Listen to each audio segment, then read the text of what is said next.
Okay, sorry, I got distracted. The domestic terrorist upstairs. I ended the preceding live. The domestic terrorist upstairs had actually erased about 20 minutes of footage from it, and then I was saying at the end of that footage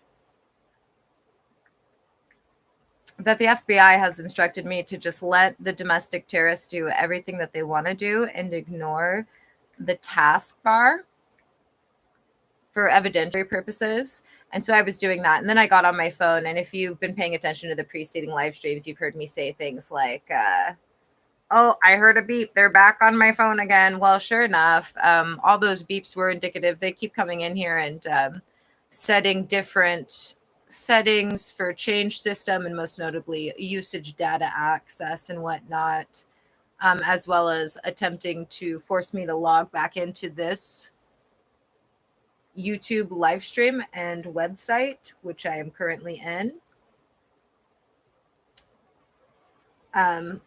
So fast forward 10 minutes and I'll get to everything I have to say, but I'm doing something else right now at the moment.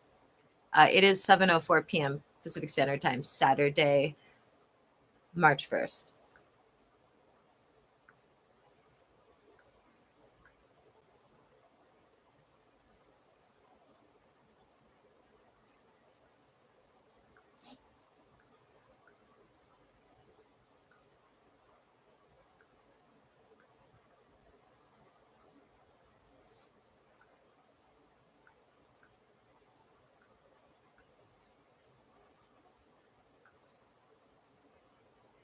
So I've repeatedly disabled this Nerd Squad, but they keep re-enabling it. Google Play services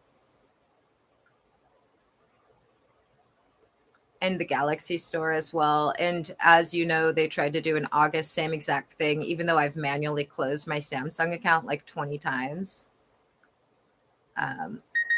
They still keep creating new accounts to try and wipe this phone. And then, of course, they're all connected into my Google, which is what they really want right now because of this device. Oh, here, I thought I was sharing my screen. But you have to keep in mind that my instructions are the same as they've been this whole evening and for the preceding live stream. My instructions per the FBI are to let everybody do whatever they want as far as the task menu goes, to keep running YouTube live streams, and to stop getting yelled at and having my head chewed off for trying to prevent people from going to prison for the rest of their lives that want to go to prison for the rest of their lives.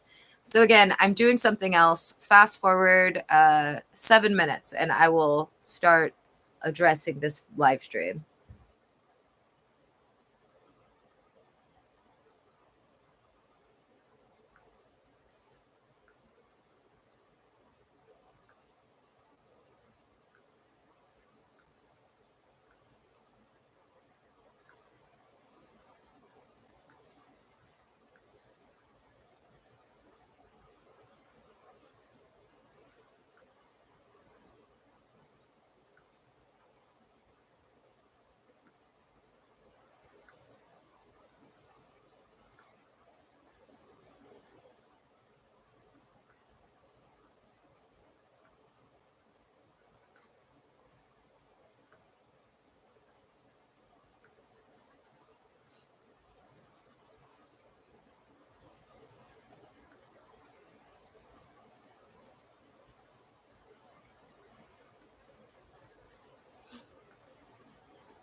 Okay. I said 7 minutes. Where is, here's the domestic terrorist activity right here on the left.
Okay, thanks for tuning in though. I'm going to just play a preceding live stream from today. I'm going to open up a new window. Once I do that, theoretically, based on the criminal conduct that you've seen yourself in the FBI's desire to let them do whatever they want to do today,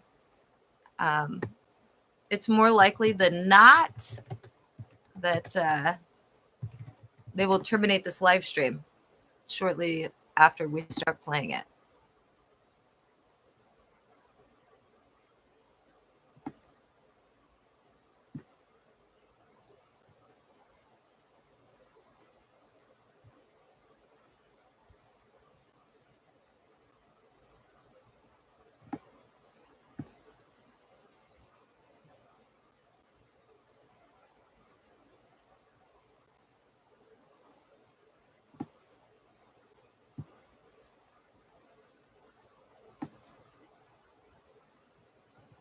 Okay, so I'm going to click on the preceding live stream, which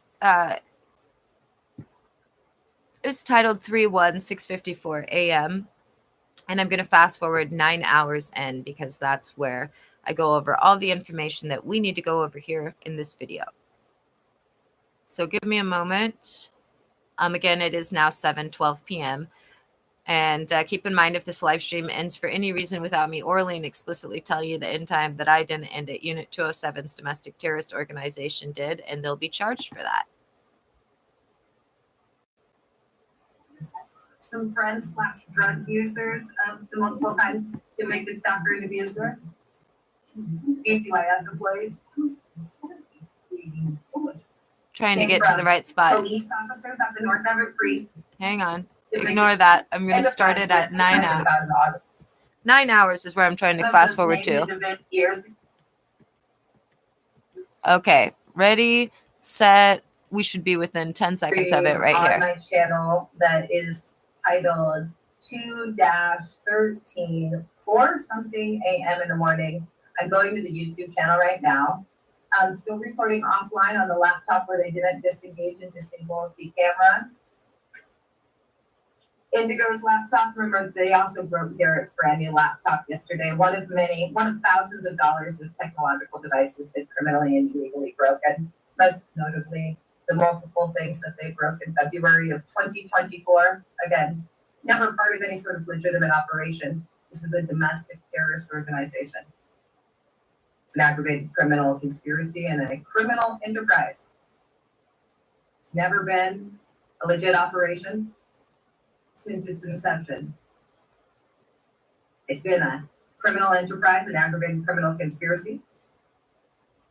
And again, in August, because of more than 5 felonies that y'all perpetrated, you became a domestic terrorist organization. So this is from the live stream 2-13, 4:32 a.m.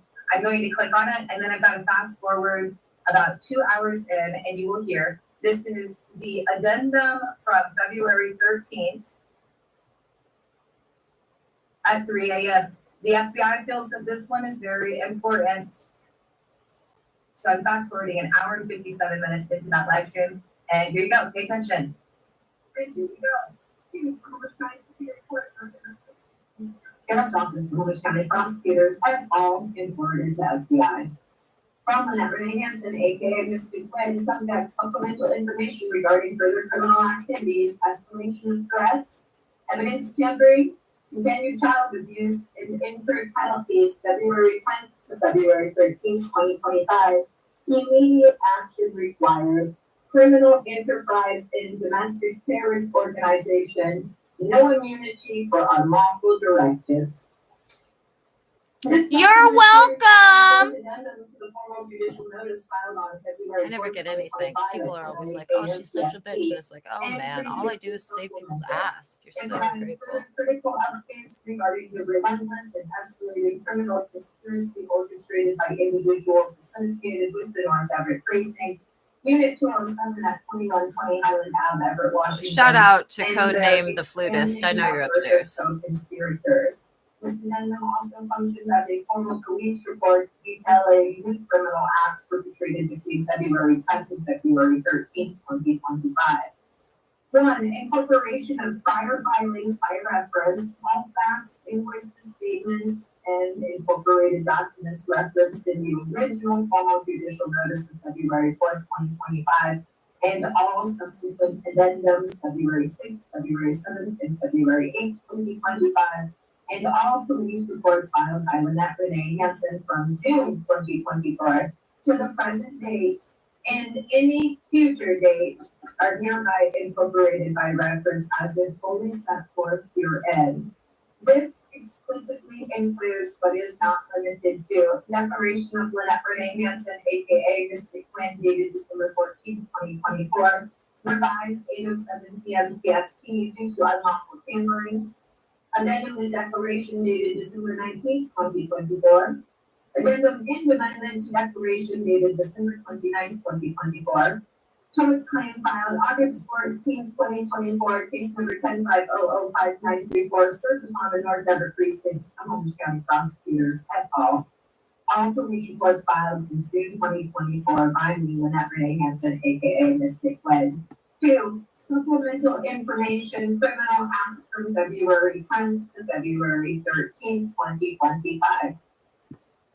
The following criminal acts have been perpetrated by Unit 207 and their co-conspirators, further demonstrating the ongoing and escalating nature of this criminal enterprise. February 10th, 2025, just before noon, a male individual from Unit 207 briefly appeared to deliver written materials. The content and purpose of these materials are currently unknown, but are considered suspect in the context of ongoing harassment and conspiracy. February 10th, 2025, 2 p.m. PST, the North Everett Precinct predictably and unlawfully rejected the police report/addendum filed on February 8th. This blatant act of obstruction of justice is consistent with their ongoing efforts to shield themselves and their co-conspirators from accountability. Occupants of Unit 207 were overheard discussing their intent to face a cessation of stalking while continuing these criminal activities. They also discussed plans to dispatch multiple individuals to my residence before February 23rd under the false pretense that my participation is required for some unspecified purpose. February 10th, 2025, 12 a.m. and 8:37 a.m. PST. YouTube live streams initiated by me were criminally and illegally terminated. These actions are consistent with evidence tampering, witness intimidation, and obstruction of justice. February 11th, 2025, 8 a.m. to 5:16 p.m. PST. Unit 207 engaged in a cybercrime spree, illegally shutting off an astounding 23 live streams. February 11th, 2025, 5:20 p.m. PST. A male individual from the upstairs unit known to be actively stalking me with neighbors Andy and Kelly, the DCYF employee and brother of an EPD officer who left harassing notes in the summer of 2023, entered the balcony door of Unit 207. This further illustrates the coordinated stalking and harassment efforts involving multiple individuals and potentially implicating members of law enforcement and DCYF. That shouldn't say potentially, that should say implicates. Everything that is written here, there is evidence of beyond a reasonable doubt, and the FBI has confirmed that damn near every day that they legally detain. Moving on. February 13th, 2025, 1:55 a.m. PST. During a live stream, Unit 207 illegally terminated the broadcast and in a significant escalation of evidence tampering, erased a 20-plus hour recording stored offline. This act was concurrent with the criminal and illegal erasure of over 4 hours of the YouTube live stream from the previous night. Prior to the termination, I had explicitly noted in the live stream description the threat from the female occupant upstairs to terminate the broadcast while I slept, which he subsequently carried out. This erasure is believed to be for the same reason speculated in the February 8th addendum: obstruction of justice, intimidation of a federal witness, in tampering with evidence of their ongoing criminal conspiracy, ongoing cybercrimes and live stream interference, February 12th to the 13th. February 13th, 1:55 a.m. PST. Live termination, as noted above. February 12th, 9:11 p.m. PST. Female followers and upstairs unit explicitly planned to terminate the live stream while I slept. This threat was typed into the live stream description in an attempt to preemptively deter their criminal actions and document their intent. February 12th, 8:57 p.m. PST. Female felons engaged in further cyber tampering, illegally cutting and tampering with the live stream. February 12th, 8:02 p.m. Live stream terminated from 7:06 p.m. to 8:02 p.m. February 12th, 7:51 p.m. Update. Unit 207 activity since noon indicates female felons are anticipating imprisonment but express high expectation for next week and further crimes. Believing, quote, court, quote, will favor them. They also suggest co-conspirators are, quote, even more excited for next week. February 12th, 9:02 a.m. PST. Unit 207 terminated the prior live stream. February 12th, 6:43 a.m. to 7:43 a.m. PST. Unit 207 engaged in extensive planning out in conspiratorial. There we go. Unit 207 engaged in extensive planning and conspiratorial discussions involving both male and female occupants, continuing as of 7:44 a.m. PST. February 12th to February 13th at 3 a.m. Unit 207 is criminally and illegally tampered with, obstructed, and committed cyber crimes against at least 9 live streams. 3. This is not an operation. This is a criminal enterprise and domestic terrorist organization. It is important to state unequivocally that the actions documented herein and in all prior filings are not part of any legitimate law enforcement operation, nor are they justifiable under any legal pretext. This is an aggravated criminal conspiracy, a criminal enterprise, and constitutes the actions of a domestic terrorist organization. Precinct, individuals in Unit 207 and their co-conspirators are engaged in a systematic incitement of felony stalking and harassment, constant surveillance, intimidation tactics, and deliberate disruption of my peace and safety.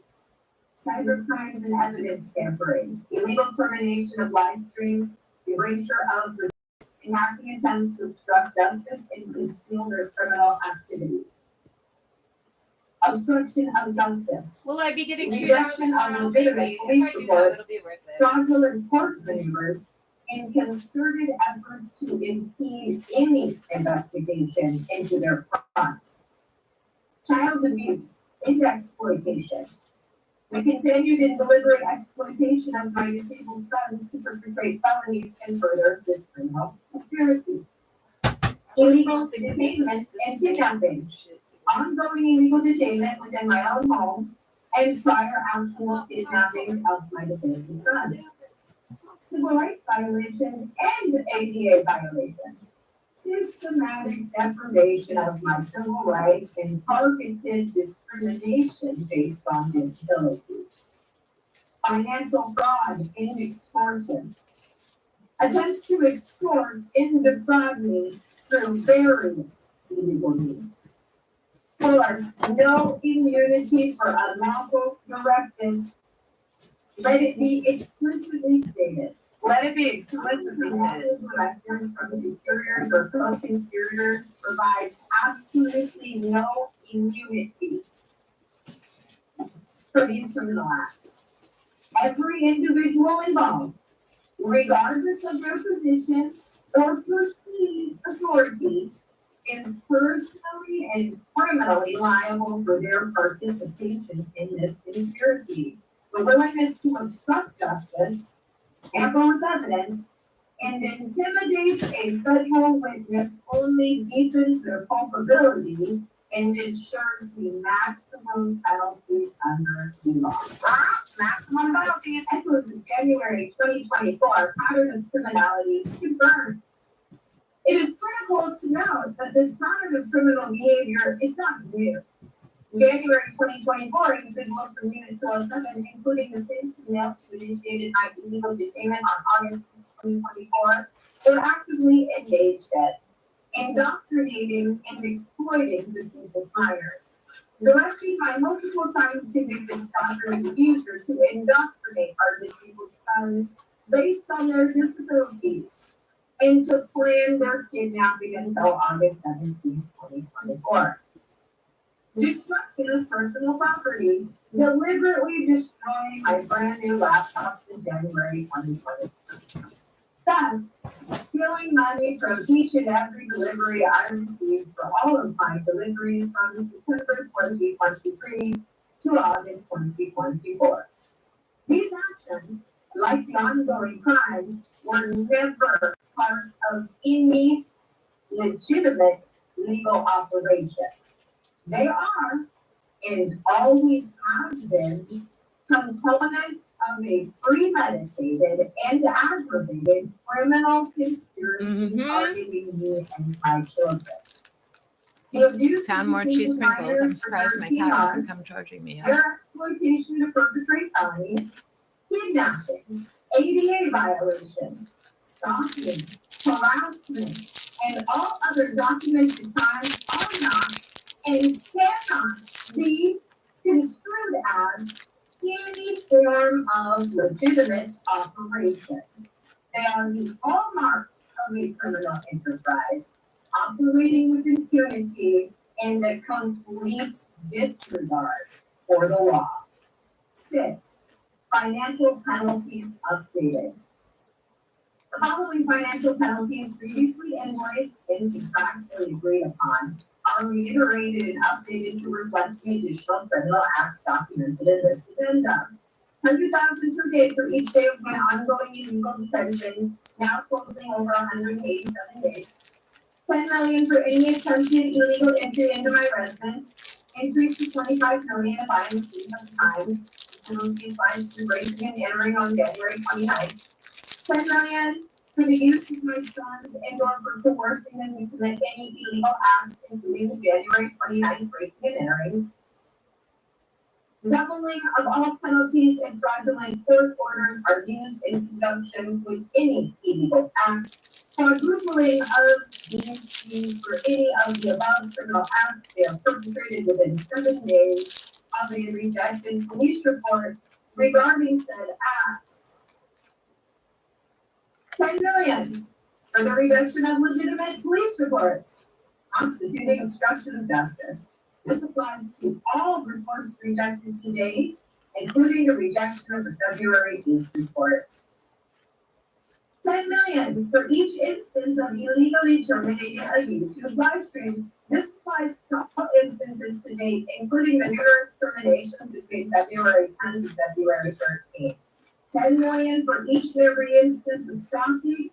10 million for each and every instance of harassment.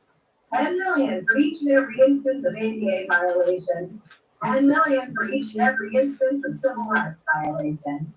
Additional penalties incurred February 10th to February 13th, 2025. Obstruction of justice. Rejection of 2A report. 40 million eligible penalty. Live stream terminations February 10th to the 13th. At least 30 terminations times 10 million equals 300 million. Ongoing stalking, harassment, and cybercrimes penalties continue to occur daily and per incident. The criminal actions documented in this fourth addendum alongside those previously reported and consistently rejected by the North Everett Precinct further and exponentially increase the financial liability of these conspirators. So in conclusion, this fourth addendum provides further damning and irrefutable evidence that the North Everett Precinct, Unit 207, and their co-conspirators are not engaged in any legitimate operation, but rather are actively perpetuating Whistleblowers. She makes the best rockets. We landed upside down. In a domestic terrorist organization. Their actions represent a grave threat to my safety, the well-being of my children, and the Strawberry Nutrigrain bar, it's good. You should always have snacks. The FBI is fully aware of these rapidly escalating developments and the increased nature of these crimes. This document serves as formal legal notice of these ongoing and new crimes, a demand for immediate and decisive action to dismantle this criminal enterprise, protect myself and my children, and ensure that all individuals involved are held fully accountable under the law. There is no immunity for these actions, and the perpetrators will be pursued with the fullest extent of the law. I declare the penalty of perjury that all of the aforementioned is true and correct. Sincerely, Lynette Renee Hansen, aka Mystic Gwen, date February 13th, 2025, time 3:49 a.m. EST. Now, I don't have any intention of ending this live stream anytime in the immediate future. Unit 207 may have material ideas, but for the FBI's latest that I'm not okay. So you're listening still to that recording. Let me pause this. Pause. Remember, whistleblowers, 100% risk of retaliation. So important than the one that mirror the 14th. The real terrorist. Became completely irrelevant. Oh gosh, what are we going to do now? Jiminy Crickets. Since then. Now I'm going back to a video that has the remaining documents. Yeah, while you guys are doing that, I'm down here playing Scooby-Doo and eating my snacks, man. Are indeed going to prison, but hey guys, the good news is it's February 16th. And if you didn't notice, in December, we're gonna have ourselves some Scooby snacks. That's a fact. Scooby-Dooby-Doo. He's a Jew. Paperwork informing you all that the plan is, and it can change subject with your domestic terrorist organization's criminal conduct. The plan is some of the domestic terrorists upstairs to go to jail next month. Are curious right now, and some are fine. Some are fine. Shout out. You know who you are. I mean, that's pretty nice of me to just let you know like that ahead of time, that at least for the first 10 for those of you that are like, March, how did she know? The organization can control themselves. You won't be in jail yet. You won't have been arraigned yet. Now I am going back to the 2/8 live stream. I got a secret message in my Jewish tunnel in the bathroom. 5:20 p.m. You guys can't see it because you're Nazis. But in my bathroom, I have a secret little Jewish tunnel, and there's a little Jewish elf that pops up and gives me information. 45 minutes. Also, keep in mind it is 3:20. And he said, "Get on the phone and do this." If this live stream ends for any reason, But only if you feel really bad for some idiot upstairs that's trying to sacrifice himself and go to prison. Initiating in 90 seconds or less. It's actually 4:38 p.m. PST, March 1st, 2025. Over to aid in the bed. I'm trying to combine basically a collage of live streams from the last couple of weeks so that the information is in the introduction for the superseding engine. That'd be this live stream. This is the super streaming. It's you who are watching it. Hello. As of the preceding live stream, according to the FBI, it shouldn't be a problem going forward. It's not a problem the FBI is expecting will be persisting. The rampant criminality, again, from 211 to the live stream that I love how someone upstairs is like, she probably does have a Jew tunnel. There probably are invisible little portals in the bathroom that little midget Jews pop through to give them information. What else would explain it? So, I'm going to press play. You're going to want to listen. These are the documents. That's right, that were goy. filed Only us Jews get the secret prior to bathroom the one we just portal heard from elf February 13th, which is an from the important secret one. Jew But tunnels. another one that's important is the February 4th judicial notice, which is what I'm going to begin with reading in this very live stream that I just clicked on. Again, this No, is real talk though. You can blame it on GOD or the FBI. Same to thing. the North Everett Precinct. Oh, now we have a bounce back. I got to fast forward to the right spot.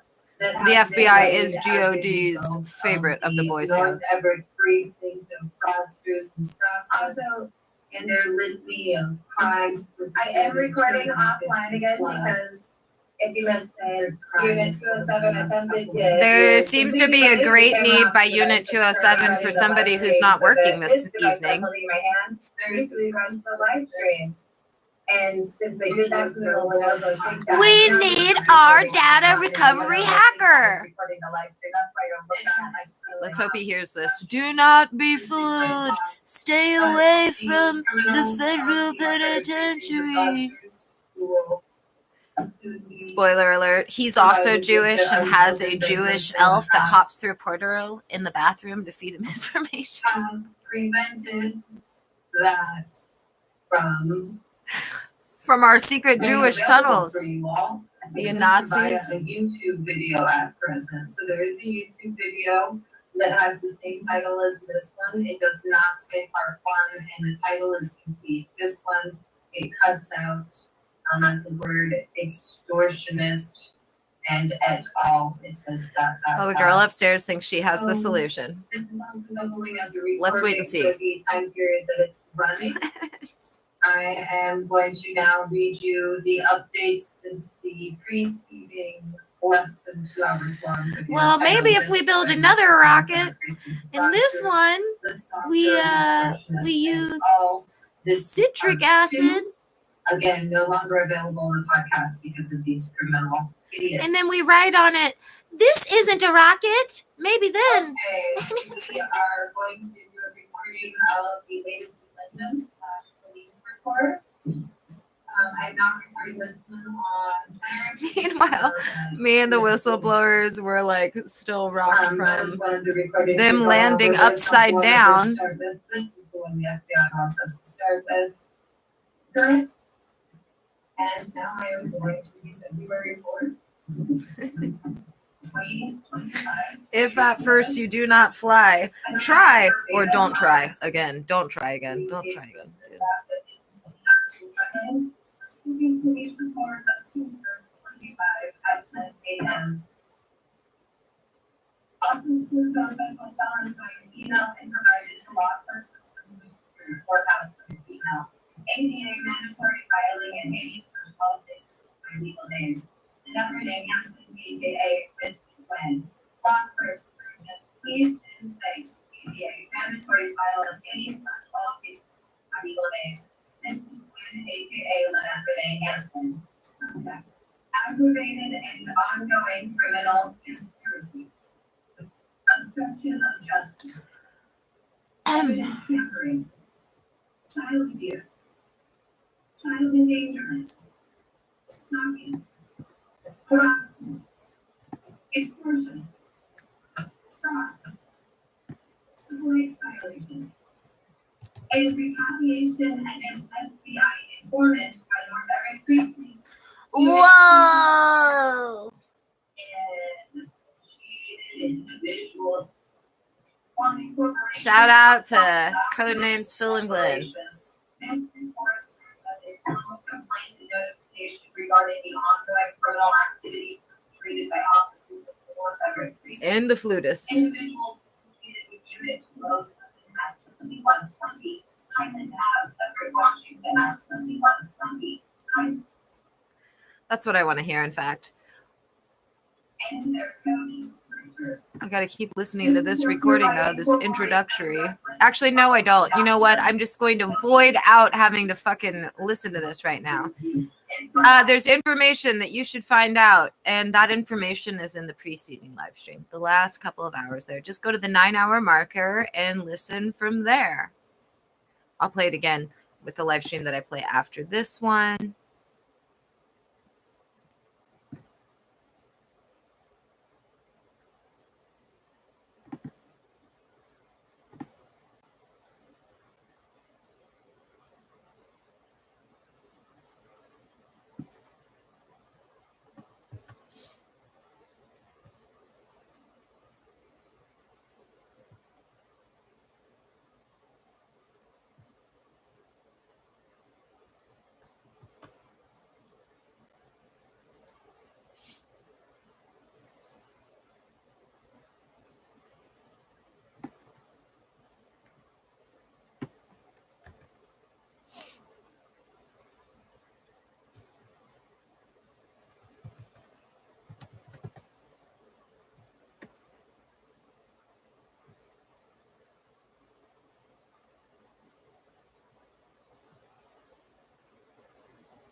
By irrefutable evidence of crimes committed. Declaration of Everett against aka Mr. Quinn, December 14th, 2024, revised imposed MPSP, specifically noting the ABS revision to some prior documented unlawful tampering and alteration of the original document. Further evidence the pattern of evidence tampering and obstruction of justice. Addendum to the declaration dated December 19th, 2024. Addendum in the amendment to declaration dated December 29th, 2024. Tort claim filed August 14th, 2024 in case number 10-500-5934. Served upon the North Everett Precinct, Snohomish County prosecutors, and all 9 days before the second kidnapping of my sons and 3 days before the first kidnapping. All police reports filed by Lynette Rodriguez from August 14th, 2024 to the present date, including but not limited to reports regarding crimes to break and enter by residents, acts of stalking and harassment, acts of coordinated conspiracy, acts of illegal detainment, acts to tamper with evidence such as the repeated termination of live streams, the premeditated and actualized kidnapping of my disabled sons, the premeditated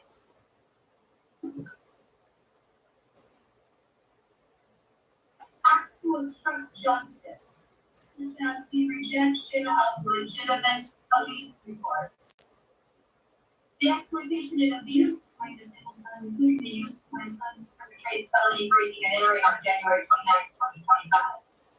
The specific incidents on January 29th, 2025 involving the felony breaking and entering of my residence facilitated by the use of my disabled sons after 19 days of planning by individuals in Unit 207 and their co-conspirators. All other incidents documented on my YouTube live streams and other recordings. 2. Critical context and ongoing illegal detention. Okay, there's a lot more of that, but I already put it in the comments. So see or listen to the prior live titled 3-1 6:54 a.m. ... Fast forward to the 9th hour of the recording and listen into 10.54 hours. Do that now or whatever. I'm going somewhere else on the land of YouTube. Interview, podcast, Glenn, Phil.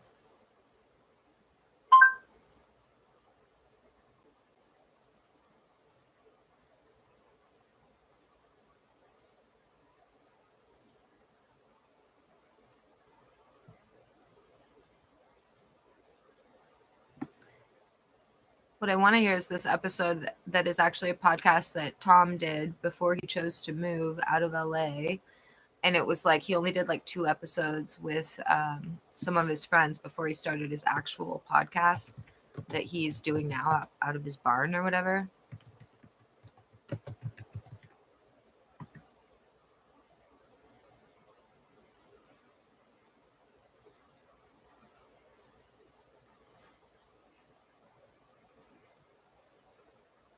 Oh, Tom was on another podcast.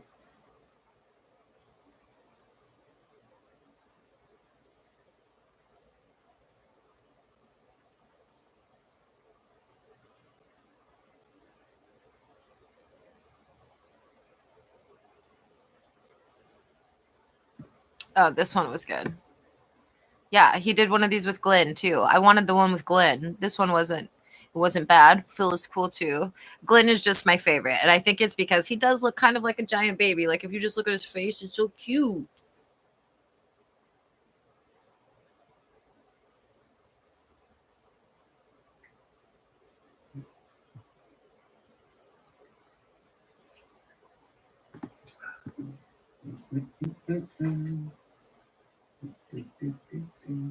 Oh yeah, I liked it when I saw it, dude. I think I watched this live. I've only seen it once.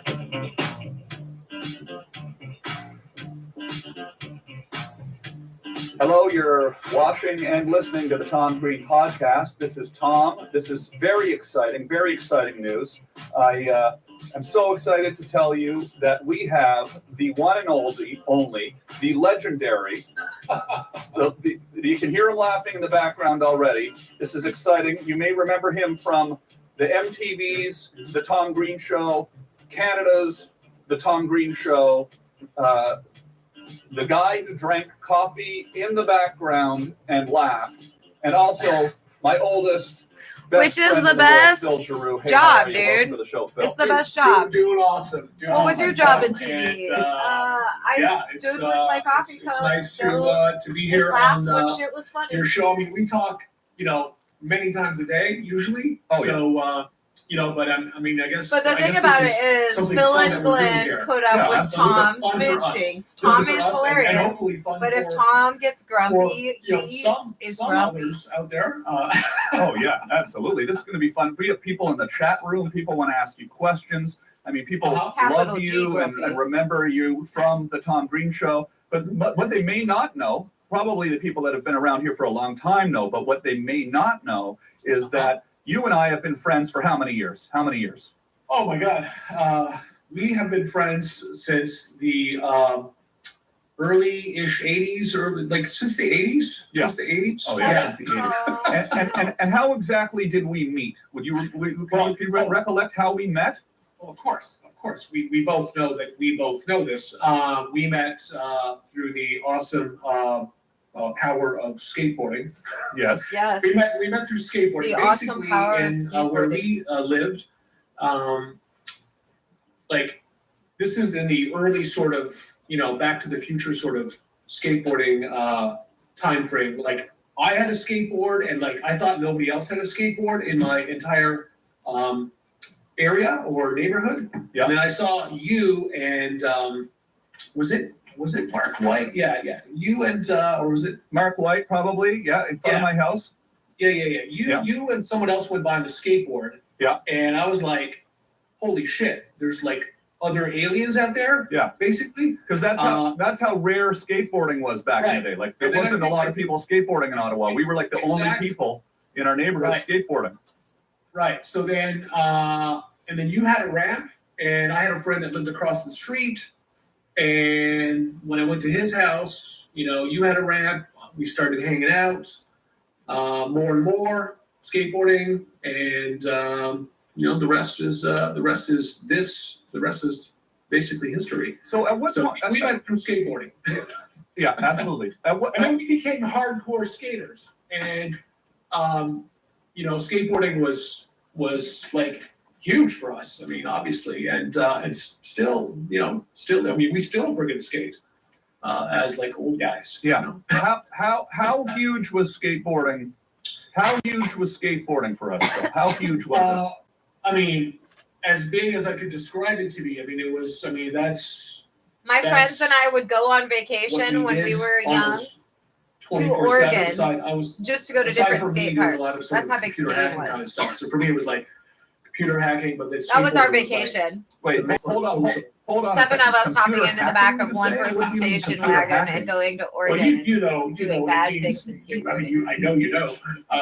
No, wait. What do you mean by that? Computer Well, hacking. I was very much. I was like, I shouldn't say Bad very much. I things, was underage extremely drinking, hardcore, you know, just like usual. What were you 12 doing? or 13 into, you know, computers and being networked around the world through my modem, and just hitting up all kinds of stuff and having a forum for people to kind of communicate and you know, email, exchange files and information. And then I was testing a lot of things, you know, testing and trying to figure out how to test things and then learning. I would say that your computer genius, okay, is probably the reason, or a big part of the reason, why I'm here surrounded He is a by computer all of these genius. cables and wires not an right now. understatement. Because I grew up surrounded by and watching, observing your computer genius. Right? I mean, you know, I mean, thank you. I mean, you always were very keen to learn everything about that stuff and everything around broadcasting and all that technology. So it's part of that. But I know we've had a gazillion or trillions of conversations about computer stuff, Trillions. and, you know, pushing things and discussing concepts and new concepts and that kind of stuff. So yeah, totally. I would say, I remember we were doing stand-up comedy together when we were kids. How old were we when we were doing stand-up comedy at Yuck Yucks in Ottawa? I mean, 16, 17, 18, that kind of stuff. Yeah, exactly. Yeah. And then at one point during that whole time period, we were doing stand-up comedy at Yuck Yucks, and then you basically had to stop doing stand-up comedy. Why? Why did you have to stop doing stand-up comedy? I guess one of my first jobs, I didn't really, it's not that I had to stop, I just kind of had to like go to work the next day and At 17 years old, you got hired by the National Research Council. Is it all right to say as a computer scientist? And you went in there and you basically told them how computers work, right? Like they didn't know. They didn't know how the government. I was working with, you know, knew how they worked. Those people knew. But yeah, I certainly brought my perspective into that.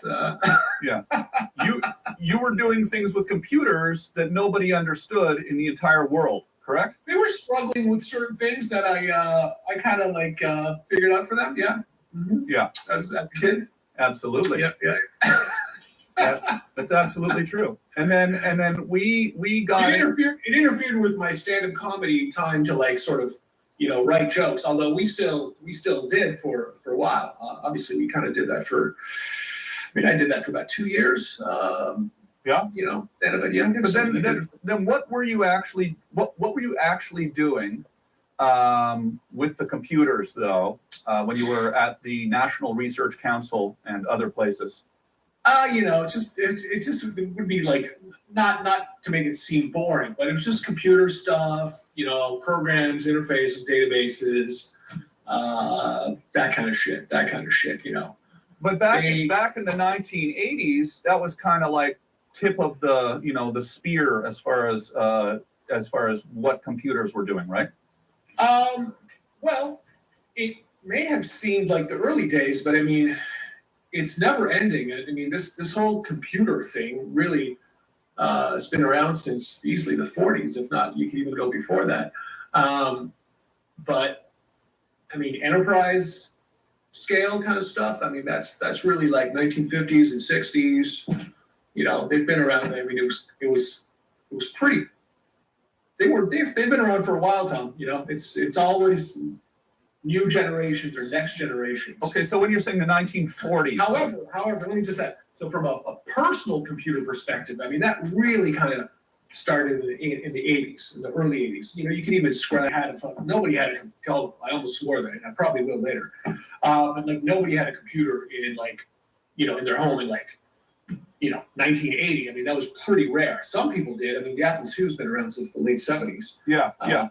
So I mean, some people did, but it was pretty like in 1980 or 1979, you know, there were just the similar analogy that we talked about with skateboarding, where like you'd run into someone with a skateboard and you're like, holy shit, there's one other guy in my city with a skateboard. It was like that with computers. There's like, when you found someone else that had one, it was like, holy shit, there's another one. And then you built this network, and then eventually you knew, like, you know, there were like, you know, 73 of them or whatever. And which exponentially grew every year, obviously, and then it just took off.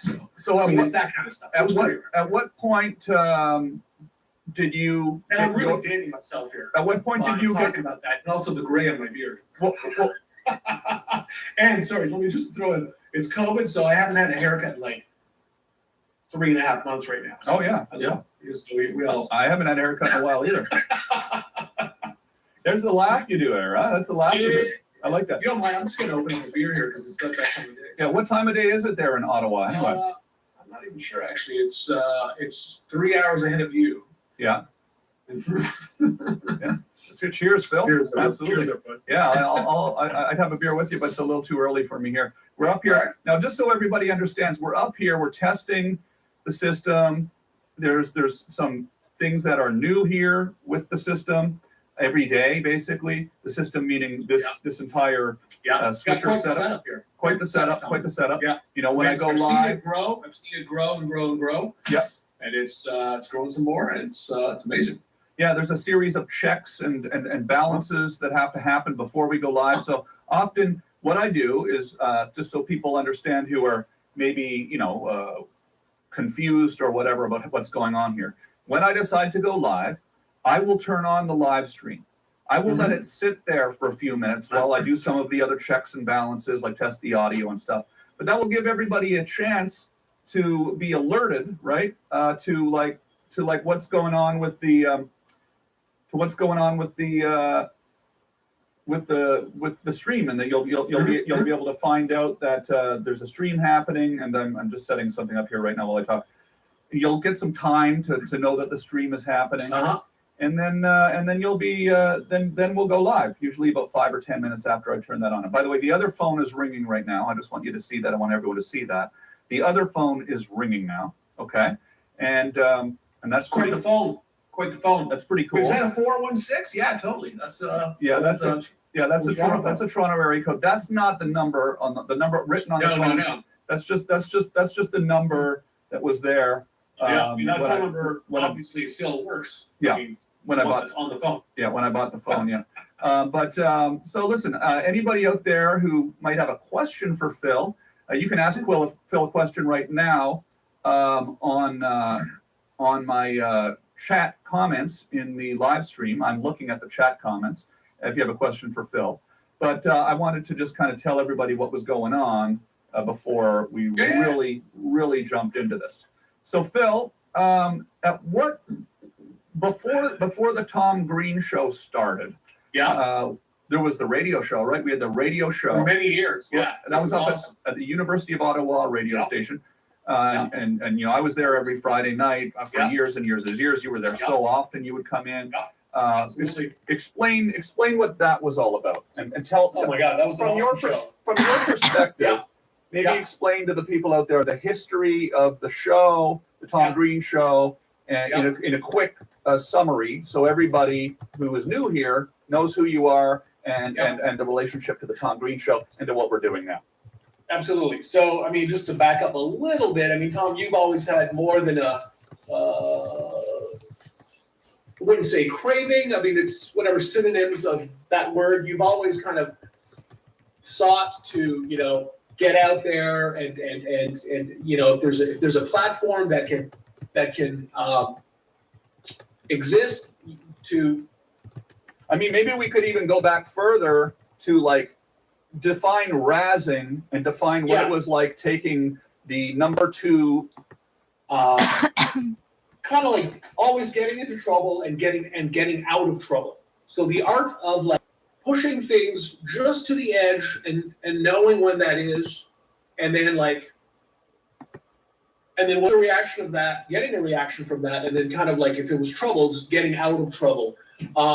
So specifically, razzing was, and how would we do that? It was a specific thing. What would we do? Yeah, I mean, razzing is like it's just getting out there and it's getting it's creating funny, unique, uncomfortable situations.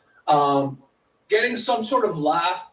The importance is getting a laugh from your friends, the people that you're with. You know, you want to make them laugh. So, or make them enjoy the situation. So specifically, though, like we would get on the bus, and then we would be going on the bus to go downtown skateboarding, and then like you would, like for example, when you stand on the stair, the bus can't drive, and like, I would stand on the stair and pretend that I didn't know that I was. Yeah, I mean, you just don't know what's you're like you don't know what's going on. You're not obviously doing this. Yeah, I would pretend I didn't.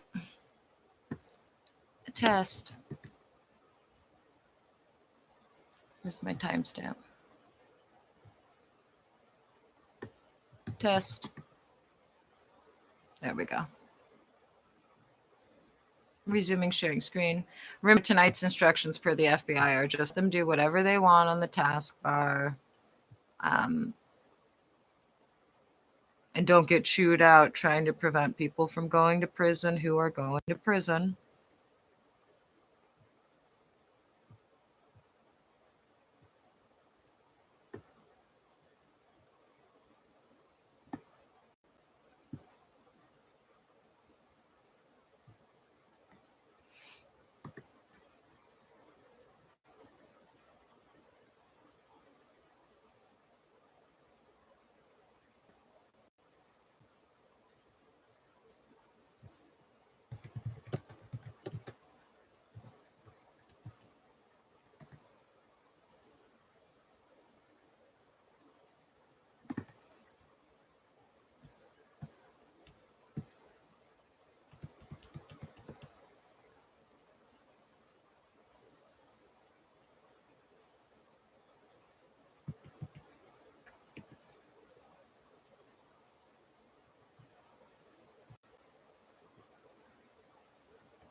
How about now, huh? How about now?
As notably the multiple things that they broke in February of 2024. Again, never part of any sort of legitimate operation. This is a domestic terrorist organization. It's an aggravated criminal conspiracy and a criminal. Whoops. I want to play you this preceding live stream, the introduction. Unfortunately, I've had to hear it quite a few times because of the domestic terrorist activities upstairs. I thought it was supposed to start at 9 hours in, but I think it should be a little bit before that based on what it sounds like we're listening to. Sorry. which were reported to the FBI as the threats came from police officers at the North Everett Precinct. The multiple times convicted stalker and abuser. Some friends / drug users of the multiple times convicted stalker and abuser. DCYF employees.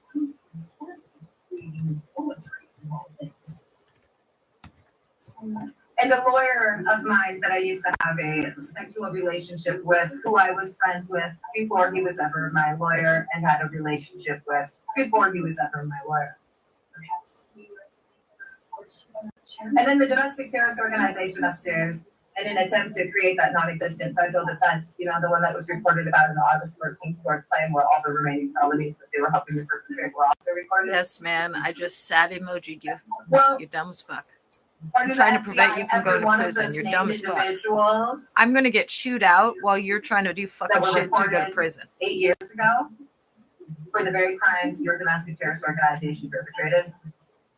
Well, get this. All of them except for one individual is going to prison with you guys. They're all part of it. It's part of the reason why the FBI has full jurisdictional authority. Now, again, we're going to go over that February 13th report first. And for that, I am going to play a preceding live stream. One that they criminally and illegally shut off on the 13th. This is from the live stream on my channel that is titled 2-13 4 something a.m. in the morning. I'm going to the YouTube channel right now. I'm still recording offline on the laptop where they didn't disengage and disable the camera. Indigo's laptop, remember, they also broke Garrett's brand new laptop yesterday. One of thousands of dollars of technological devices that criminally and illegally broken. Most notably, the multiple things that they broke in February of 2024. Again, never part of any sort of legitimate operation. This is a domestic terrorist organization. It's an aggravated criminal conspiracy and a criminal enterprise. It's never been a legit operation since its inception. It's been a criminal enterprise, an aggravated criminal conspiracy. What's going on? And again, in August, because of more than 5 felonies that y'all perpetrated, you became a domestic terrorist organization. So this is from the live stream 2-13, 4:32 a.m. I'm going to click on it, and then I've got to fast forward about 2 hours in, and you will hear this is the addendum from February 13th at 3 a.m. The FBI feels that this one is very important. So I'm fast forwarding an hour and 57 minutes into that live stream. And here you go. Pay attention.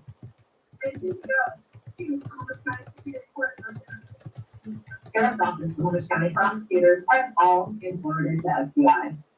From Annette Renee Hansen, aka Mystic Red, subject supplemental information regarding further criminal activities, escalation of threats, evidence tampering, continued child abuse, and incurred penalties February 10th to February 13th. This right here. This right here. Action required. Criminal enterprise and domestic terrorist organization. No immunity for unlawful directives. This document serves as the fourth addendum to the formal judicial notice filed on February 4th, 2025 at 10:08 a.m. PST and previously supplemented. It provides further critical updates regarding the relentless and escalating criminal conspiracy orchestrated by individuals associated with the North Everett Precinct, Unit 207 at 2120 Highland Ave, Everett, Washington, and their expanding network of co-conspirators. This addendum also functions as a formal police report detailing new criminal acts perpetrated between February 10th and February 13th, 2025. 1. Incorporation of prior filings by reference, all facts. So that was weird, man. And incorporated documents referenced in the original formal judicial notice of February 4th, 2025, and all subsequent addendums February 6th, February 7th, and February 8th, 2025, and all police reports filed by Lynette Renee Hansen, December 14th, 2024, revised 8:07 p.m. PST due to unlawful tampering. Amended with declaration dated December 19th, 2024, and to declaration dated December 29th, 2024. Jeez, this is a YouTube wormhole. 2024, case number 10-5005934, served upon the North Everett Precinct, Snohomish County prosecutors et al. All police reports filed since June 2024 by me, Annette Renee Hansen, aka Mystic Red. 2. Supplemental information, criminal acts from February I put rice on it. 2025. The following criminal Ho Chi acts have Minh. been Ho Chi perpetrated by Minh. Unit 207 and their Remember, co-conspirators. if I wasn't Further Jewish, I'd demonstrate the definitely be ongoing vegan. and escalating nature of this criminal enterprise. February 10th, 2025, harassment and conspiracy. February 10th, 2025, 2 p.m. PST. The North Everett Precinct predictably and unlawfully rejected the police report/addendum filed on February 8th. This blatant act of obstruction of justice is consistent with their ongoing efforts to shield themselves and their co-conspirators from accountability. Occupants of Unit 207 were overheard discussing their intent of stalking while continuing these criminal activities. They also discussed plans to dispatch multiple individuals to my residence before February 23rd, under the false pretense that my participation is required for some unspecified purpose. February 10th, 2025, 12 a.m. and 8:37 a.m. PST. YouTube live streams initiated by me were criminally and illegally terminated. These actions are consistent with evidence tampering, witness intimidation, and obstruction of justice. February 11th, 2025, 8 a.m. to 5:16 p.m. PST. Unit 207 engaged in a cyber crime, illegally shutting off an astounding 23 live streams. February 11th, 2025, 5:20 p.m. PST. A male individual from the upstairs unit known to be actively stalking me with neighbors Andy and Kelly, the DCYF employee and brother of an EPD officer who left harassing notes in the summer of 2023, entered the balcony door of Unit 207. This further illustrates the coordinated stalking and harassment efforts involving multiple individuals and potentially implicating members of law enforcement and DCYF. That shouldn't say potentially, that should say and it implicates. Everything that is written here, there is evidence of beyond a reasonable doubt, and the FBI has confirmed that damn near every day that I've been illegally detained. Moving on. February 13th, 2025, 1:55 a.m. PST. During a live stream, Unit 207 illegally terminated the broadcast and in a significant escalation of evidence tampering, erased a 20-plus hour recording stored offline. This act was concurrent with the criminal and illegal erasure of over 4 hours of the YouTube live stream from the previous night. Prior to the termination, I had explicitly noted in the live stream description the threat from being occupant upstairs to terminate the broadcast while I slept, which he subsequently carried out. This erasure is believed to be for the same reason speculated in the February 8th addendum: obstruction of justice, intimidation of a federal witness, in tampering with evidence of their ongoing criminal conspiracy, ongoing cybercrimes and live stream interference, February 12th to the 13th, February 13th, 1:55 a.m. PST, live termination, as noted above. February 12th, 9:11 p.m. PST, female felonies and upstairs unit explicitly planned to terminate the live stream while I slept. This route was typed into the live stream description in an attempt to preemptively deter their criminal actions and document their intent. February 12th, 8:57 p.m. PST, female felons engaged in further cyber tampering, illegally cutting and tampering with the live stream. February 12th, 8:02 p.m. live stream terminated from 7:56 p.m. to 8:02 p.m. February 12th, 7:51 p.m. update, Unit 207 activity unexpressed high expectation for next 2 a.m. PST. Unit 207 terminated extensive planning out in conspirational system. Unit 207 is criminally and illegally tampered with, obstructed, and committed cyber crimes against at least 9 live streams. 3.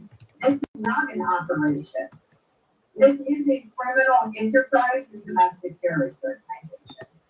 It is important to state unequivocally that the actions documented herein and in all prior filings are not part of any legitimate law enforcement operation, nor are they justifiable under any legal pretext.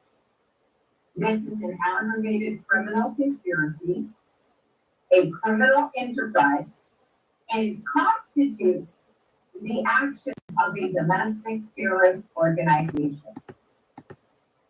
The perpetrators, including officers of the North Everett Precinct, individuals in Unit 207, and their co-conspirators, are engaged in a systematic and sustained campaign of felony stalking and harassment, constant surveillance, intimidation tactics, and deliberate disruption of my peace and safety.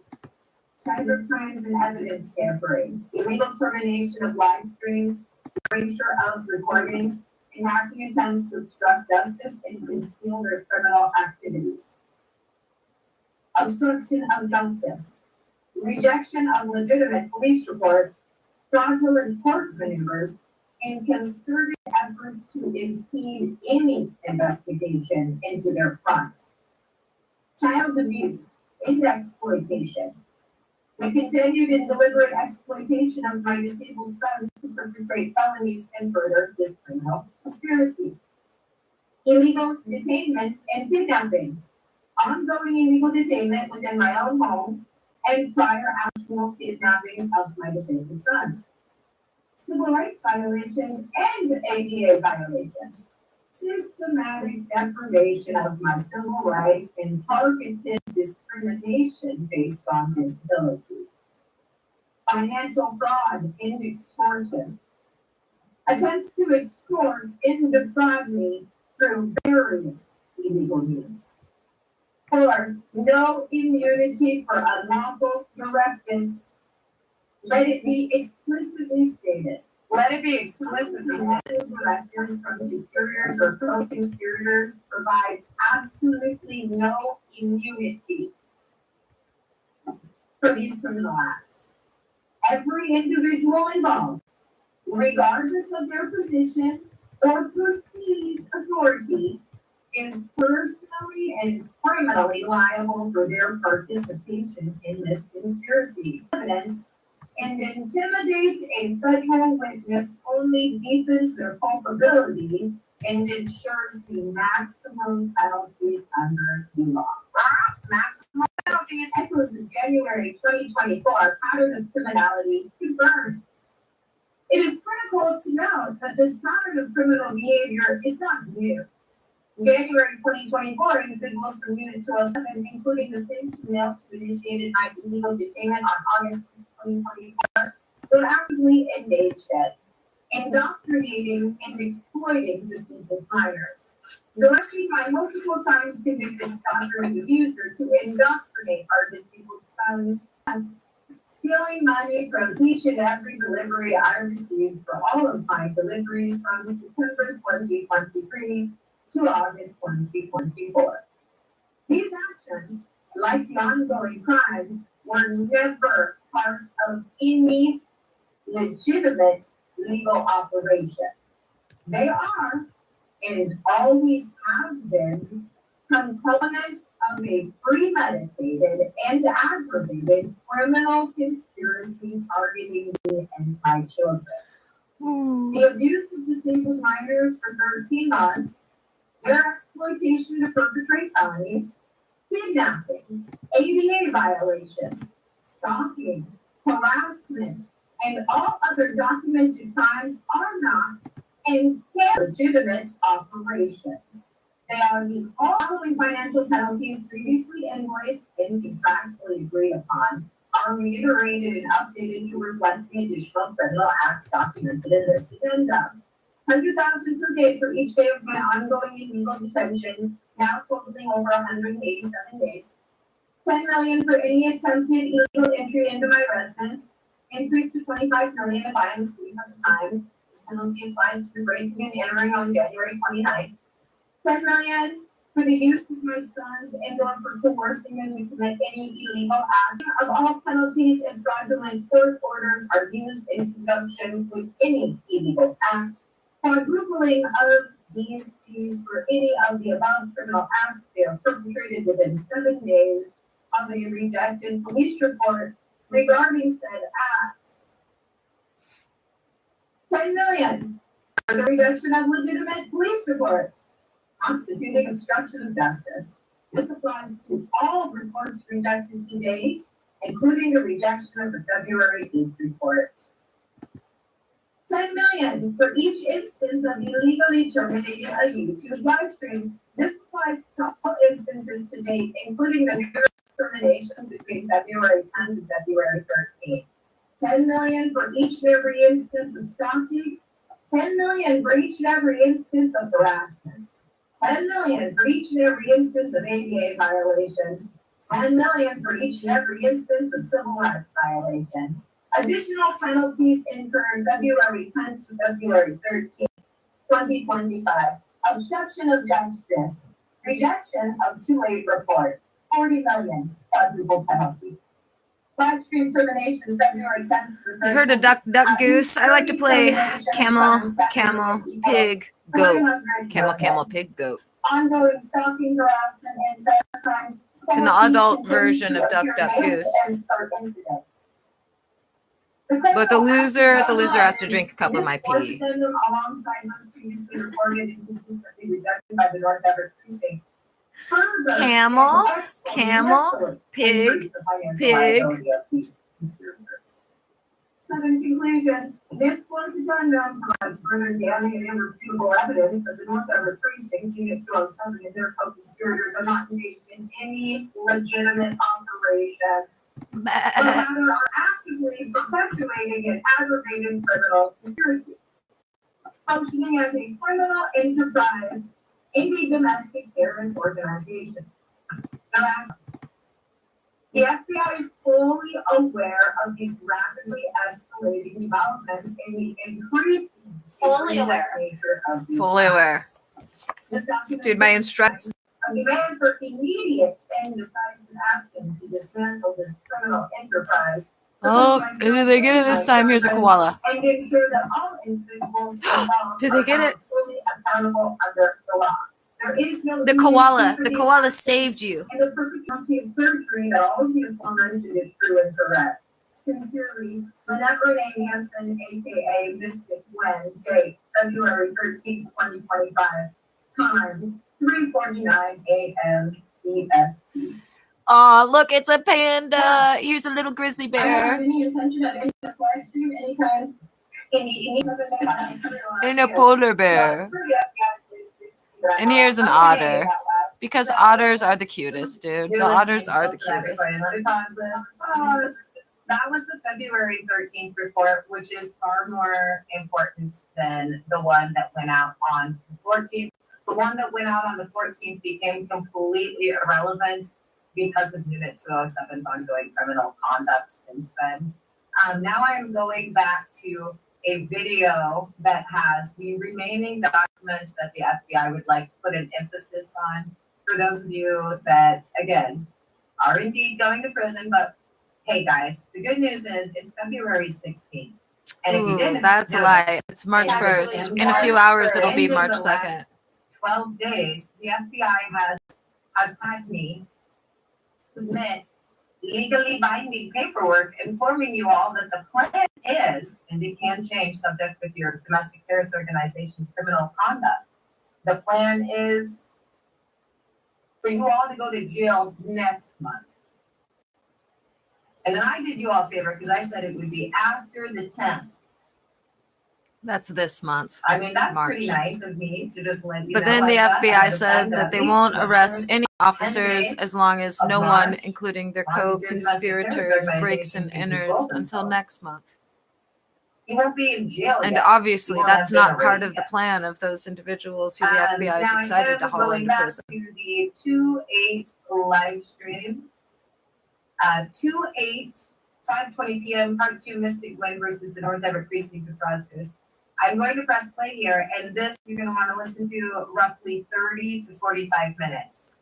I'm so tired of hearing this recording, too. 3:27 a.m. Pacific Standard But I gotta Time. throw it in. If this live stream ends for any reason without me orally telling you the end time and explicitly stating a new live stream is initiating in 90 seconds or less, domestic It's terrorist actually Unit 207 4:38 p.m. in PST. the revolving It's door, actually March 8:54 1st, p.m. 2025, PST. Still March 1st. I'm trying to combine Our 100% basically a collage of live You're streams going to from be the charged last for that. couple of weeks so that the information is in the I introduction don't know for the that the live stream has superseding live stream. ended and or they're preventing me from initiating another. But again, as of the preceding live stream, according to the FBI, it shouldn't be a problem going forward. It's not a problem the FBI is expecting will be persisting. The rampant criminality, again, from 2/11 to the live stream that preceded the live stream, which preceded this, did a lot evidentiary wise for the FBI. So, I'm gonna press play. You're gonna wanna listen. These are the documents that were filed this month. Prior to that one you just heard from February 13th, which is an important one, but another one that's important is the February 4th judicial notice, which is what I'm going to begin with. 2/8/5/20 PST 22, the North Everett Precinct. Oh, now we have a bounce back. I gotta fast forward to the right spot. That have Here been we go. made as a result of the North Everett Precinct of fraudsters and stuff. Also, in their litany of crimes. I am recording offline again because if you missed it, Unit 207 attempted to completely remove the camera off the device that's currently running the live stream so that this device that I'm holding in my hand usually runs the live stream. And since they did that to the Lenovo ThinkPad, now this is recording offline and the Lenovo ThinkPad is recording the live stream. That's why you're looking at my ceiling. Slash Mystic Wind Pod. Who will soon be provided with their unsealed indictments and whatnot. Have prevented that from being available for you all, except for via a YouTube video at present. So there is a YouTube video that has the same title as this one. It does not say part 1 and the title is complete. This one, it cuts out at the word extortionist and et al. It says ... So this is also doubling as a recording for the time period that it's running. I am going to now read you the updates since the preceding less than 2 hours long video titled Mystic Wind versus the North Everett Precinct Fraudsters, the Stalker, the Extortionist, and all. This is part 2 Again, no longer available on the podcast because of these criminal idiots. Okay, we are going to do a recording of the latest amendments / police report. I'm not recording this one on Cyrus since we know that it's unit suicide. That is one of the recordings we're going over, but it's not the one that we're to start with. This is the one the FBI wants us to start with. Current. And now I am going to be February 4th, 2025, Judith Lewis. I'm going to read it verbatim. Just do a specific graph that is Oh man, I'm so fucking tired of hearing this shit. 25 at 10 a.m. Austin served on federal felons by email and provided to law enforcement from the courthouse by email. ADA mandatory filing and any special business for legal names. The number name has been ADA risk when. Law clerks, urgent, please and thanks. ADA mandatory file and any special cases for legal names. This is when AKA Leonard Renee Hansen. Subject. Aggravated and ongoing criminal conspiracy. Obstruction of justice. Evidence tampering. Child abuse. Child endangerment. Okay, that's enough of this fucking recording, dude. Harassment. I've heard enough. I've heard enough.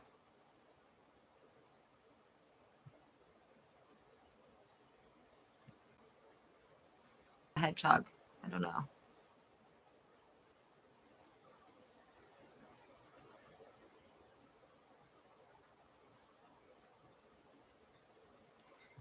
Nine. Not this.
Liberty.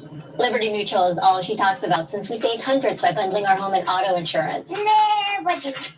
Again, it's pronounced Liberty. Liberty. Liberty. Liberty. Liberty. Liberty. Liberty. Liberty. I've been looking forward to this for a long time. Not everybody could do this. We're thankful. Transformation. Without you, our genes are low and loose. And if she let me eat her booty, yeah, I'm gonna eat her booty. Bob's House Live, bitch!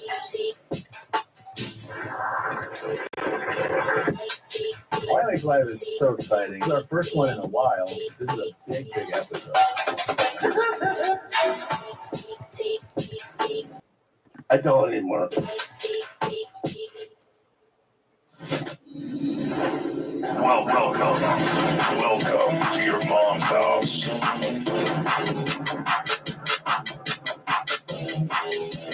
The shows I was doing. Oh my What's God. everybody? Yeah. By the way, we just had your Austin arena show sold out. Yeah, that was awesome. We're all still glowing from that amazing It show. was a fun night. It was spectacular. Tommy's new hour. Get your life. Go see him because it's our adopted hometown now. This is where Yes. we live.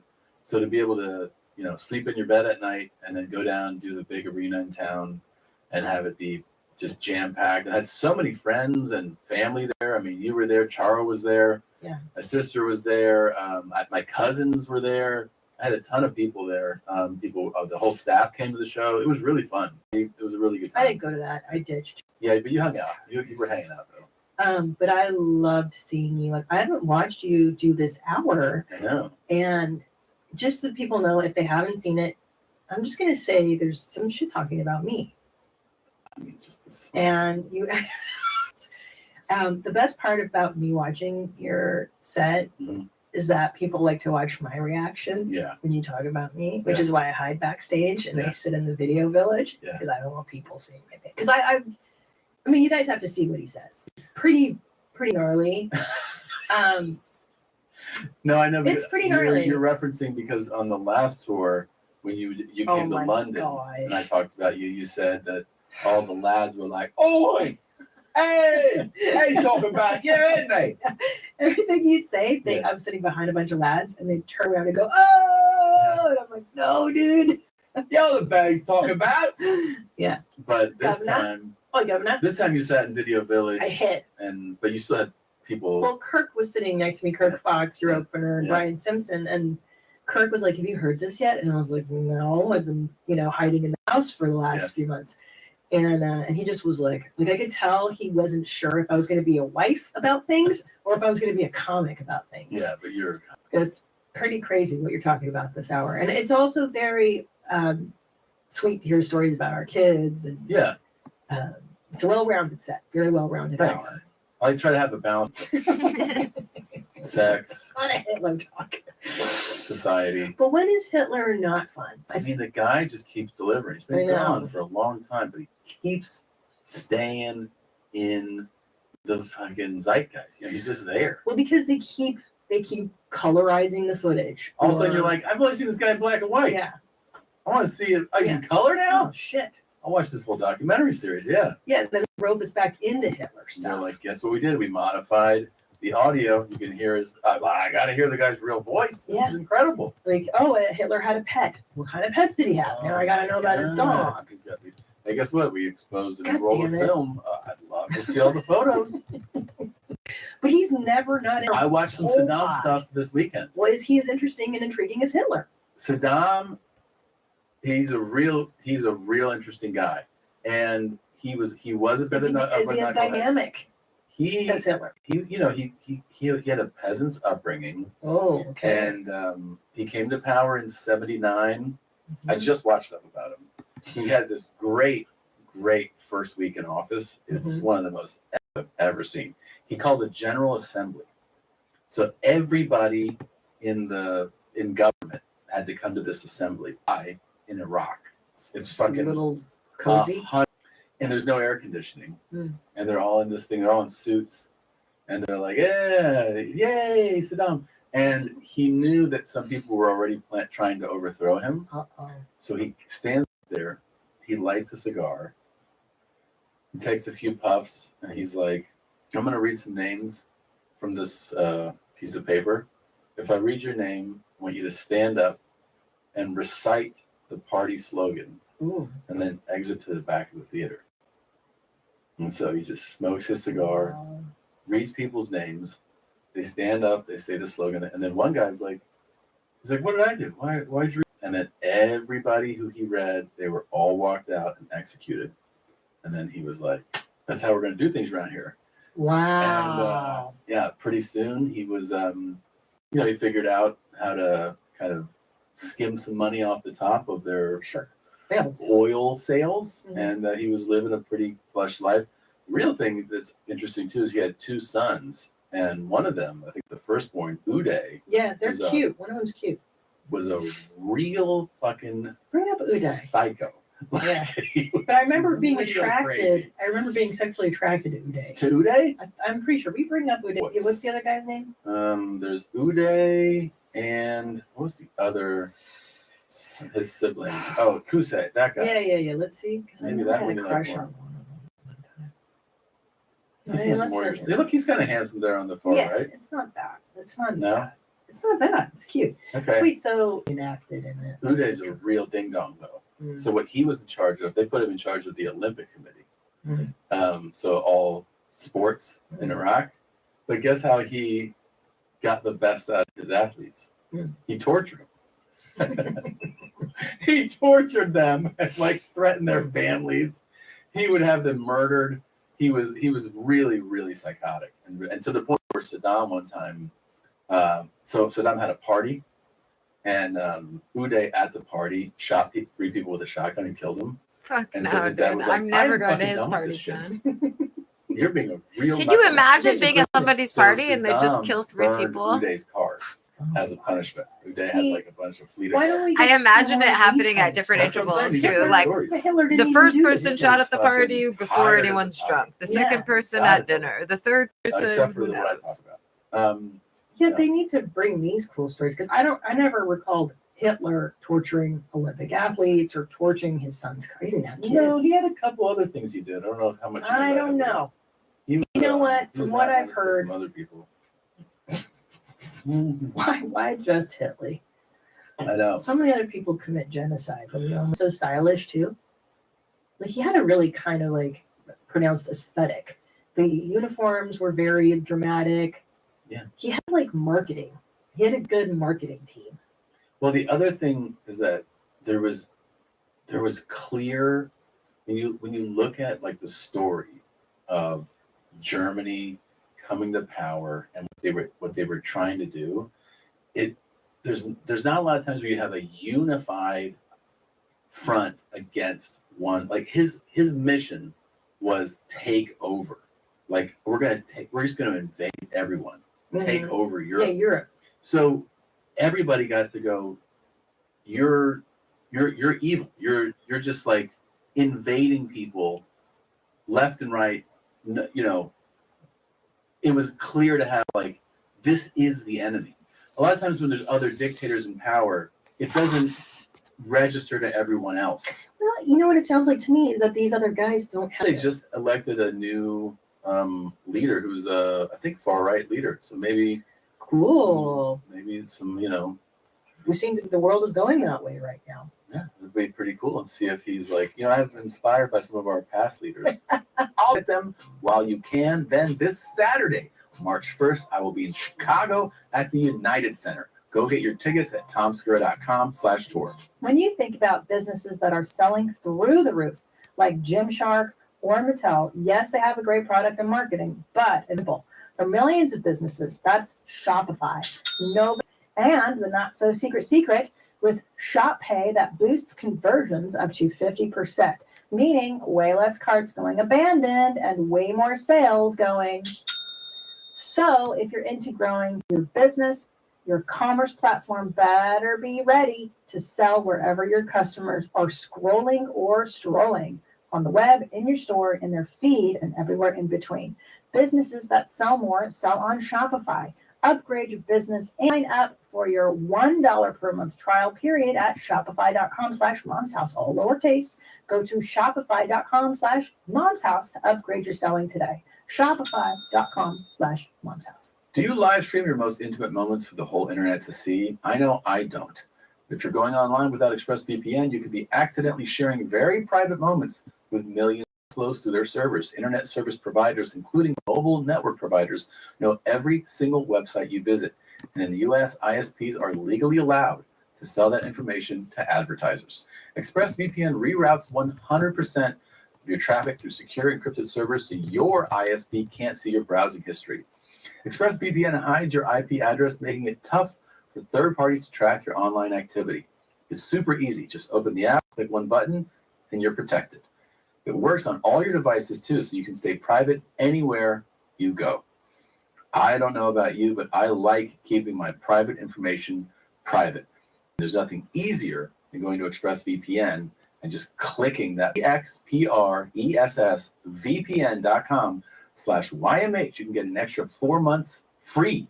expressvpn.com/YMH.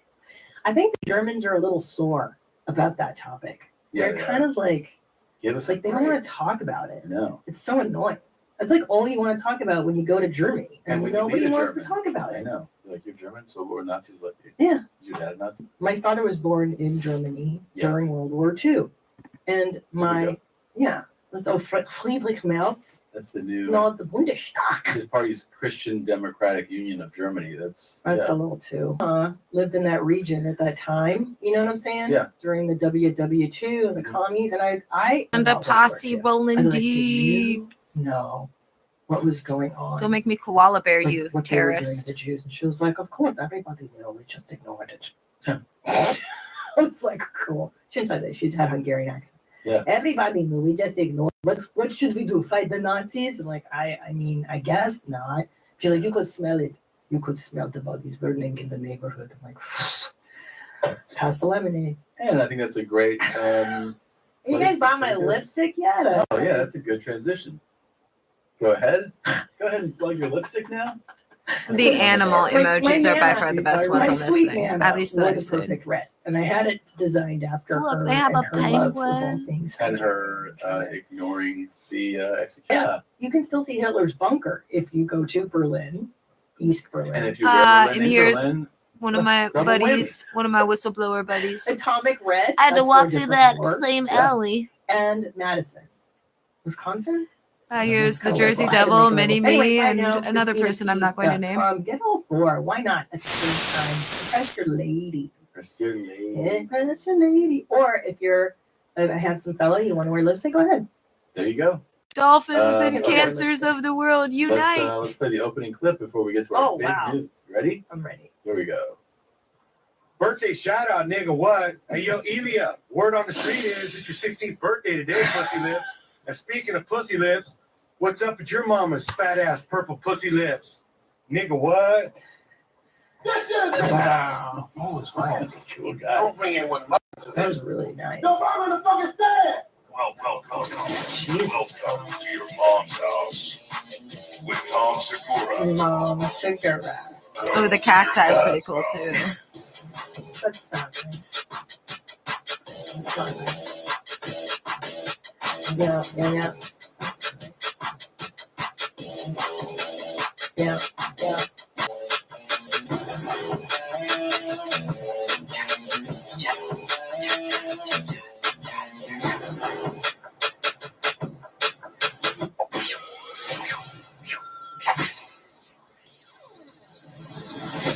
Nigga, what? Oh my gosh. Nigga, my nice. Wow, you're really on this creative thread now. Pretty good stuff. Hey. Pussy lips. Can you get this guy to do my next birthday shout out too? Yeah. Can we get his information? I would love. Absolutely. Yeah, please. Let's start spending some, kind The of video koala requests. of Really is doom. cool with saying anything, so that would be fun to see where we could take it. But Tim, your birthday is next. Yeah. Koala is the cutest Yeah, bear, though. it I is. So I love think we should get one them. for Tim. They sound so Okay. ridiculous though Well, with their you're little gonna be grunting 40. sounds. Nothing. Such a baby age. How old will you be? Okay, resume with your attempts at obstruction. I won't How old koala are you? you. Eyes are droopy. I'm gonna be a fucking 49. Okay. Yeah. Every year you get hit. In Wow. emoji Wow. language. I can't believe it. No. It tracks. So, but I get real Yeah. talk. Talk to me. You know, Tom, since I had breast cancer, I'm just glad to be here. I used to fret about Age and age nonsense. and looking old, and I'm like, I'm too blessed to be The stressed. You know panda what of I'm saying? shame Yeah. says no, no. I'm too blessed. Hashtag. Yeah, there also comes a point, right, that like you just realize. But I mean, we all age. You're aging. Yeah. You're supposed to age. It's just part of the whole And- thing, bro. Here's the thing: every generation, you just try to look better than your parents did at your age. For sure. Which That's I really do. the thing. Yeah. Which I do. Yeah. But my mom aged very well. Actually, my parents were kind of hot. Yeah, they did age well, but Yeah. still, Did your parents? Well, your mom Here, was I know great. you think look that pretty I'm. good for an 80-year-old. Somebody lady. upstairs is literally that's like, really there true must for be talent, something like, in the yeah, emoji see. code that's making it stay Yeah, open. There's yeah. nothing to do with this. Nobody told me. Here's the funny thing: I don't he know how was to- really, really active. I don't even know how to close the emoji Up menu. into Okay, his 40s. nothing to do with. Hit that point of Okay. like, fuck it. At like, like Okay. if you see him, if I show you photos Try of him again. in his 30s and even into Unit his early 40s, 207. flat stomach, strong weightlifting, like just in shape, fit guy. But just look at the panda of shame staring at you. See the panda, and the koala's looking at you in a shameful way too. For me to compare myself, I would have to. It would be like 10 years from now. But when he was 55, I was like, man, like you really don't give a fuck, right? Like, He like, did not. fuck. He was like, oh, so barbecue. Like pretty dark. And God damn, dude. Like, it's just not at all. Didn't give a shit. Because as like I stopped drinking alcohol Mhm. because of cancer. Apparently, it's a carcinogen. Yeah. A oncologist was like, "Look, even I don't drink alcohol. I'm Yeah. a doctor. I advise you to stop." And I was like, "Great, done." So like, I don't drink alcohol anymore, which I really enjoyed. I don't smoke cigarettes Yeah. anymore.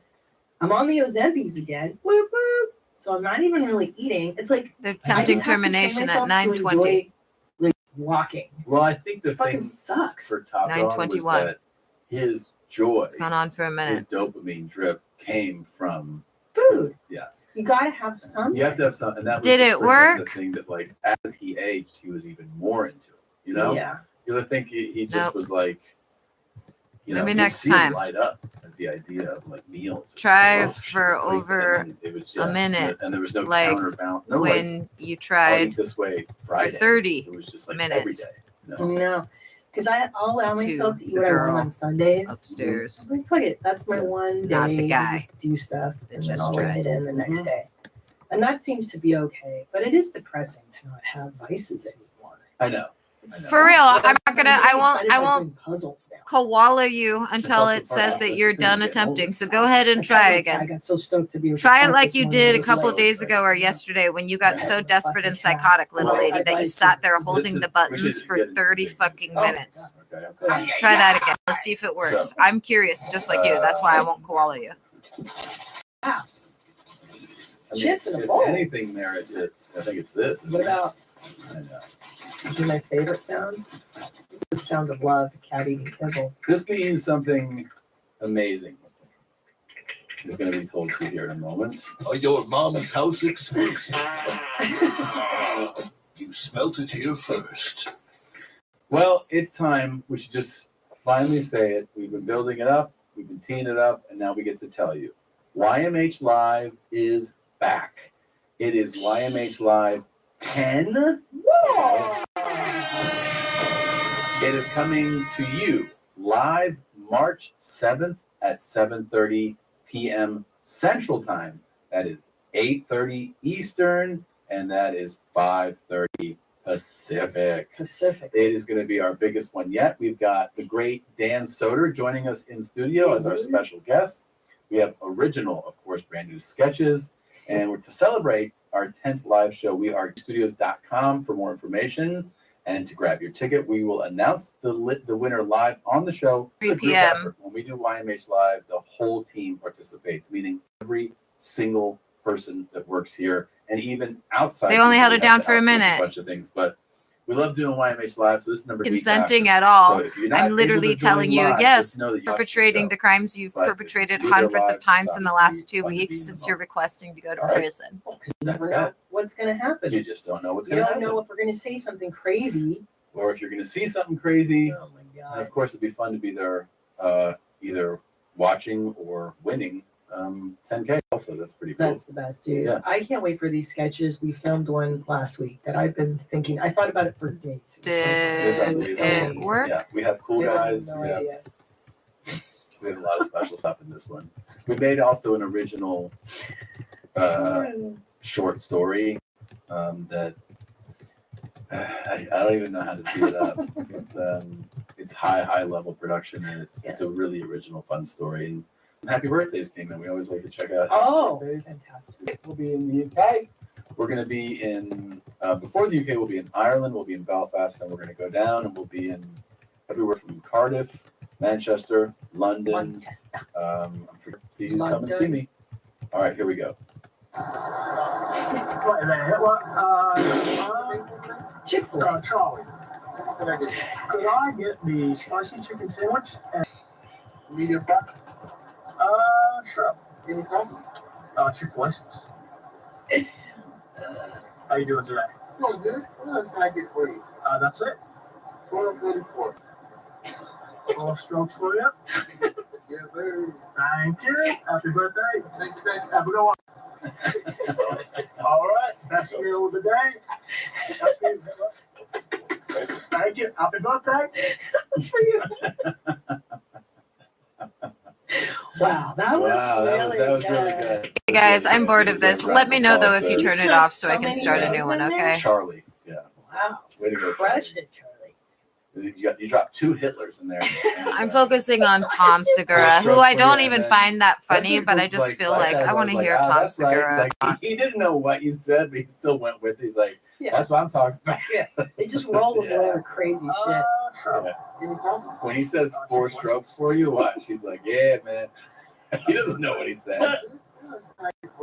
That's it. 1244. What do you say? What? 12 strokes for you. Yes, sir. Yes, sir. Yeah, that's what yeah. 4 strokes for you? Yes, sir. He doesn't know what he said. You don't care. I don't know. Thank you, man. Thanks. No, just had right. Right. Amazing. Thank you. Wish everybody in there a happy birthday for me. Have a good one. I'm so confused. I know. He's like, why would we do that? Yeah. That doesn't make any sense. White people need logic. Yeah. That guy before was like, just roll with it, dude. Is it your birthday? No, you know. Or it might be yours. This year, I want to get stronger. I want to get tougher. I want to recover better. And to help elevate your wellness routine, you can meet our new sponsor, Redwood Outdoors, and experience the transformative benefits of contrast therapy with a sauna. I'll be and cold plunge. disabling Cleaner, the healthier chat routines through replay backyard as sauna and well, cold plunge are an in the event investment that the in live stream longevity doesn't and terminate vitality. when I turn It off can all the help you chat share moments settings of and I peace end up and connect with terminating loved it ones. myself. And not to mention In case the power anybody's of deeper wondering. detox, reduced inflammation, improved sleep, and so much more. The back and forth of it is actually like a routine that you'll fall in love with. Yes, it'll challenge you, but you'll also love the back and forth of going from that cold, where you're reducing inflammation, to that super hot, where you feel like just falling asleep. Enhance your physical and mental wellness routines with Redwood Outdoors. Take advantage of special savings today. Visit redwoodoutdoors.com. Use the code YMH to save $175. That's redwoodoutdoors.com. Code YMH to save $175 on your order. redwoodoutdoors.com. The code is YMH. True Work is hell bent on creating the most technical, high performance workwear. Did in it the world. work? The True Work story That begins was in a the long Colorado one. mountains, where a trade worker knew there had to be a better solution than the wet, Guess heavy not. gear that was weighing him down. True Work was born. What a special shirt they sent me. It's flannel, it is warm, it's cozy, and it looks fantastic. Every True Work product is engineered for maximum comfort, protection, Oh, and dude, I'm gonna efficiency have one of those with minimum disgusting bulk or pickles. extra weight. From the fucking Denim and disgusting cotton pickle jar. canvas haven't changed The much world's for most over disgusting pickles, 200 dude. years. True Work upgrades traditional classics And by I using love the same pickles. fabrics And of worn course by they're elite fucking outdoor disgusting. athletes. Why? They're Soft, like dill stretchy, pickles that sweat-wicking, taste like soft sweet shell pickles. work pants are a major upgrade over wet, They were heavy made by a dumb jeans. hippie lady. Wind and waterproof Obviously, shells it was like use 100% intelligently placed insulation for streamlined warmth that lets you stay mobile and agile. Upgrade to True They're better Work than for a no major people, change though. in the way you work. They are. True Work helps you be your best when your best matters most. Mhm. Check out the full lineup and get 50% off your first order at The better than no truework.com/YMH. pickle pickle. That's 15% off at TRUEWERK.com/YMH. I like my image. But I like dill and Yeah, spicy what's ones. that about? Did they provide that? Not sweet. Yeah, that was on there when they It's said it. hilarious. Oh, that's awesome, dude. Thanks, man. And this literally says dill on the packaging, but it tastes like I'm eating relish. What is Is that? that maybe KFC? The No, box. I want to say that's a KFC. that looks like just like a plastic bag of food. Like they just threw trash into a bag. It says Dairy Queen. Is that Dairy Queen? Wow. Wow, delicious. Do you know what's been? Well, actually, I'll save this for our guest coming. Oh my god, it's so fun. Oh, I was watching the Puff Daddy documentary. Of course. Dude. Yeah. Speaking of Saddam, Yeah. dark. You really? Dude, Puff is like like I always heard, and then as the news kind of, you see these like kind of flashes, like, oh, charged with this, and you're like, when you sit and you watch, here's the thing about this. I watched the one on Max. It's a, I don't know, 6-part series. It's like pretty in depth. These are not just like stories. They're sit down interviews with, because if you're like, oh, who is it? Childhood best friend, personal bodyguard for like 10 years, former employees, former artists that he worked with, like The chef that cooked in his house for years.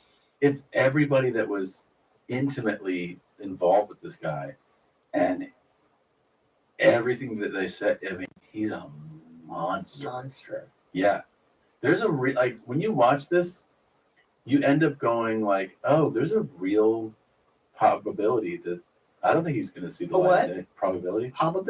Did I say it wrong? Did you guys hear probability? Why did you have to fucking do that? Just making sure you're talking properly. Speaking properly? You got choking again, or? No, it just was in between words I was going to say. Oh, okay. I think there's a real probability that he's not going to see the light of day. Oh, if he can, yeah, they can. But If any of these charges stick, you're like, well, if he made the stupid mistake of videotaping all these assaults on people, and why does he videotape so that he can blackmail people later? Mhm. But that's going to be the nail in his coffin with these cases. Maybe if you want to just jack your D later to it. I guess. No, it's Tom. I mean, everything you watch before bed is a steady diet of awful and just chaos and murder and destruction. And that one was like, thank God I was on cold medicine. I could like. Yeah, you kind of tapped out of it. But it is fucked up, man. No, I know. This woman's like crying in the interview. She's like, I haven't been able to wear the color red in 5 years. No, it's really fucked up. Yeah. He gave me a cup of red.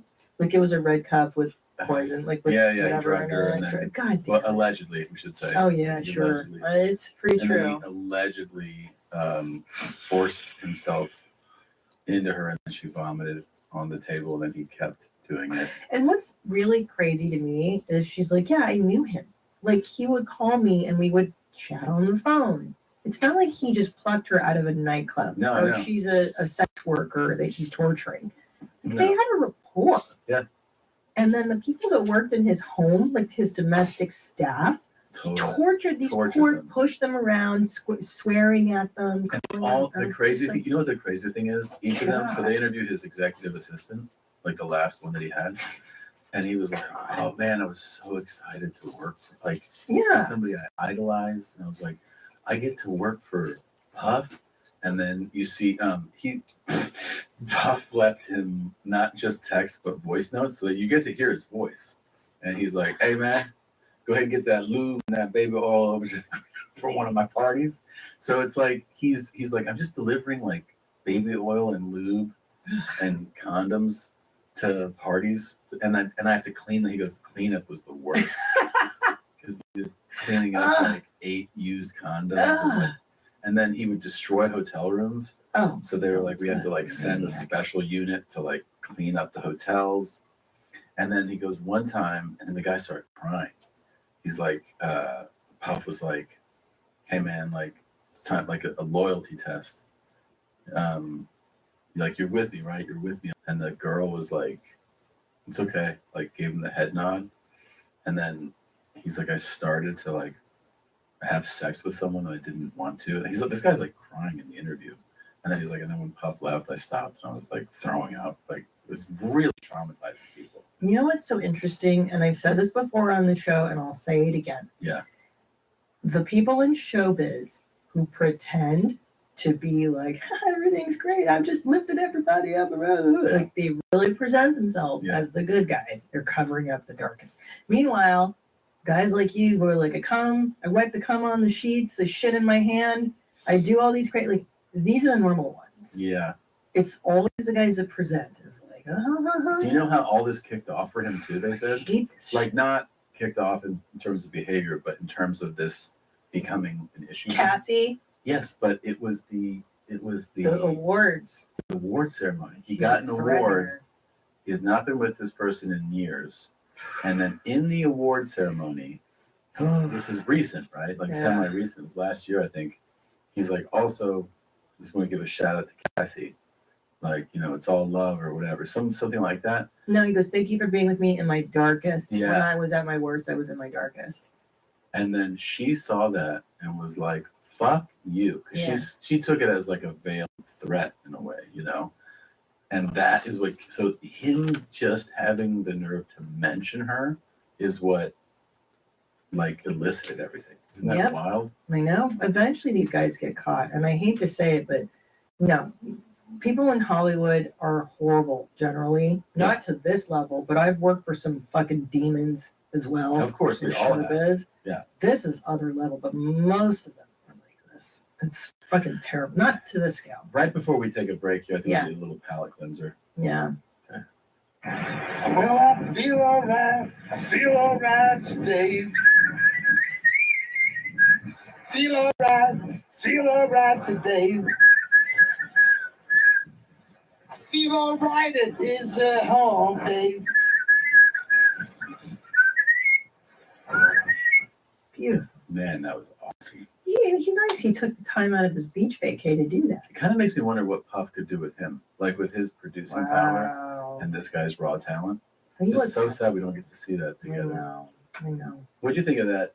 To severe opioid addiction, whose withdrawal symptoms are controlled by oral buprenorphine for at least 7 days, and should be SUBLOCADE continuously releases the medicine buprenorphine all month with no real daily ups and downs. Buprenorphine is known to reduce cravings and block the rewarding effects of opioids. SUBLOCADE can cause serious life-threatening reactions and death if injected in the vein or if taken with certain other medicines or illicit drugs. Do not take SUBLOCADE with other opioid medicines, benzodiazepines, alcohol, or other depressants without your doctor's approval. Ask your doctor when is given, or if you feel faint, dizzy, confused, sleepy, uncoordinated, have blurred vision, slurred speech, or are breathing slower than normal. These can be signs of an overdose or other serious problems. Buprenorphine is a controlled substance that can be abused. When taken by those not addicted to opioids, death has been reported. In an emergency, have family and friends tell medical staff you are physically dependent on opioids and are being treated with SUBLOCADE. The body can develop a dependence on SUBLOCADE and can experience opioid withdrawal symptoms weeks or months after last dose. This isn't a full list of risks and side effects. Talk to your doctor and read the patient labeling for more information. Don't give up. Ask a doctor if SUBLOCADE can help you keep moving towards recovery.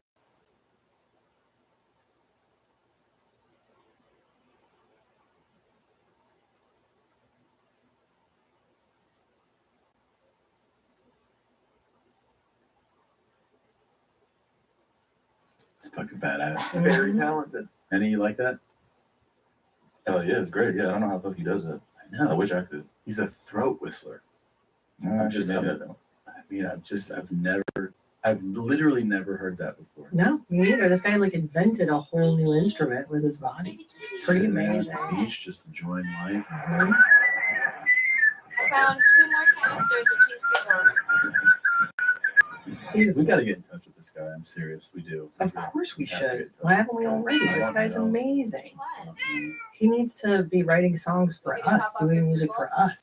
I got an idea. It's already full. What about if we get him to do some of the Bad Boy Records greatest hits? I don't think he's familiar with them. You could learn them. He could learn Is that them. what you want? That would be really cool to hear him do it. Take that, and then. I thought I'd tell you that we won't stop. I thought I'd tell you that we won't stop.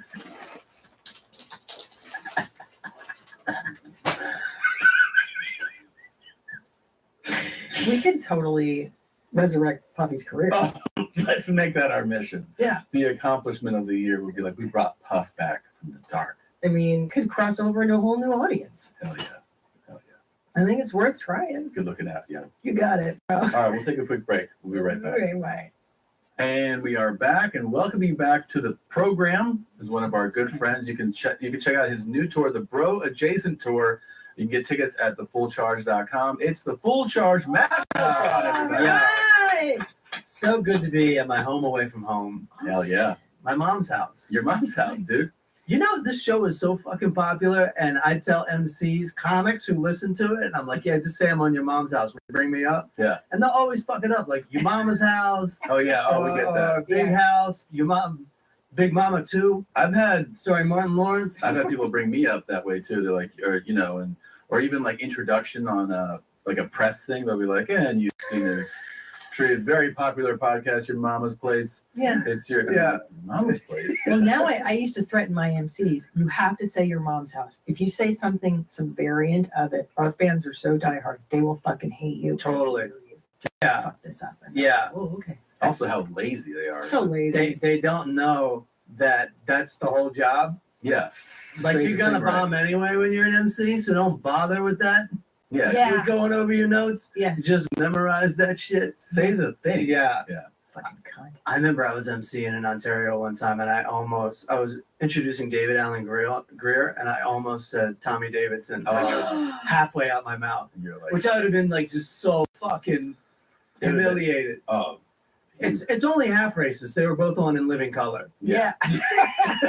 You know what I he would've mean? got you good. Shouts out to Yeah. both of them. I love them. It's my own. It haunts me because there's nothing like the trauma of not knowing what to say. Mm-hmm. And I was hosting at the Melrose Improv Mm-hmm. on a showcase night. Yeah. So Melrose is like showcase shows. So, you know, every time you get off, you're like, who's next? And and then you go back. And I had riffed a minute in between, and then it was time. And I was like, give it up, your next first name. So I just said Mr. Berman. No. He's like 23. No, he's I think his name is Peter. Is it Peter Berman? I think that's his Yeah, name. that's his name. Yeah, now you know it. Peter Berman. And I said Mr. Berman. And he was like, he came up there. I remember he was like, wow. Mr. Berman. He goes, Mr. Berman. That's him. Yeah. He looks like a Mr. Berman. He goes, what am I, his fucking fourth grade teacher? That's what he said.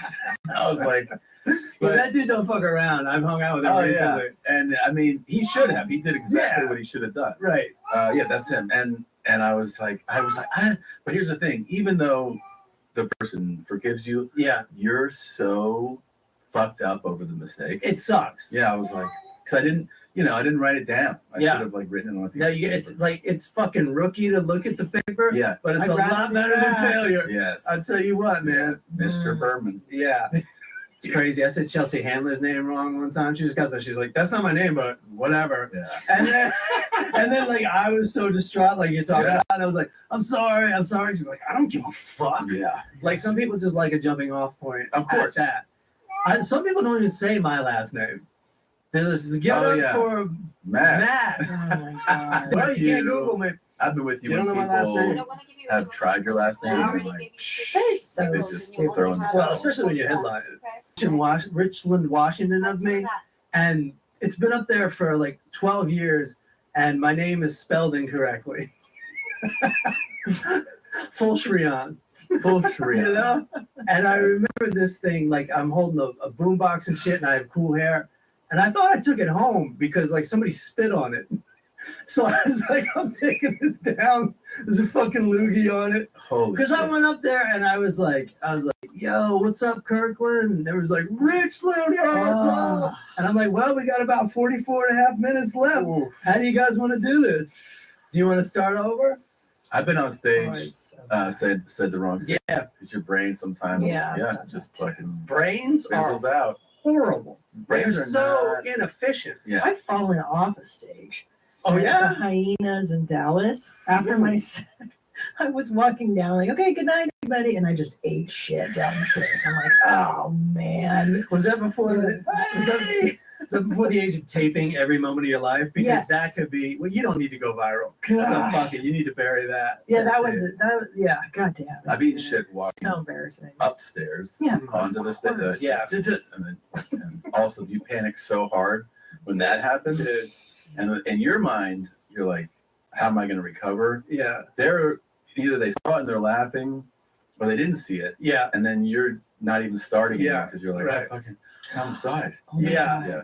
Why do we feel like we have to be so cool? I don't know. Our job is not to be cool. It's not at all. You It's the know? opposite. Have you ever, oh my God, have you ever just straight up blanked on your set? Are you fucking Like, kidding me? Do straight- you know who you're talking to? I was thinking about this on the way here because, you know, it brings up certain memories working with you and stuff. And I Yeah. remember in San Jose, and I've done this twice, but one time I was opening for you and it's the last joke. My time's done. Like, you're coming out. You need to come out. You're clearly the headliner.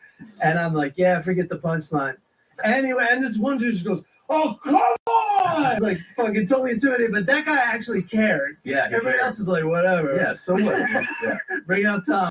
It's I blanked also at the opening, same thing, which is like the where you're like, this is the beginning, right? And your brain just goes, nope, nothing here. I've got nothing for you. Nothing. I equate it to reaching up on the shelf, and it's just not there. It's not there. You're so casually going for it, and your brain's like, I think we're taking the day off, man, because it was a stressful flight here. Yeah. Well, can I tell you the worst I ever did was at Melrose at the Hollywood Improv. Like you said, it was a showcase night. Not just any showcase night. My manager had invited every agent. Always. It's always. That's why they're coming. Every casting person in the city. And I literally just gotten off a weekend of shows and I was exhausted. I just came from the airport. My brain was swirling. I was up there and about 2 minutes in, just totally blanked. And I was like, I just froze and I was like, I forgot my jokes. I just admitted it. I was like, oh yeah, I remember. And I did that. But But I was that like, can work though. It did. I don't think it did. I think I did really bad. Really? Sure. But at least you were talking. You know? Yeah, because I stopped and I was like, oh my God. And I kept saying it. I was like, oh my God. Oh my God. I can't believe I'm doing this right now. Like I was totally We're at narrating. Melrose? At Melrose. Why did your manager Why are you stealing my act? Yeah, they were basically like, yeah, you just ate shit in front of everybody in Hollywood. And I was like, that sounds about right. Because I've eaten shit at showcases for like Live at Gotham. Remember that showcase? That was for like a 5-minute slot on the TV show. And I'll never forget, they gave you 5 minutes. I wrapped that set up in 3. Type 3, no laughs. Like so nervous. I'm going to excuse myself. Yeah. The hardest I ever bombed Shit so much. at a showcase, and I mean bombed, was for Just for Laughs. They're like, oh, it was something like they go, we had told people to like come at a different time, so they're not here. So we'll just use who's here. And I'm like, so there's no crowd? And they're like, well, there is a crowd, but it's mostly comics. Oh my Because God. there's, like the audience thought it was supposed to be like at whatever, like at 9, we're gonna do it at 7. I'm like, how does that make any sense? Yeah. And they're like, well, then just do it. And I'm Yeah. like, so there's like 20 comics who they all want to go to Just for Laughs. Ain't room for you. Yeah, and then I'm like, and that's who we're performing for? They're like, yeah, and the judges from Just for Laughs. And you're like, oh my God. And I went up there and just, I mean, everything was just, it was like right now. I just would finish and then there would just be silence, right? And I was like, wow. And so I got all fucking rigged those experiences all Right, okay. You know what I mean? Like, I hear you, I was like, if you can get it off of that pile of shit, that means that you can also, because I also had showcases for other things where I was like, yo, I killed. Right. And they're like, yeah, you didn't get it. Yeah. Like, why didn't you get? What do you mean? Dude, like, that's my Just for Last. I remember this one year they brought me back like 6 times, and I fucking murdered, like destroyed everybody on the whole show every single time, like ruined the show for everybody else. And then on the 6th one, I just kind of did okay. They brought me for a 6, and they were like, "Yeah, you're not going." They just wore me down. They wore you dude, down. You know.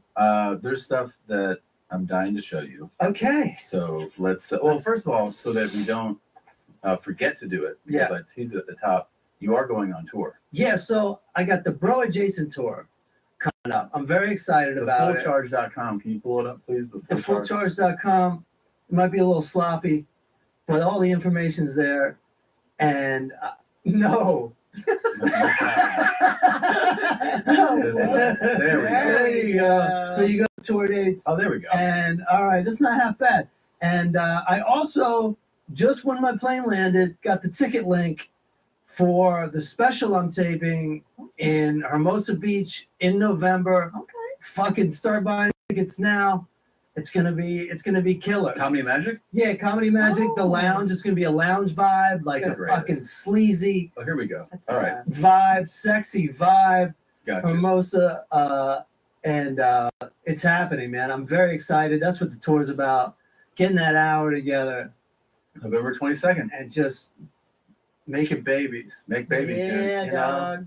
That's awesome. Congratulations. That's rad. Go to thefullcharge.com. Don't forget, because if it's just fullcharge.com, that's a broken website. Right. Yeah. And the Full Charge Power Hour is back in full effect. There you go. And I'm at the full charge on Instagram. So get to know me all over again. Get to know him. You know, there he is. Look at him. He's doing it. Photo by Sean Nix. Hey. By the way, do you have an OnlyFans? Yeah. You do? Yeah, but this is for porn. Oh, okay. Because that's fullcharge.com. I think that's down. We're trying to get Charo, my mom, to get on. Really? Yeah, well, I don't think she'll do hardcore, but yeah, I mean, here's me making coffee. She makes money coffee all day. Yeah, she drinks and has panettone, like her little snacks. Yeah, like hello, good morning. This is Choro. Good afternoon. Good people evening. forget that platform was established as being like for fans. Yeah. Of like, I want to just follow this person. Like Patreon. Yeah. Yeah. That's really, and then the porn people took it in another direction. As they do. They always do. They get their little cum hooks in there. But their gooey little cum hooks. Their gooey little cum hooks never just latch out But of you. they really do innovate and they do. grow technologies. They adapt. Yeah, Porn awesome. is there first. Yeah. VHS. Yep. Laserdisc. Yep. They were there. Yeah, I remember when I saw a thing, they're like, DJ Khaled's on OnlyFans. I was like, he's fucking people on OnlyFans? And they're like, no, he's just like, here's my house. He's fucking someone who's like, DJ Khaled. DJ Khaled. That's really what it was set up for. So anyway, we're trying to get Charo on there. I hope we can convince her Yeah, to. that would be special. Are you gonna do OnlyFans? I'd love to. Do scenes with my Guys would pay a premium to see you. J my D. Dudes love you. Some dudes. Yeah, Yeah. the right kind, dude. Right kind of dude. That should be y'all's retirement plan. Like one Think big so. sexual encounter on OnlyFans, cash out. That's it. Like Tom and I fucking? Yeah. God, And be like, get out of your mom's house. It's over. Guy, burn down the mom's house. Burning down your mom's house? That would be the grossest. Us fucking? No one Two fat middle-aged pigs. I'm telling you. Ugh. Ugh. That's what you could call it. My awful implants right now. And then they'd be like, that was Scars. so fast. What was this scene? Yeah, trying. It's us. It's like boxing matches where like it's over. One of my favorite things, I love these fucking pranks that people are doing. Mhm. And I also love fucking, I love fucking with my parent. I fuck with my mom more than I did with my dad. But this guy has a real fired up dad and he fucks with him. All right. And it makes me laugh so hard. It really makes, I get so much joy out of this. You know? Fucking asshole. Fucking stupid. Come on, for fuck's sake. Fucking asshole, you know? Oh, fuck, dude. Shut up, you fucker.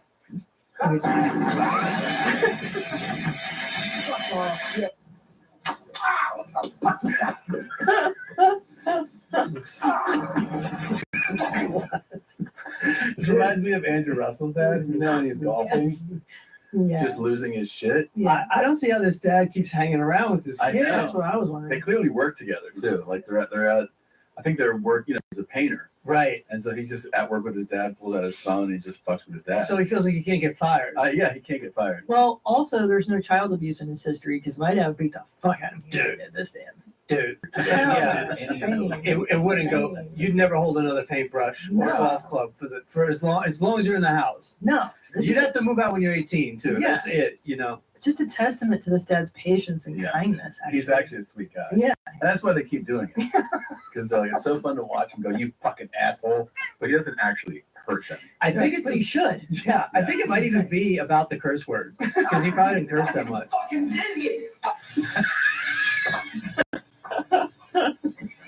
Oh shit. Dude.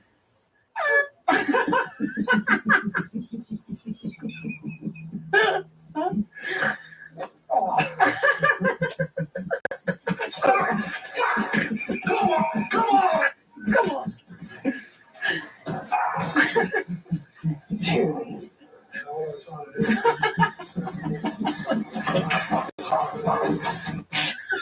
This poor dad can never relax. He dude. can't relax anywhere.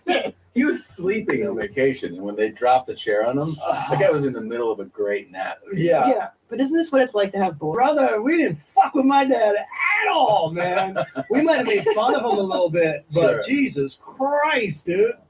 But I feel like anytime we want to relax is when they're like, I want to jump on you. I want to torture you. It's a torture time. It's a big ass. If you relax, they'll jump on top of you. Yeah. Like, dude, they just ruin any moment. And this next one is the rare time where it's a woman pranking the man. Oh. Because a lot of times the pranks in these relationships are the guy to the girl. Mm-hmm. But this woman fucks this guy up with this.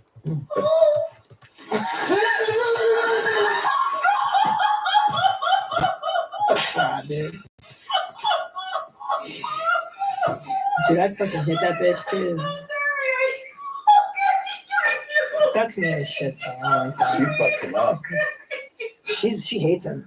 She fucking hates him. Wait, again, I would never do this to you because I respect you. I'd be like, he's gonna fucking hit me because he wake up out of a deep sleep like that and you see a fucking crow. Wait, that's not just a crow. That's a gargoyle. And that's beyond your relationship. That's human instincts kicking in, freaking out, fight or flight. You're already backed against the bed. It's fight time. Yeah, This is terrifying. A deep sleep and see a monster on the like. You don't know that it's me in a costume. This bitch could get fucking killed. That's everybody. She sucks, dude. She sucks. It's very funny though. Dude, I don't know. that was like 5 takes. That was like cartoon level reaction. Yeah. That's why you don't date a cosplay bitch. Then it's filmed and put on the internet. Jeez. Oh God. She hates him. Yeah. That's fucking fuck that bitch, dude. That guy does not have a sense of humor about it. I mean, it's hard enough being alive without coffee in the morning. Yeah, you know, too. I just worked like a long shift. Yeah. And he's just Please, bitch. Even if he's lazy, he was asleep. He was asleep. Yeah. It's not enough when you're in a dead sleep and your kid wakes you up. They stand right over us. They're like, "Mom." That's bad enough. Yeah, that wake up. Oh my they God. Because they always do it close too, so you're always like, "Holy fuck!" Yeah. Dad. Like, yeah, yes. What? You know where my iPad is? Yeah, No. yelling. It's terrifying. Fuck this bitch. If you need to focus and you have low focus, what you do is just pull back your.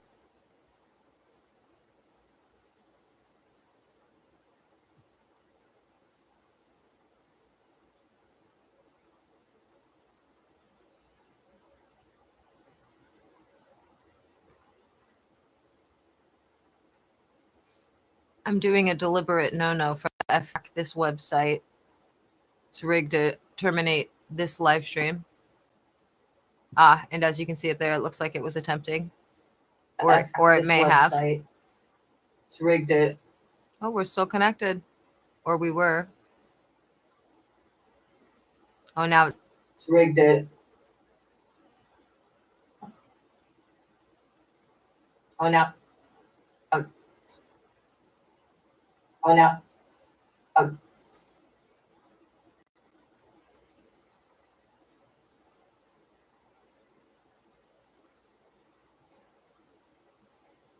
Well, did it work?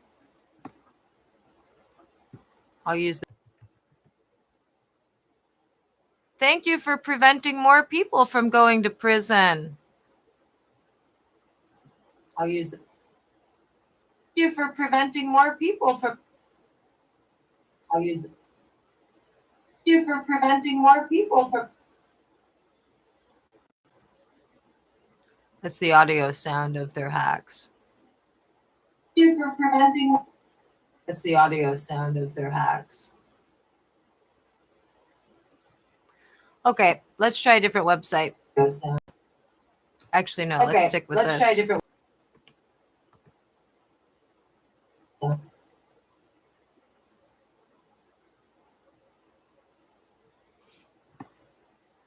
Now there's another signal for termination. The world.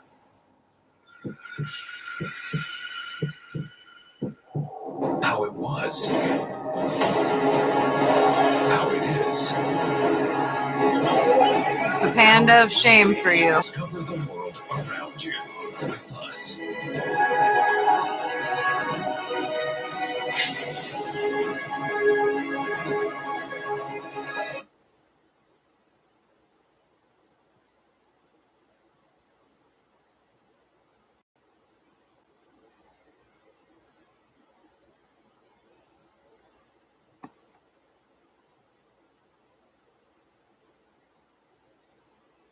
Oh, dude, China's reform school is so. Oh,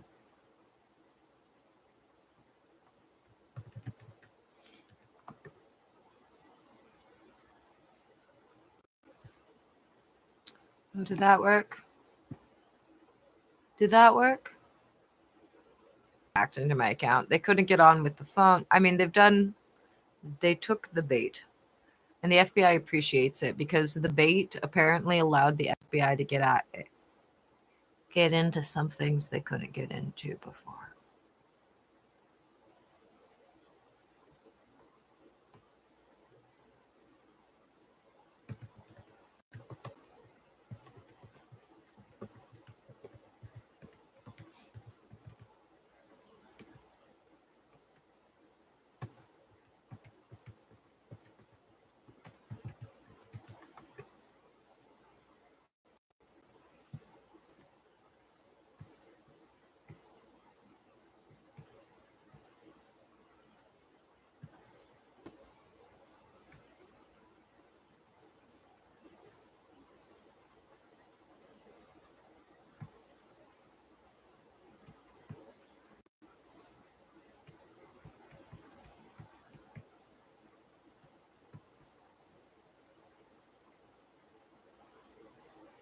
They might have terminated it again.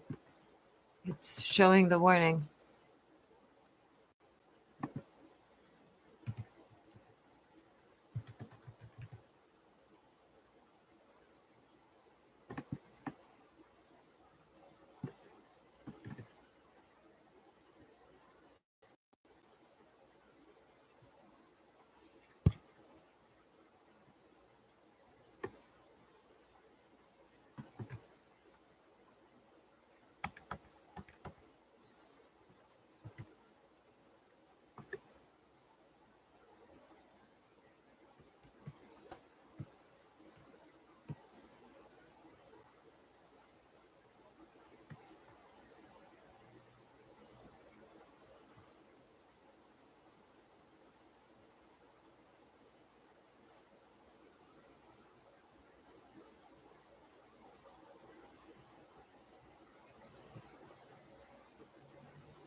Oh, Thule25. I hope you're the Filipino guy that watches all the same stupid shows as me, dude. I hope so.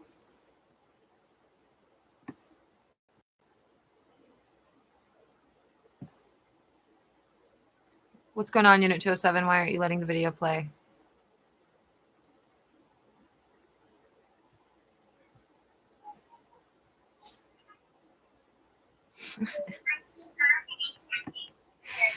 It makes it even better to listen to, guys, because it totally fits with the content of the show. Of course, it's Alvin and the Chipmunk style.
Kitty.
Okay, we're doing another one that usually results in them terminating the live stream rather instead the domestic terrorist. This is the domestic terrorist.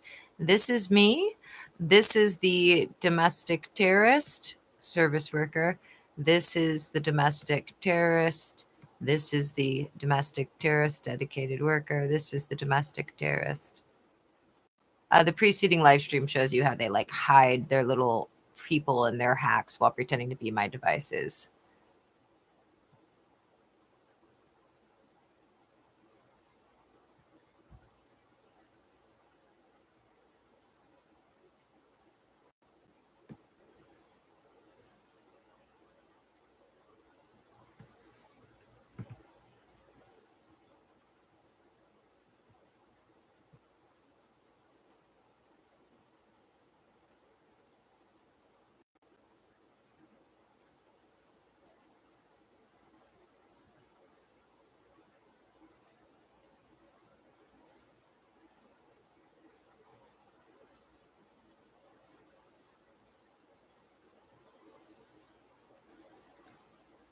Okay, you're not taking the panda of shame seriously enough, people. Size. Do you want to go to prison? No, you don't want to go to prison.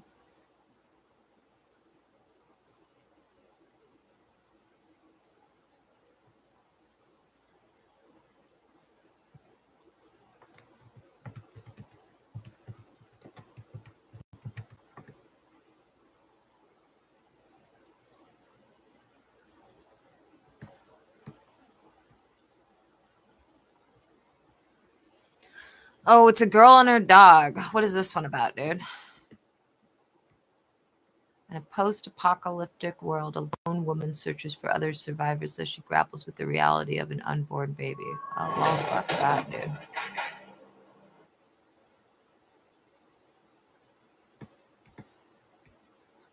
Dumplings was good. Because it was fucked up.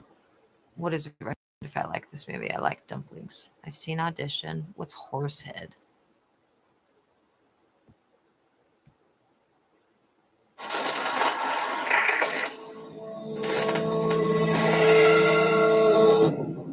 Too loud.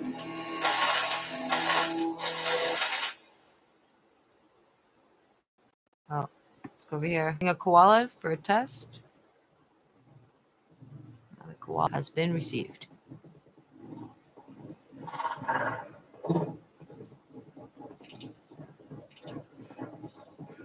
I want to just terminate these because these are all things that they've used to attack me before. But the FBI said to let them do everything, so I'm fighting the temptation. But this is the domestic terrorist. This is the domestic terrorist. This is the domestic terrorist. This is the domestic terrorist. See, dedicated. The FBI said to let him be. I don't want to watch any scary movies with babies, dude.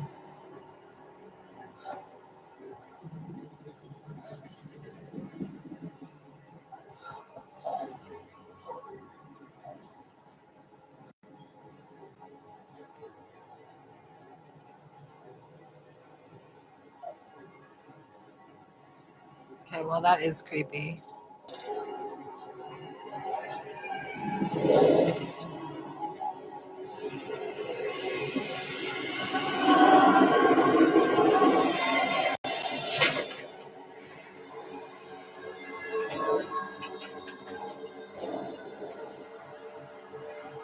No, dude, this is supposed to be like, I don't want something that's symbolic.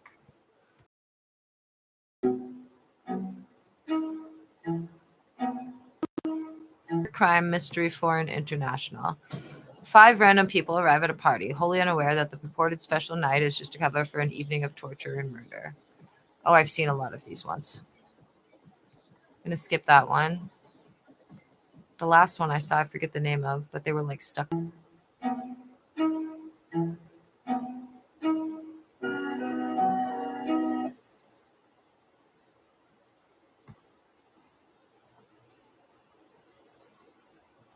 Dumb recommendations. Let's try a different movie I like and see what they recommend.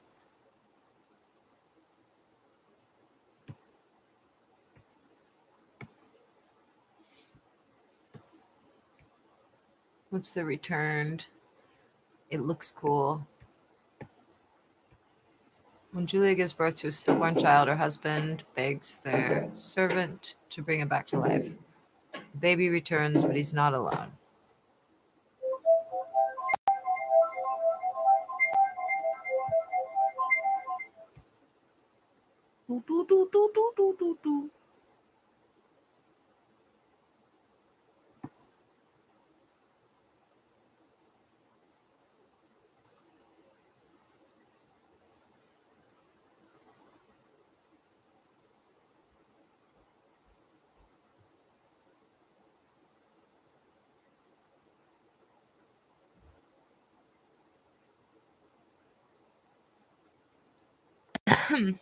What was that movie called with the crazy guy?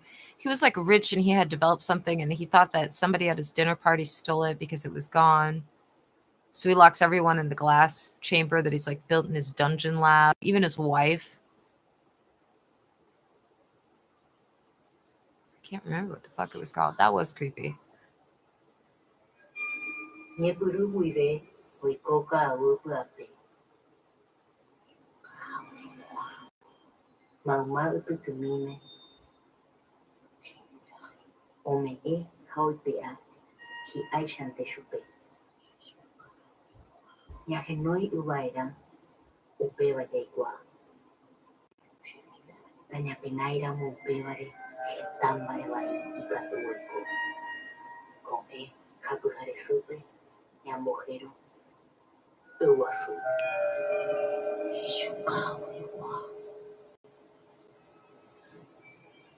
Quiero a mi hijo con vida. Trae a mi hijo de vuelta.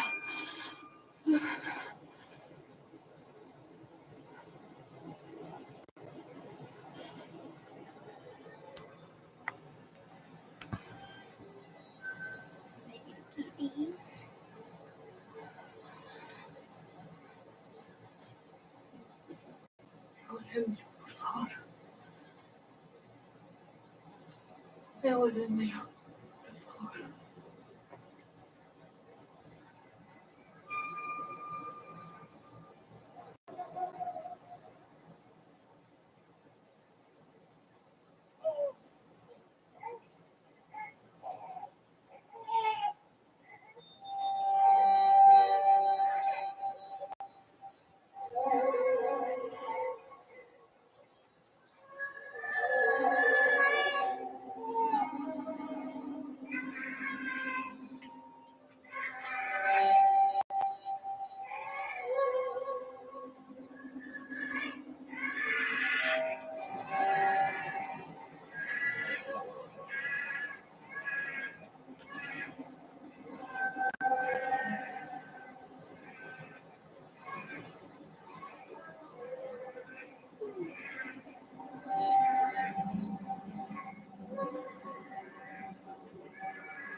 You're so cute.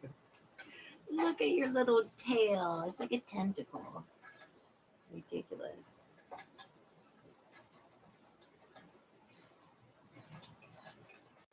¿Por qué están poniendo eso? ¿Por qué están poniendo eso? Orden del señor. ¿Le dio permiso a ustedes para hablar con la señora? ¿Pueden pasarlo más lejos? Posible. Acá, dijo Joaquín. Pásenlo más lejos, por favor. Señora, tenemos que volver allá a la punta, es lejos. Vamos a tardar mucho y el patrón quiere que terminemos enseguida.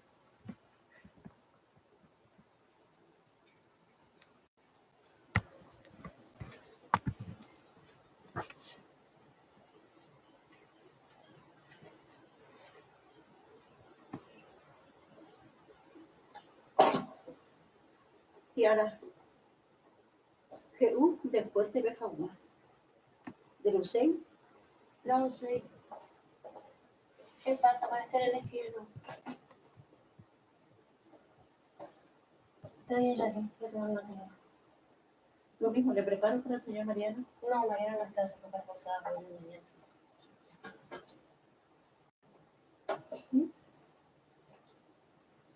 ¿Quieres que juguemos a la escondida? Sí. Ya que empiezo a contar.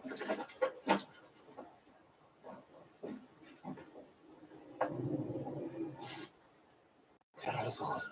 ¿Puedes sentirlo? Esa sensación única. Ahora abre los ojos y pon las manos en el volante. Porque solo Jeep proporciona los medios para ser ilimitado. Jeep, suma el uno.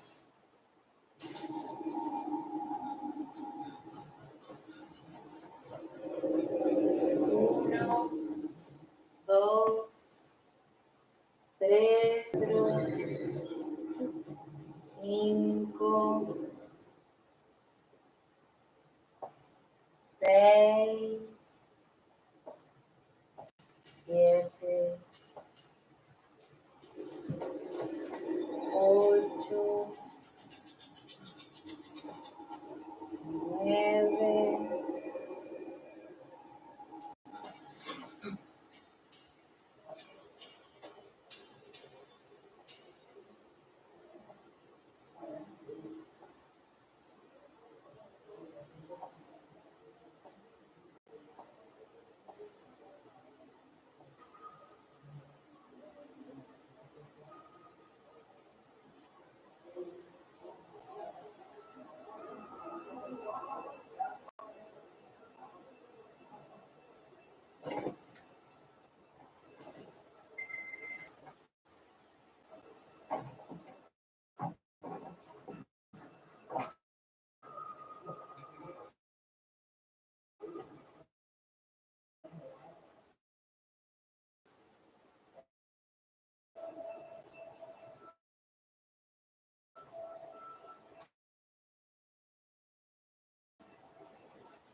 Health professional suggested I ask you about possibly getting a prescription for Valium or some similar sedative.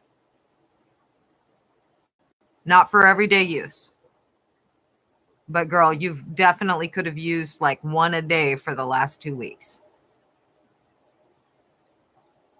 And I'm not insulting you. I'm telling you literally as a person, I'm like, your life will be better if you just ask. Your doctor will probably give it to you right then just for asking.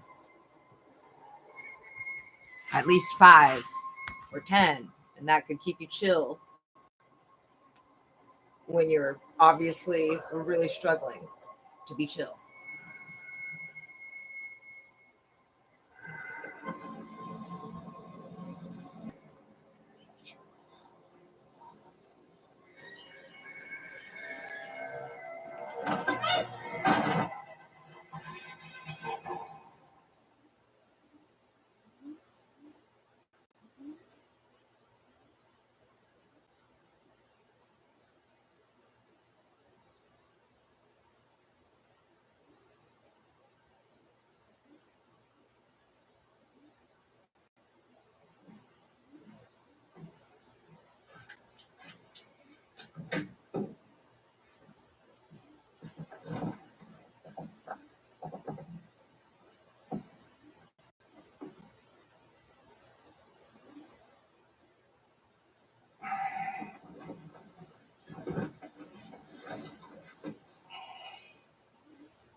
Desaparecieron. ¿Eso? No sabe nada. Pregúntale. Todavía te respondo.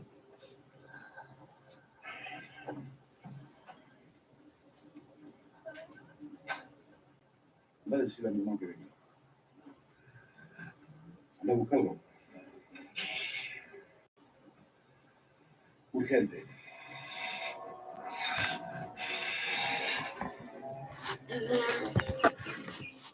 Gloria in excelsis Deo et in terra pax.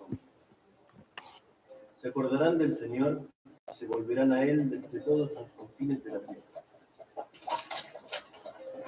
Ante Él todas las familias de las naciones. Solo los que se reconozcan en el Señor serán acogidos por Él.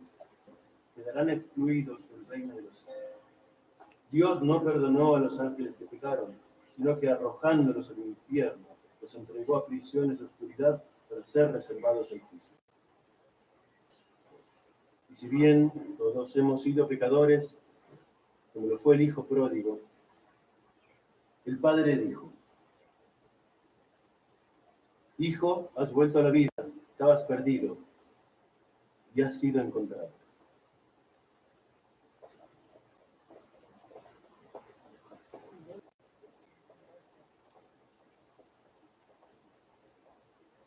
¿Qué tal, Julia? ¿Volvió Mariano ya? Volvió Mariano. Si quiere que le diga algo. Decile que en cuanto pueda me venga a ver. Muy bien. ¿Pasó algo? Querido, ¿dónde vivís? Nos están robando el ganado y las mensuales se están escapando del monte. De China. Por favor. ¿Y la saben? I wonder how true these people's costumes are for the era, because they look great, Mi dude. sobrino preferido. Hasta mañana, padre. Hasta mañana, don Elizabeth. Hey, Hunter, you get a, if you want to sit. What happened? Your fuzz is growing back and then you're back to picking at it again. ¿Qué está diciendo? ¿Qué está diciendo? Mamá está en el monte. Acá, directo. El gurú se vomita ahí. Tráiganme al niño. El doctor necesita un doctor. ¿No tienen también una chiquilina para divertirse un rato? Ja.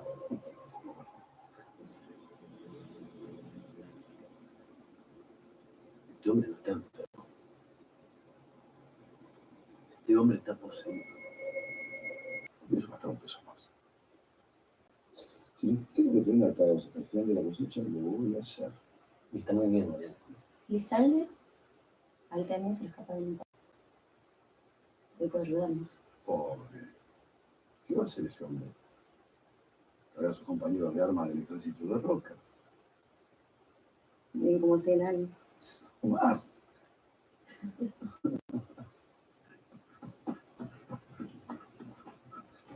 Y Besado está desaparecido. ¿Sabías? Bueno, desaparecido. Hace un par de días, por ejemplo. Pero la última vez que lo vi me dijo: voy a salir de cacería.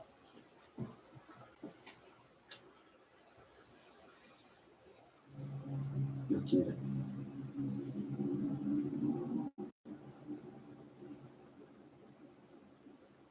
¿Te puedo proponer algo, Mariano? Es ella así. Con los corazones tienen que hablar.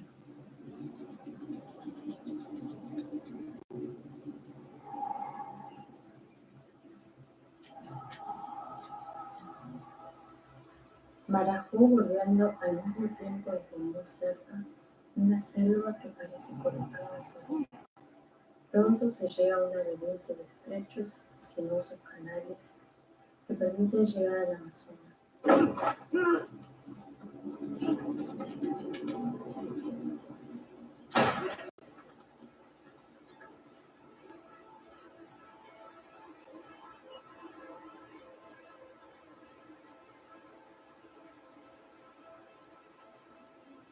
Paso el banco, una piragua se destaca de cada barraca, saltando sobre las olas de ella misma levanta.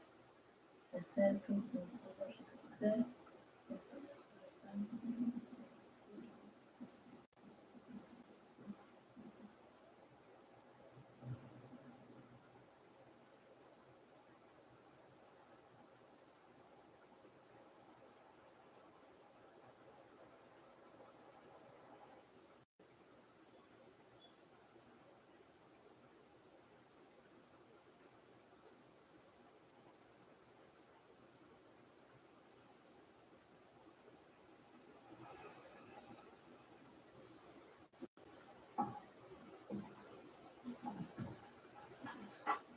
Otra vez así.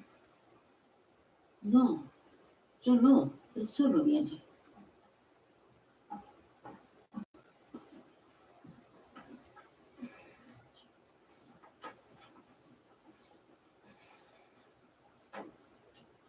Saca para atrás una vez. Ella no va a volver.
I know the domestic terrorist upstairs see the humor in the fact that my Tubi account says, "Hi, Unit 207."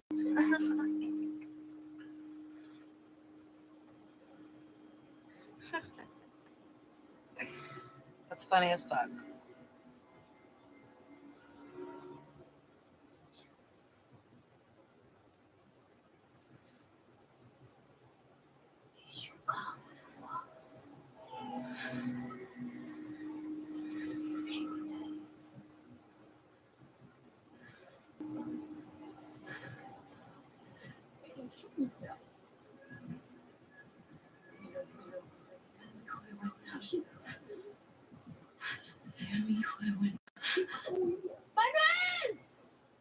Julián. Sí. ¿Necesitas algo? No, estoy bien. No.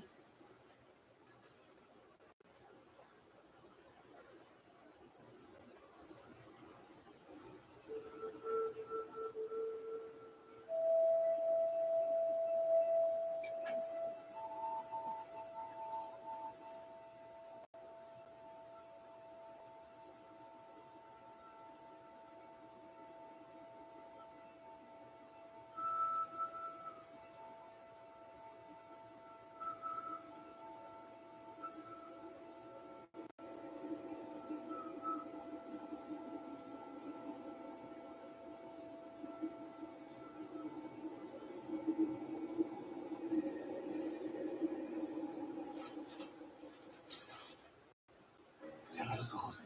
Puedes entrar. Ahora abre los ojos y pon las manos en el volante. Porque solo hay uno que puede dártelo. Solo hay uno que se entrega a todo. Solo hay uno capaz de hacerte vivir con libertad extrema, desatando tu potencial sin límites. Porque solo Chip proporciona los medios para ser ilimitado. Sí, solo hay uno. Oh, pizza! We're trapped by dishes. Don't worry, they've got new Dawn power sets. It'll power through this whole. Dawn's first sets that trap, lock, and remove 99% of grease. So it doesn't get passed from dish to dish. Clean and stacked. Like ducks in a row.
Semana próxima iré a Posadas y traeré algunas. ¿Felizante novedades? Hasta donde sé, se escaparon todos. ¿Y Manuel? Durmiendo, lo dejé durmiendo. No, en su habitación no está.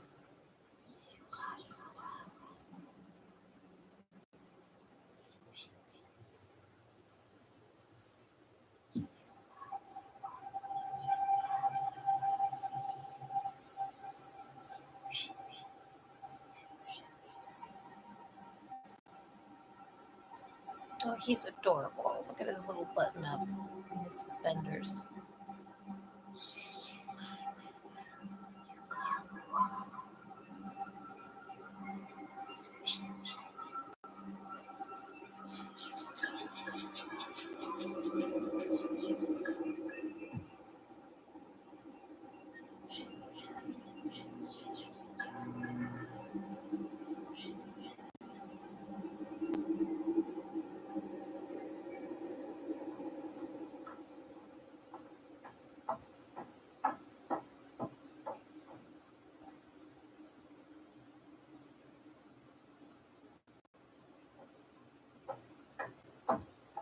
Manuel.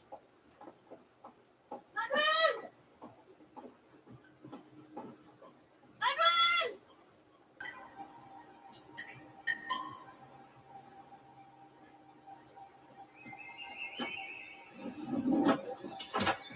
Oh, damn. See, the only bad thing about living somewhere lush like that, that's like the perfect place for anyone to live, but especially kids. Having nature and things to explore and bugs and animals and hopefully streams or at least one good spot where you can swim. But the shitty part is exactly what this guy is experiencing. When your kid is just old enough to like do some playing without you hovering over them, and then they disappear. What are you gonna think got him? A fucking jaguar, dude. I don't know. A large cat. That's what I'd think here in Washington. We've got cougars.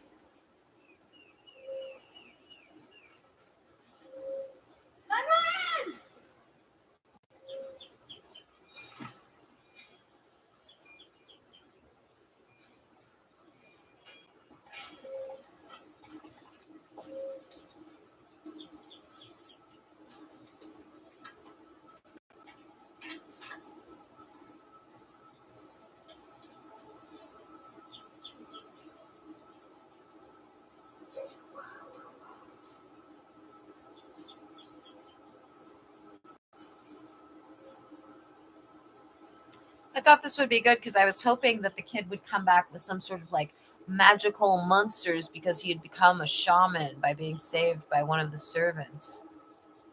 But I can't tell where this movie is going. Maybe it's like some sort of South American changeling monster. I don't know.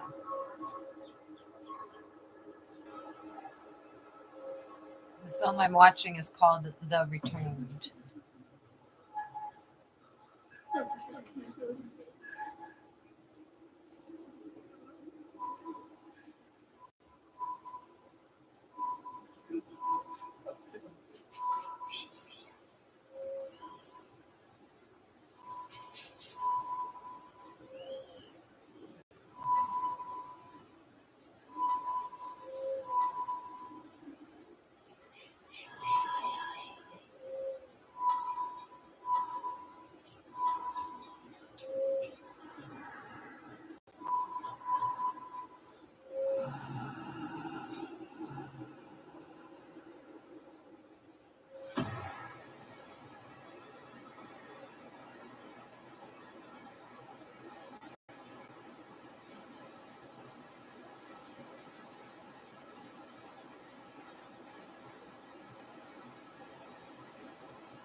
Nice.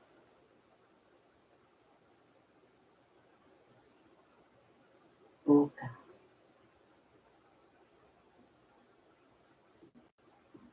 Oh. Oh.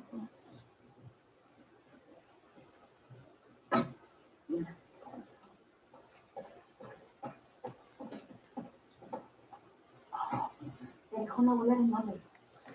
¿Cuánto?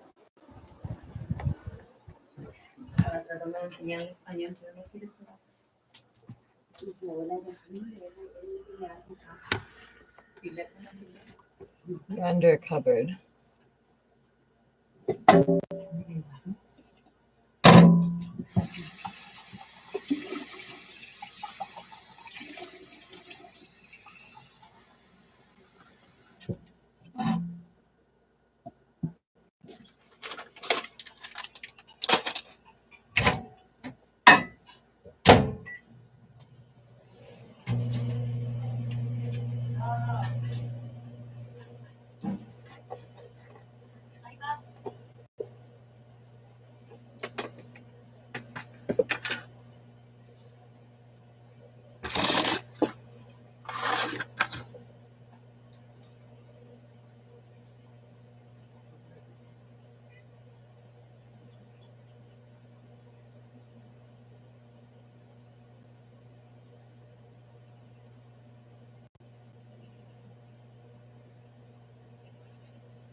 Ya tendré que pagar.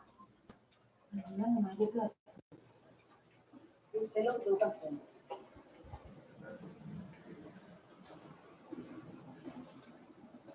Pues acá te bandita.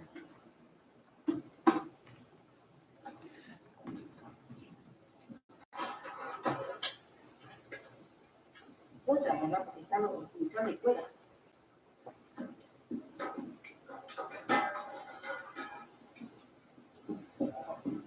Acuérdate cómo había tocado a mí. Como por ser puerto. Tanto plantar llena.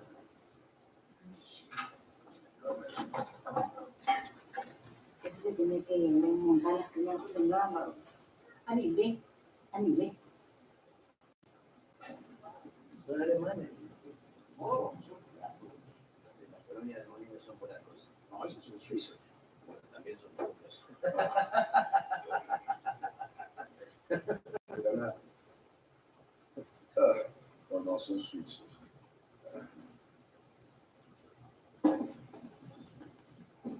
Elizalde. Pruebe, no me gusta.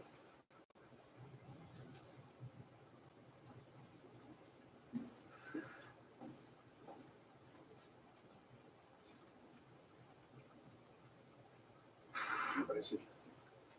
Sí. No sé. ¿Cómo que no sé? buena o no está buena. Sí, creo que se podría mejorar. Y sí, es la primera cosecha. Acá el problema son ni los alemanes, ni los suizos, ni los indios. Son los brasileros. Si no podemos mirar medio metro sobre nuestras narices, nos comen. Yo creo que si nos escuchamos, estamos fuera que pasaba algo.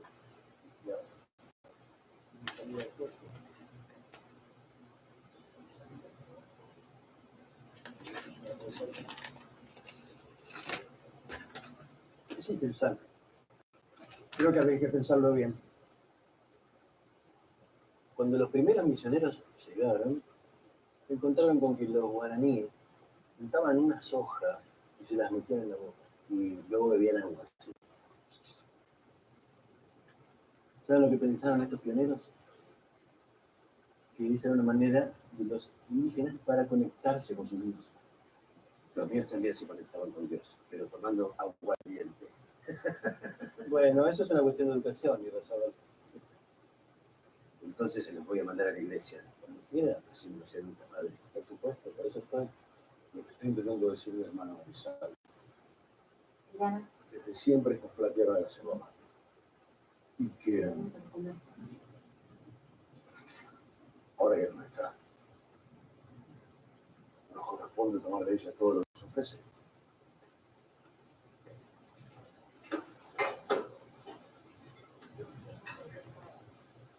Cope, iba y copea. Está muy mal lo que estás haciendo. Yo solo quiero ayudar. Sabes muy bien que Iguazú trae consecuencias.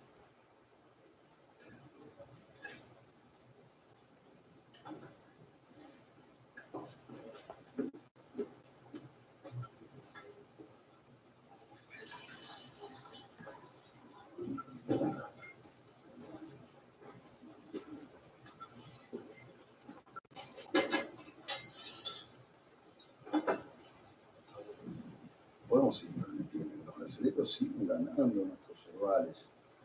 No es solamente una cuestión económica, creo.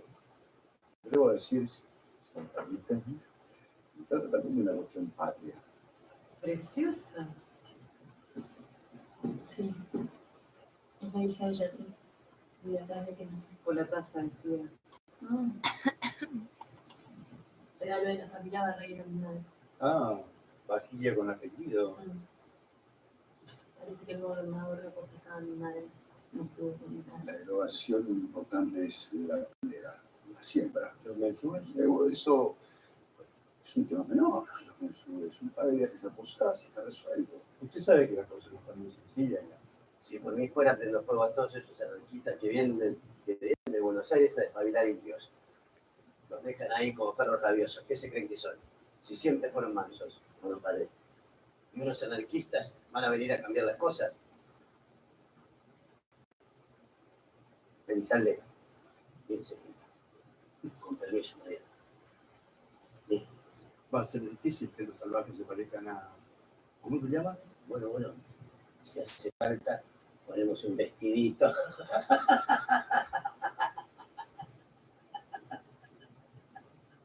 Tirana. Mi nombre es Tirana.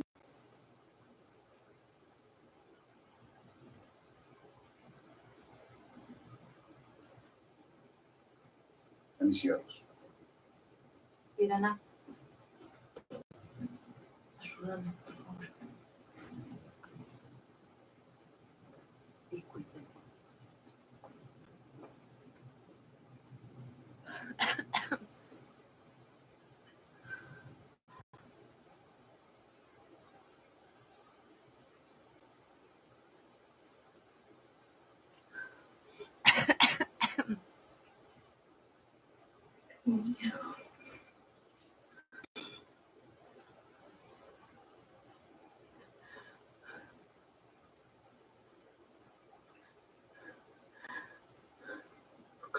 Álvaro.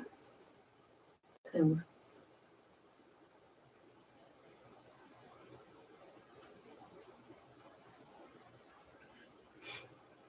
Quiero que no vuelva a pasar. No va a pasar. Van a ser sanos y va a cuidar el campo cuando se habla.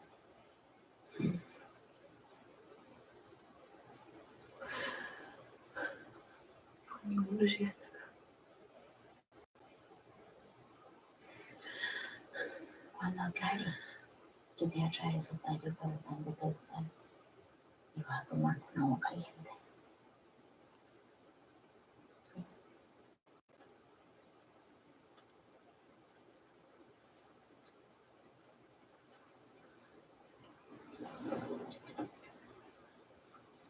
Cristiana, quiero que me llegues al lugar ese donde me sacaste.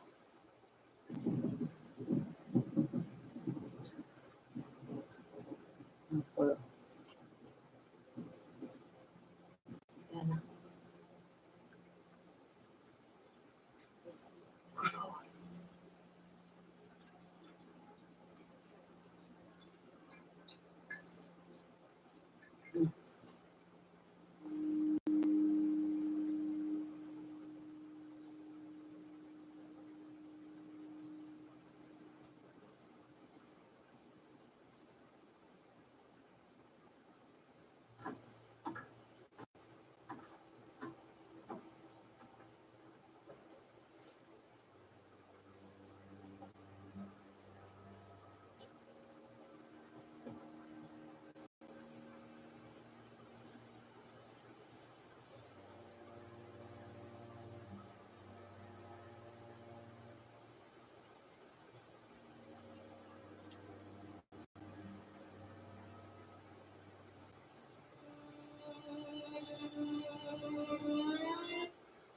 Cierra los ojos. ¿Puedes sentirlo? Esa sensación única. ¿Sabes cómo llegar? Ahora abre los ojos y pon las manos en el volante. Porque solo hay uno que puede dártelo. Solo hay uno que se entrega a todo. Solo hay uno capaz de hacerte vivir con libertad extrema, desatando tu potencial sin límites. Porque solo Jeep proporciona los medios para ser ilimitado. Jeep, solo hay uno. Looking for a way to stretch the dollar? With Insurify, you can cut your car insurance bill in half. Getting a deal on car insurance from Insurify is super easy, and all you need is a phone and a finger. Scroll through dozens of prices and tap to switch online. That's it. No phone calls and no wasted time. It's just like searching for a flight or hotel online. Enter your car information, and Insurify does the rest. Go to Insurify and save today. Check if you're overpaying for car insurance. Go to insurify.com.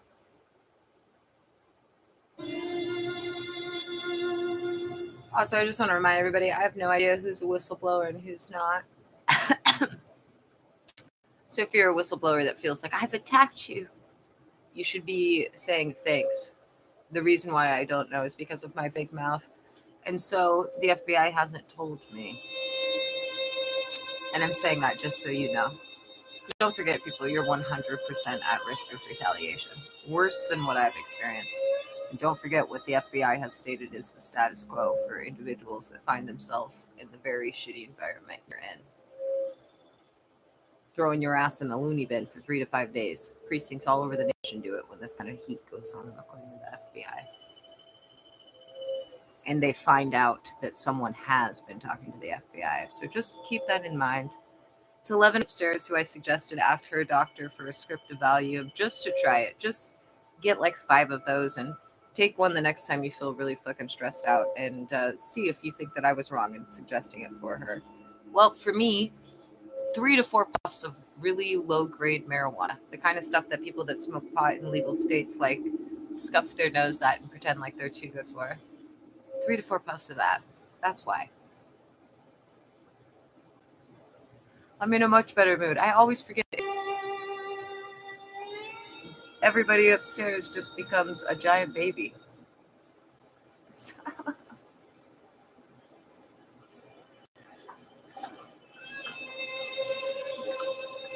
Not a baby, like a toddler baby, like personality, you know, like that one likes to play house. That one likes to play Chef Boyardee. That one likes to play sci-fi adventure. That one right there, he loves dinosaurs.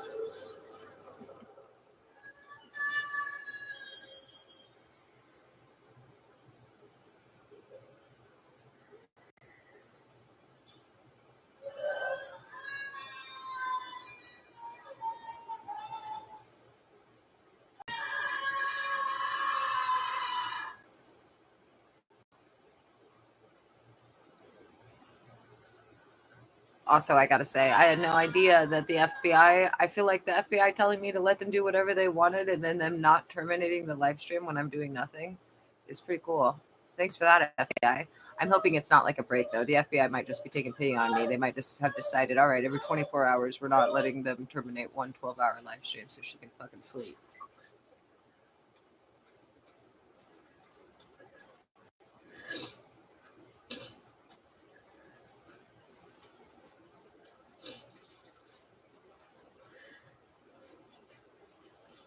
Because unless anybody forgot, remember, I did consent. I consented.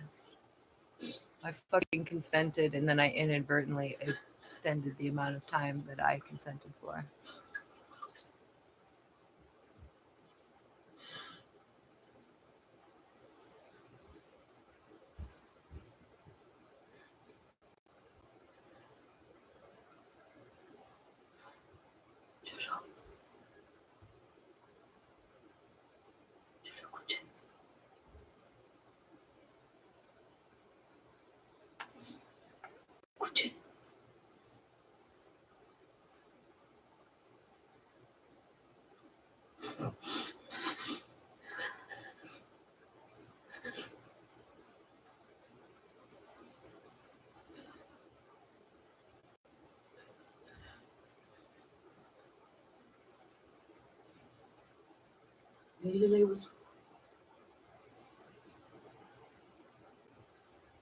Yo sé que me puede ayudar.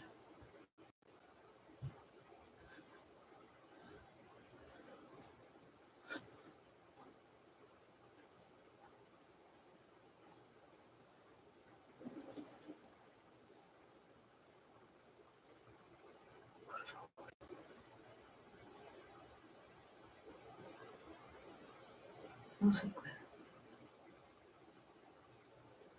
Por favor. No se puede.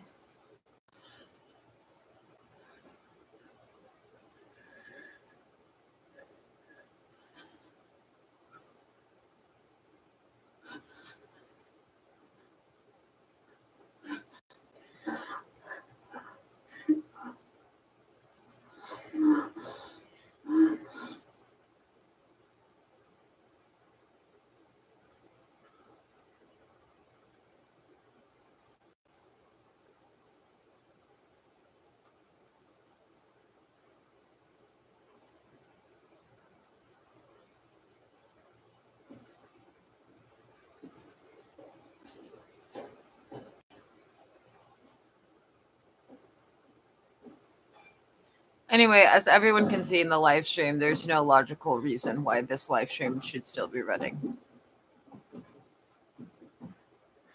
It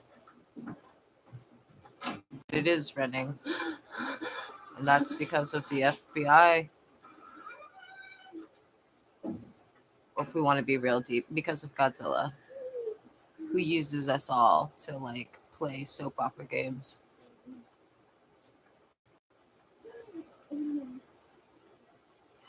That's what it feels like, dude. I mean, think about it. We all know somebody whose mom fucked a male friend of ours. Friend. If you're older than 30, you've had an orgy. Like, there's just certain things that we can all check off the checklist.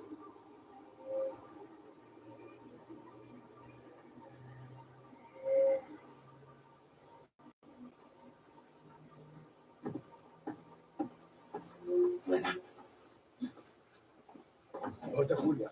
No sé. ¿Cómo que no? La estoy buscando por toda la calle y no la encuentro. No, en serio. ¿Sabés? ¿Qué carajo le pasó? ¿Eso sí lo sabés?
207 just restarted.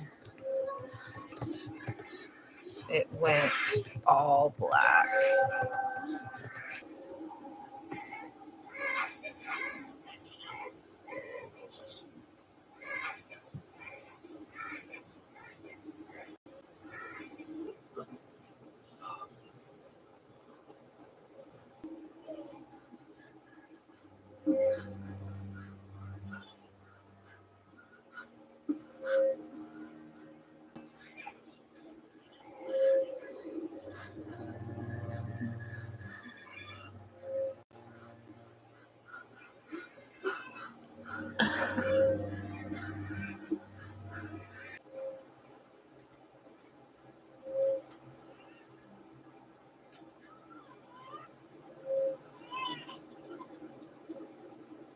Claro.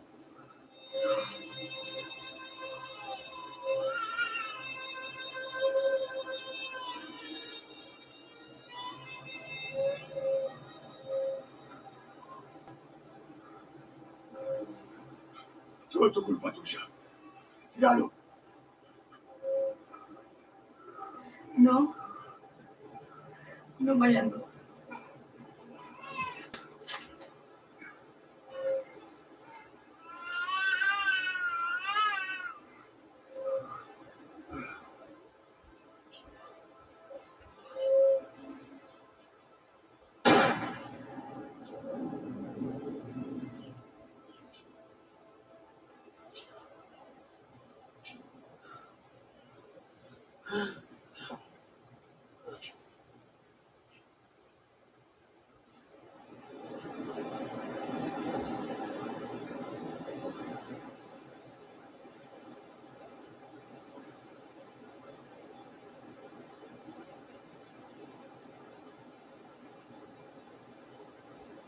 So beautiful.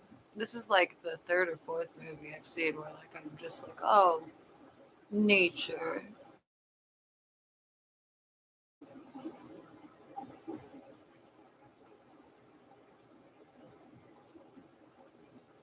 They made the whole screen go black again at 11:19, and it appears they manually disconnected from the internet on the bottom right corner.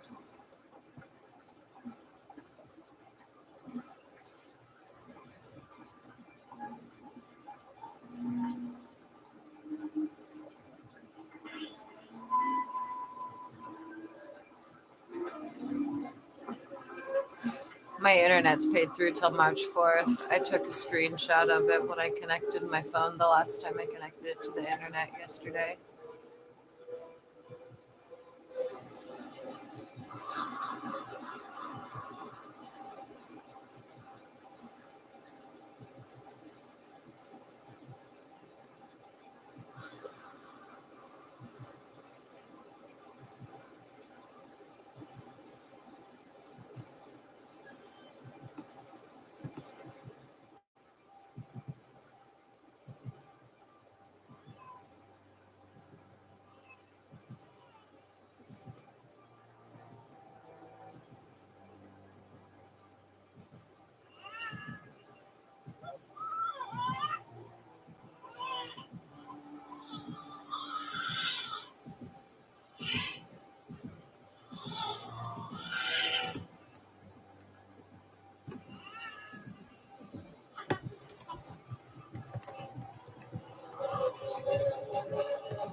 Cierra los ojos. ¿Puedes sentirlo? Esa sensación única. ¿Sabes cómo llegar? Ahora abre los ojos y pon las manos en el volante. Porque solo hay uno que puede dártelo. Solo hay uno que se atreve a todo. Solo hay uno capaz de hacerte vivir con libertad extrema, desatando tu potencial sin límites. Porque solo Jeep proporciona los medios para ser ilimitado. Jeep, solo hay uno. Looking for a way to stretch the dollar? With Insurify, you can cut your car insurance bill in half. Getting a deal on car insurance from Insurify is super easy, and all you need is a phone and a finger. Scroll through dozens of prices and tap to switch online. That's it. No phone calls and no wasted time. It's just like searching for a flight or hotel online. Enter your car information, and Insurify does the rest. Go to Insurify and save today. Check if you're overpaying for car insurance. Go to insurify.com.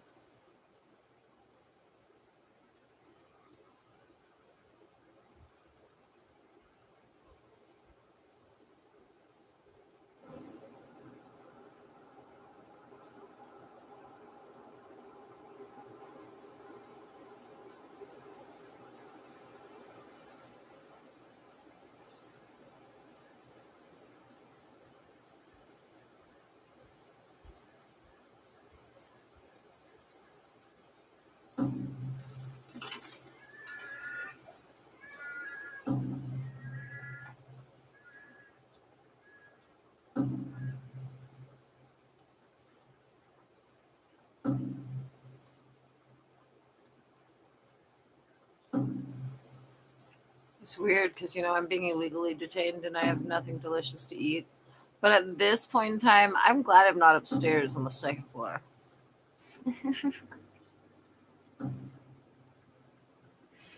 Down here, I've got remember?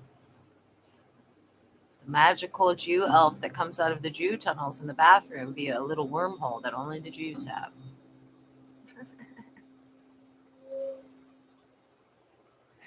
And that little house elf says, some people upstairs are crazy.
Uno, dos, tres, cuatro, cinco, seis, siete, ocho,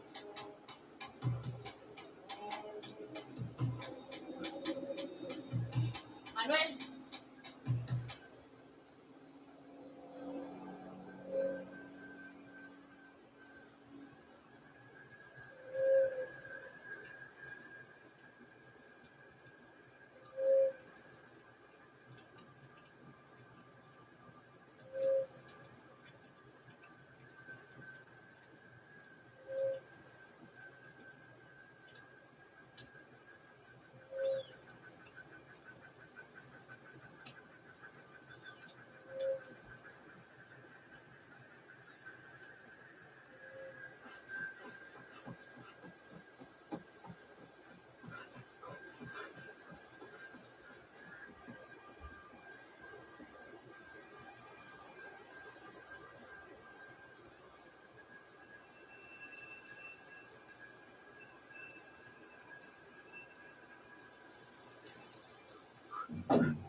Mama?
¿Dónde está Julia?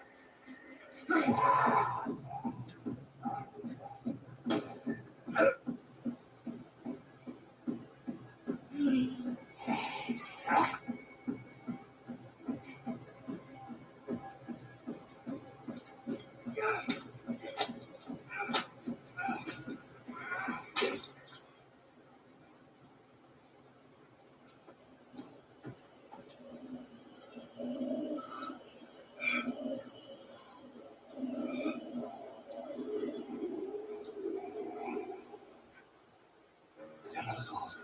¿Puedes sentirlo? Esa sensación única. ¿Sabes cómo llegar? Ahora abre los ojos y pon las manos en el volante. Porque solo hay uno que puede dártelo. Solo hay uno que se atreve a todo. Solo hay uno capaz de hacerte vivir con libertad extrema, desatando tu potencial sin límites. Porque solo Jeep proporciona los medios para ser ilimitado. Jeep, solo hay uno.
¿Hicieron algo?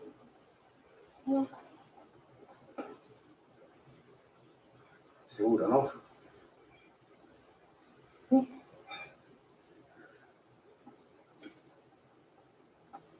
Mariano. La vi que era nada. Es ella. Sí, No puede ser. Mariano. No puede ser, Julia. ¿Segura? No, Era ella. no puede ser. No la viste, te digo que es imposible. Es imposible. No, no la viste, Julia. La vi. Mirá, está La vi. muerta.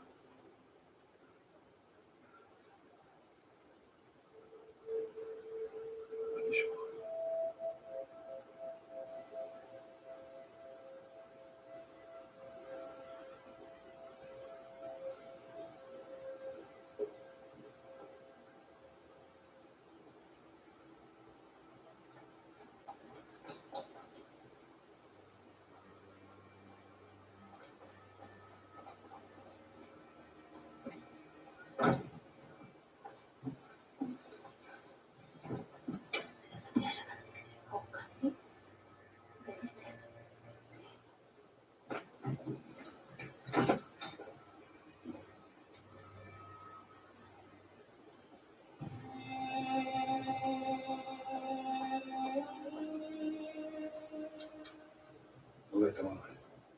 Está bien. ¿Dónde está?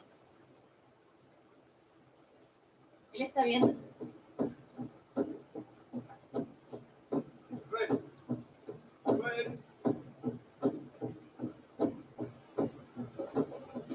¡Manuel!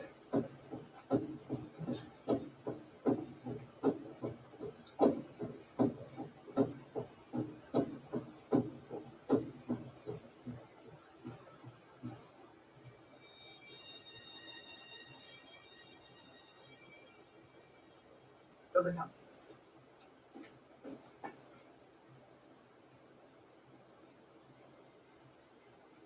No.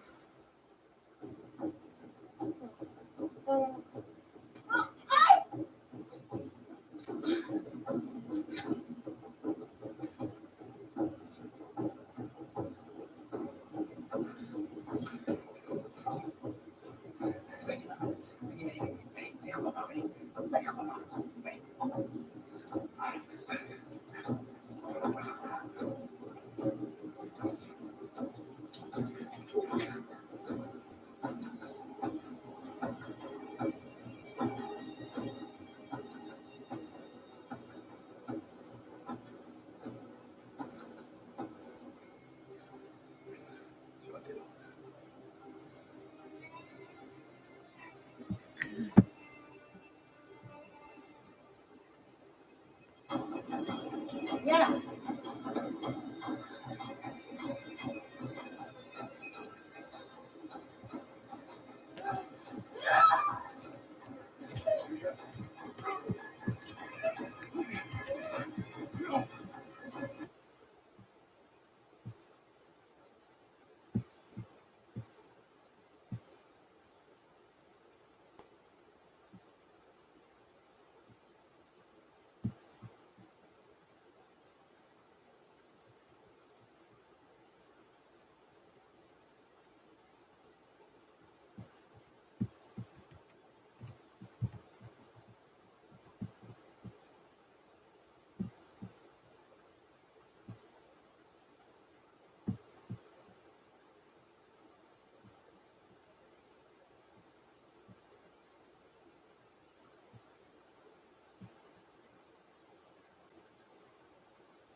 A quick note, the name of today's subject is pronounced many different ways.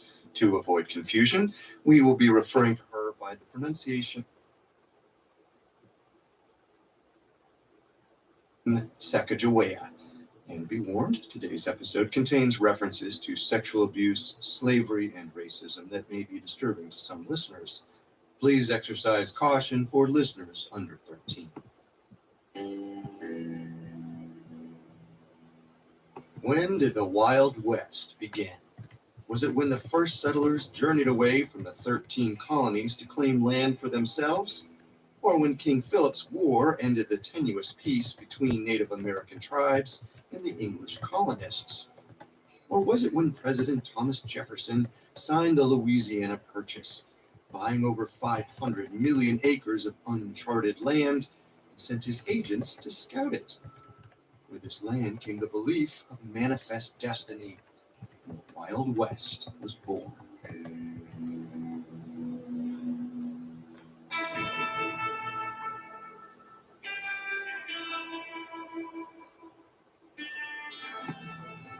Hi everyone, I'm Carter Roy from Parcast. Welcome to the Wild Wild West. We're all familiar with the fictional Western genre. It's a story template built on a half-remembered version of history that doesn't care what actually happened, as long as they can tell stories of heroic gunfighters and dastardly outlaws. In John Ford's film, The Man Who Shot Liberty Valance, a character famously proclaims, "This is the West, sir. When the legend becomes fact, print the legend." For the next 11 weeks, we'll be defying this iconic quote. Through episodes taken from various Spotify originals from Parcast, I'll be showing you the facts, the legends, and everything in between. While there is truth behind the tropes, history is far more complex than John Wayne would have you believe. Let's begin with one of the most important figures of the early frontier, a Native American woman whose story shows that the most important influencers of history often go unappreciated in their time.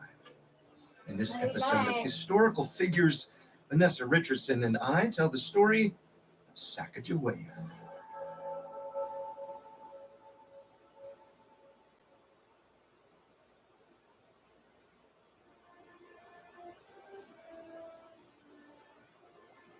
In 1803, just 2 decades after the United States became its own nation, Meriwether Lewis and William Clark were commissioned to explore the North American continent all the way to the sea. Their corps of discovery was comprised mostly of military men, but there was one member of the party who stood out from all the rest.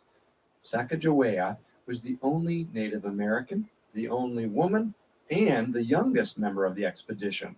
Yet her background and talents made her one of the most valuable members of the team. She proved time and time again that she was just as tough as any of the men, and she used her interpreting skills and natural diplomacy to broker peace between the expedition and the Native American tribes they met along their way. Sacagawea has become a symbol of the countless unacknowledged contributions made by both women and Native Americans to the nation's early history.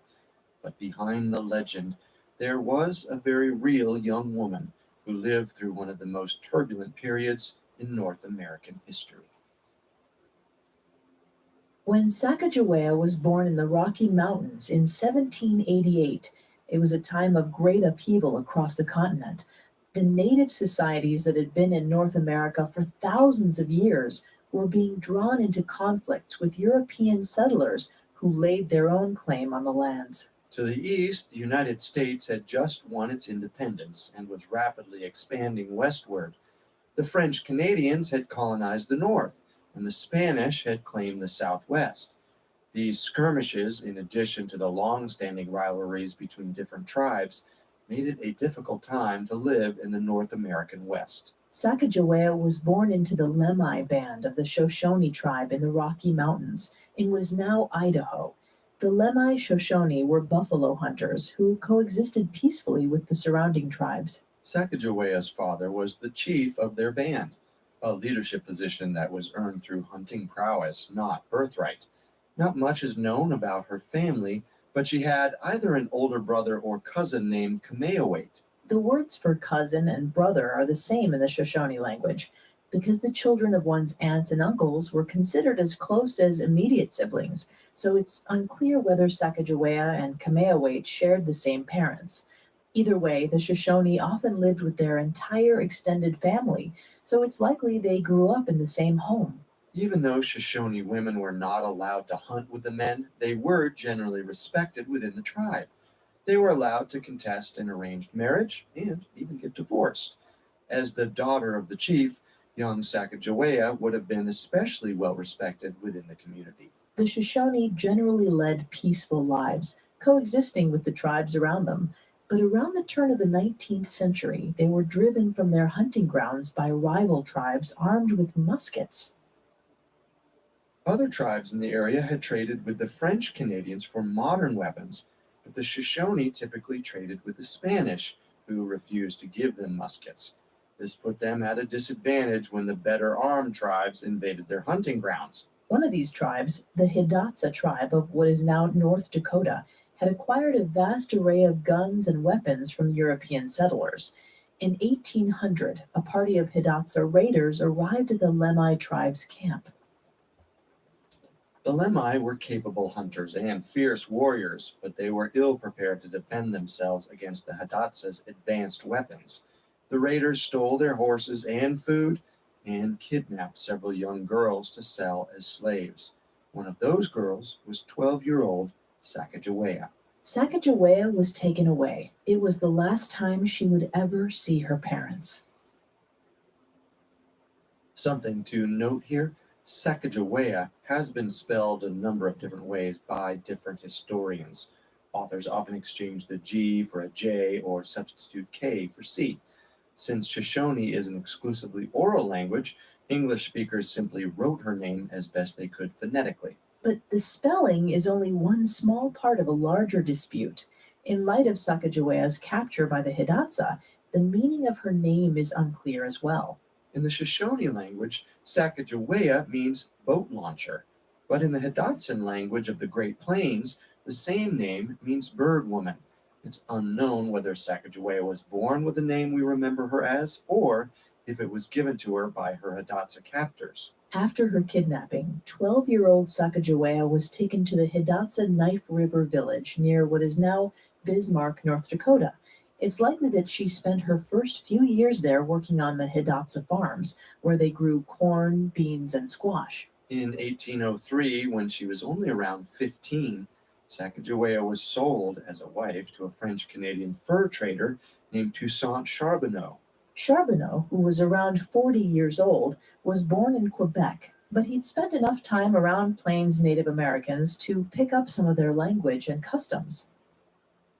One of the customs was polygamy. Charbonneau already had one wife, another captured Shoshone girl named Otter Woman, who was around Sacagawea's age. But that didn't stop him from making Sacagawea his second wife. Even beyond the slave trading and child marriage, Charbonneau was a brutal man. 10 years earlier, he'd been stabbed in a dispute after he raped a native girl in Canada. But as a slave, Sacagawea had no say in the marriage. The Hidatsa thought they were well within their rights to barter away Sacagawea's life, even to a man as vile as Charbonneau. Sacagawea remained with Charbonneau and Otter Woman in the same Hidatsa village where she'd been held captive for years.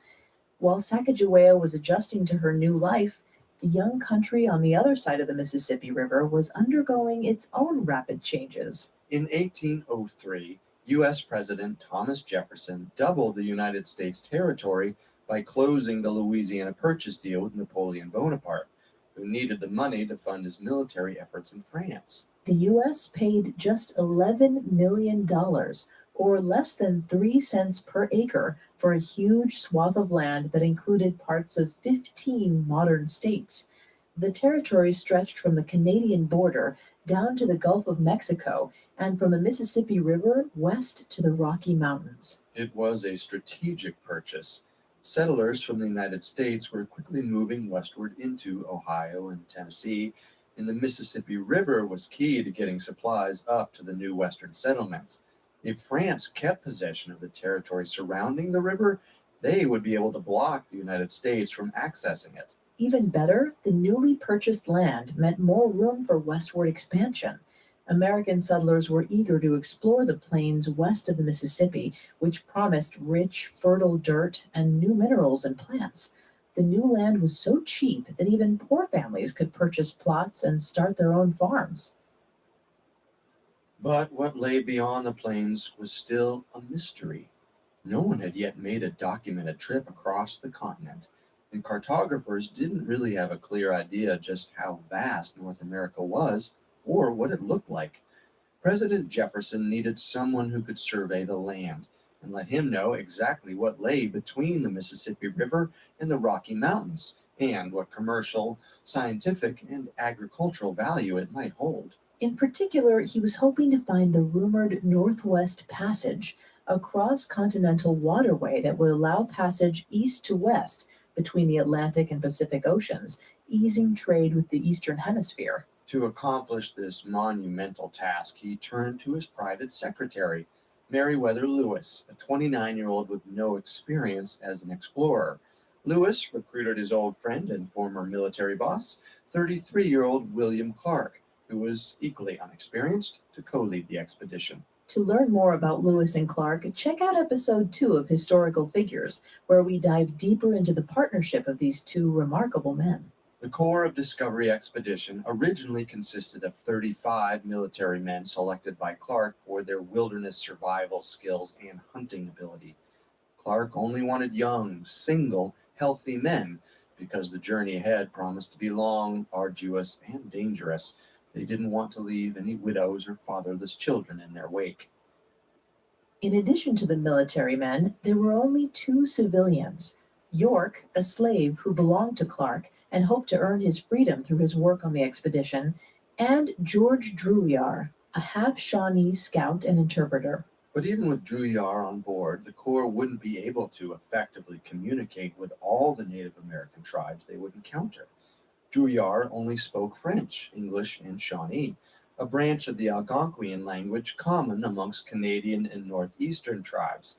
As the band moved west, his interpretation skills would become less valuable. Relations were already strained between the eastern tribes and the invading white settlers, so diplomacy and communication would be crucial to the survival of the expedition. They needed a translator who spoke at least some of the native languages of the plains and west, like Shoshone and Hidatsa. The expedition departed from their camp in Illinois on May 14, 1804. The first leg of the journey was relatively easy. The group sailed west across the Missouri River, traveling over 700 miles by winter. Then, in the winter of 1804, half a year after the expedition set off, they finally found the interpreter they had been looking for. When the Corps made it to the Hidatsan territories in what is now North Dakota and Montana, Lewis and Clark encountered Toussaint Charbonneau and his young wives, Otter Woman and Sacagawea. Charbonneau spoke some Hidatsa, but both young women spoke French, Hidatsa, and Shoshone. They would make perfect interpreters. Lewis and Clark offered Charbonneau a handsome reward of money and land in exchange for his services and the services of his Shoshone-speaking wives. Just like that, he was on board. Sacagawea was several months pregnant with her first child at this point, at the age of only 16. But she had no choice in the matter. If Charbonneau wanted her to join the journey, that's what she had to do. For unclear reasons, Otter Woman didn't end up joining the Corps on their journey. She simply disappears from the historical record after the Corps departed, but Sacagawea was along for the Odyssey. Sacagawea's presence is only rarely acknowledged in the accounts of the campaign written by Lewis, Clark, and various other members of the party, so there's little we know about her day-to-day life. But whenever she is mentioned, it's clear that she was invaluable to the success of the mission. On February 11, 1805, while they were still at camp, Sacagawea gave birth to her baby, a little boy called Jean-Baptiste Charbonneau. Alone in a camp with no doctors and no other women, Lewis was tasked with helping her through the difficult birth. On the advice of a contract boatman named La Jeunesse, he administered crushed rattlesnake to her in order to hasten the labor. The baby was born healthy. Lewis and Clark nicknamed him Pomp. By all accounts, Sacagawea doted on her infant son. She would have to take extraordinary care to protect him during the dangerous journey they were about to undertake. We'll get back to the expedition after a quick break. Now, back to the story. The Corps of Discovery, including 16-year-old Sacagawea and her new baby Jean-Baptiste, started towards the Rocky Mountains on April 7th, 1805, less than 2 months after Sacagawea gave birth. On May 14th, about 1,000 miles into their journey, the party encountered their first major setback. The canoes in the back of the party encountered a grizzly bear who, upon being shot, chased and terrorized the explorers until it could finally be put down. Meanwhile, at the head of the expedition, a sudden storm whipped up and set the boats careening. Lewis recounted that Charbonneau, who was, quote, perhaps the most timid waterman in the world, panicked and mishandled the boat's sails, causing the boat to tip over and fill up with water, dumping out most of its cargo.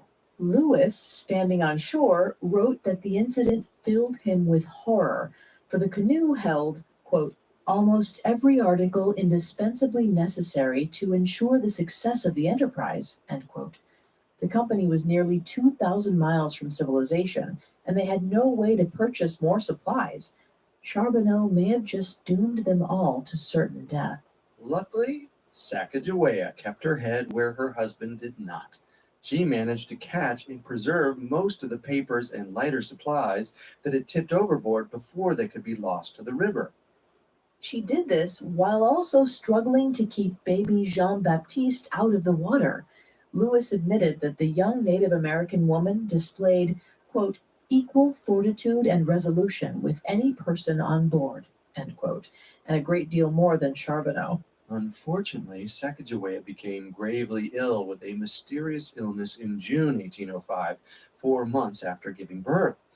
Lewis and Clark didn't know what afflicted her, but Lewis administered several common folk treatments, including bleeding, compresses, mineral water, and a tea made from tree bark and opiates in an attempt to save her. Though the medicine of the time was primitive and the explorer's grasp of female anatomy was sketchy at best, Lewis wrote that, quote, if she dies, it will be the fault of her husband. I am now convinced, end quote, leading historians to speculate that the illness was a lingering complication from childbirth, or that perhaps Sacagawea had become pregnant again and miscarried. Charbonneau was also known to beat his wife, which could have caused her harm. It's also possible the cold water caused her some lasting health harm after the boat tipping accident. Her cold, as the explorers rather mildly explained it, spelled larger ramifications for the party as a whole. If Sacagawea were to die, she would be leaving them without an interpreter, and with a motherless baby they couldn't trust Charbonneau to take care of. Luckily, after a couple weeks, Sacagawea recovered well enough to keep moving, a success Lewis attributed to his own ministrations. Modern historians have hypothesized that Sacagawea's illness was brought on by pelvic inflammatory disease, and that Lewis's treatment of mineral water may actually have helped keep the disease at bay. Later that month, in June 1805, Sacagawea, Charbonneau, and baby Jean-Baptiste accompanied Clark and York on a hike, but the group was caught in the middle of a sudden deluge that quickly turned into a flash flood. They narrowly escaped with their lives, but left behind clothing and equipment in their haste. Clark ordered the group to return to the camp, quote, as fast as possible, where clothes could be got to cover the child and the woman who was but just recovering from a severe indisposition and cold. I was fearful of a relapse, end quote. Luckily, the relapse didn't come. Sacagawea survived. Throughout the summer, the party continued west through present-day Montana, mapping out their progress across the Rocky Mountains and documenting plants and animals European explorers had never yet encountered. These species included the pronghorn, Lewis's woodpecker, mountain whitefish, and a number of plants from wild rice to juniper. As they moved west, Sacagawea began to recognize the country of her people. She pointed out granite cliffs she'd seen after being captured by the Hidatsa and predicted the group's arrival at a place, quote, where the river has 3 forks. She was excited to recognize the landmarks of her youth as they approached Shoshone lands. The Corps of Discovery crossed the west all the way through modern-day Montana, but they didn't come across any Native Americans until August 11th, 1805. Lewis, who was off scouting with a few other men, saw a lone Shoshone horseman through his spyglass. But when he attempted to move closer and make contact with him using a few words Sacagawea had taught him, the rider fled. 2 days later, Lewis came across 2 women and a child who introduced the traveler to their chief, Kameawait. Lewis and Kameawait smoked a pipe together, and Kameawait agreed to accompany Lewis back the way he had come to meet the rest of the expedition and trade supplies. When the scouting party returned, Lewis and Clark summoned Sacagawea to translate for them. She was met with a surprise. The chief the explorers had met was none other than her own older brother. According to Lewis, Sacagawea, quote, instantly jumped up and ran and embraced him, throwing over him her blanket and weeping profusely. The chief was himself moved, though not in the same degree. After some conversation between them, she resumed her seat and attempted to interpret for us, but her new situation seemed to overpower her, and she was frequently interrupted by tears, end quote. All in the party were struck by Sacagawea's joy and fortune in seeing her family again, and they named the camp where they met the Shoshone Camp Fortunate in honor of the occasion. 17-year-old Sacagawea finally got a chance to catch up with her brother and friends after a long 5 years apart. Kameawait had become the chief, but unfortunately she learned that the rest of her family was dead, except for 2 brothers or cousins and a baby nephew. The trade negotiations between the Shoshone and the explorers was essentially like a long game of telephone. Sacagawea translated her brother's Shoshone into Hidatsa, which Charbonneau then translated to French, which French-Canadian private Francis Labiche related to Lewis and Clark in English. To respond, they had to repeat the entire process in reverse. It was a long and complicated process, but both sides were inclined to be agreeable. Lewis and Clark desperately needed the Shoshone tribe's horses to continue their journey, and Kameawait was glad to cooperate since they had brought his sister back to him alive. Despite the general goodwill and despite Sacagawea's negotiating skill, the Shoshone managed to extract a high price, asking for a pistol, a knife, and 100 ammunition rounds in exchange for each horse. Kameawait's people had 700 ponies to trade, but the weapons they asked for were precious to the explorers as well. The supplies they'd set out with were already running low, lost to the river and other accidents. In the end, the Corps of Discovery parted from their new Native American friends with just 29 horses and 1 mule. Sacagawea could not stay in her homeland with the Shoshone, even though she probably wished to, because legally she belonged to Charbonneau. She may have guided a team of explorers halfway across the continent, but she still had no choice in her own fate.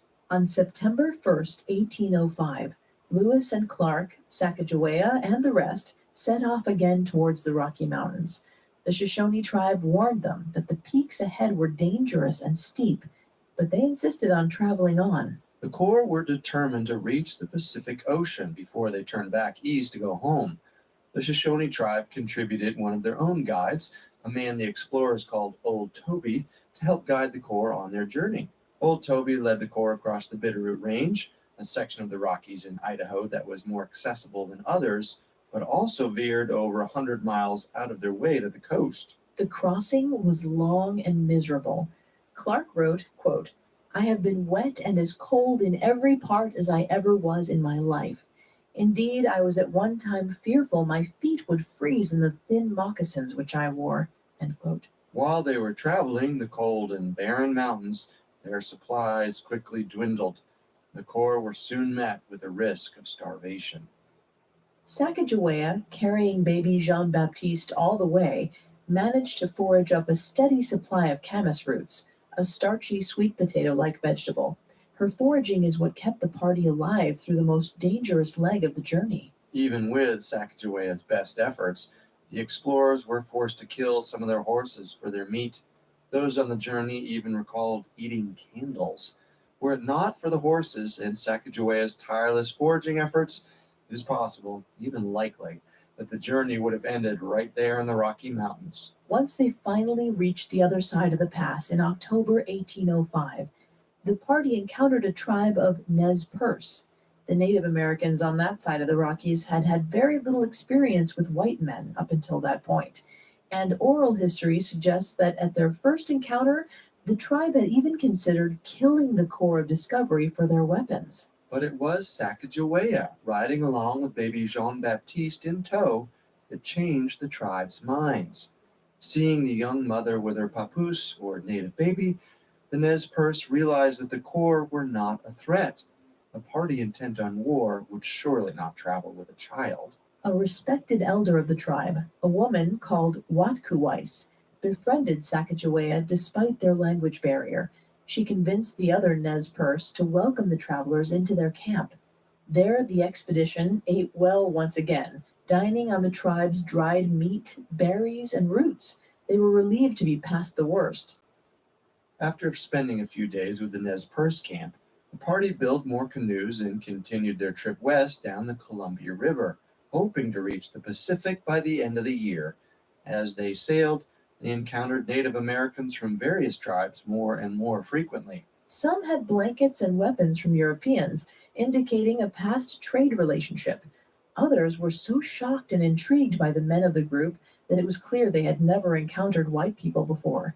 But wherever they went, it was Sacagawea and baby Jean-Baptiste who ensured the Corps' safe passage through Native American lands. The hesitant Native Americans, quote, immediately all came out and appeared to assume new life, end quote, upon spotting Sacagawea in the group, Clark reported. He continues, the sight of Sacagawea confirmed our friendly intentions, as no woman ever accompanies a war party in this quarter, end quote. Sacagawea had truly become a crucial member of the party, not just for her foraging and diplomacy skills, but because of the mutual friendship and respect she'd built with the men. On one occasion, when the Corps encountered the Chinooks, Lewis became enamored with the sea otter robe the tribe offered for trade. But no matter what he offered, the Native Americans only wanted one thing: rare blue beads, of which the Corps were fresh out. Sacagawea stepped in and bartered away her own blue beaded belt in exchange for the robe. Lewis gratefully repaid her with a blue cloth coat. Whether it was because of a mutual respect for one another's talents or Sacagawea's gratitude for Lewis's ministrations during her illness, the tests of the long journey had turned them into true comrades. The Corps of Discovery finally reached the Pacific Ocean near modern-day Portland, Oregon, on November 18, 1805, marking the midpoint of their journey and the culmination of all their exploratory efforts. Clark remarked in his journal that the, quote, men appear much satisfied with their trip, beholding with astonishment this immense ocean, end quote. Having reached the sea, Lewis and Clark decided to camp over the winter. They consulted the entire Corps to decide where to build their camp, and Clark's journal entry from November 24, 1805, indicates that they allowed every member of the expedition to vote, including York and Sacagawea. He noted that Sacagawea was in favor of any place, quote, where there is plenty of edible roots, end quote. They agreed to erect a fort just south of the Columbia River, miles away from the coast. They named it Fort Clatsop, after the Clatsop Native Americans who occupied the region. Over the miserable winter, the Corps struggled to build up their reserves of dried meat and to defend the fort from both unfriendly Native American tribes and hungry animals. The men grew restless with cabin fever, cooped up in the fort for months. They ached to get back out onto the trail. The Corps had made it all the way across the continent to the ocean, but the journey was only halfway done. The return trip would be just as perilous. The journey will continue after this break. Now, back to the story. In the winter of 1805, 17-year-old Sacagawea and the Corps of Discovery had finally made it all the way across the continent to the Pacific Ocean. But as they spent the winter months camped at Fort Clatsop, they were slowly succumbing to cabin fever. They longed to get back out on the journey home. On January 6, 1806, the Corps received word from the Clatsop tribe that there was a dead whale beached nearby. The men were all desperate to go, not only to stock up on blubber and oil, but also for the chance to get out of the fort and stretch their legs. Only a few were permitted to join the scouting party, with the rest left behind to guard the fort. Sacagawea in particular wanted to see the whale, having heard about such legendarily big fish from other coastal tribes. She had never seen a whale before, and had not even seen the Pacific yet, as she was left behind when the original scouting party reached the shore. Charbonneau did not want his wife and child to leave the fort, and he appealed to Lewis and Clark to prevent her from going. But Sacagawea was insistent. She was a crucial part of the Corps, and her interpretation skills had come in handy many times over.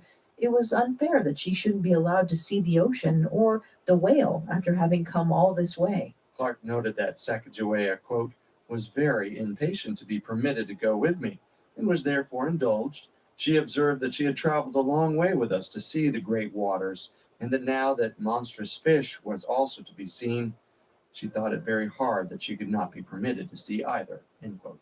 Lewis and Clark permitted her to join the small party, but when Clark, Sacagawea, and the rest reached the whale carcass a few days later, it was a disappointing sight. They found the behemoth reduced to little more than a giant skeleton, most of its meat and blubber already stripped away by Native Americans. When the harsh winter eventually let up in mid-March, the Corps of Discovery prepared for their return journey. They left Fort Clatsop on March 23, 1806, and followed almost the same trail back as they'd taken west. A little over 3 months later, at the beginning of July, the expedition split in two to explore more territory.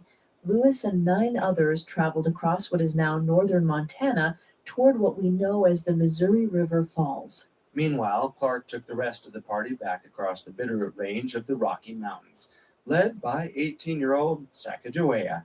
She had an unfaltering memory of landmarks she'd seen in her youth amongst the Shoshone. At one point, the group encountered a large sandstone pillar in the middle of Montana. They named it Pompey's Pillar, after Lewis and Clark's nickname for Sacagawea's son. The two groups joined up once again on August 12, 1806, near the confluence of the Missouri and Yellowstone rivers. They carved out canoes and sailed once more down the Missouri River towards the Mandan villages in Camp Dubois, where their journey had begun. Upon reaching the villages on August 14th, Sacagawea and Charbonneau parted ways with the Corps, who were to continue east and report back to President Jefferson.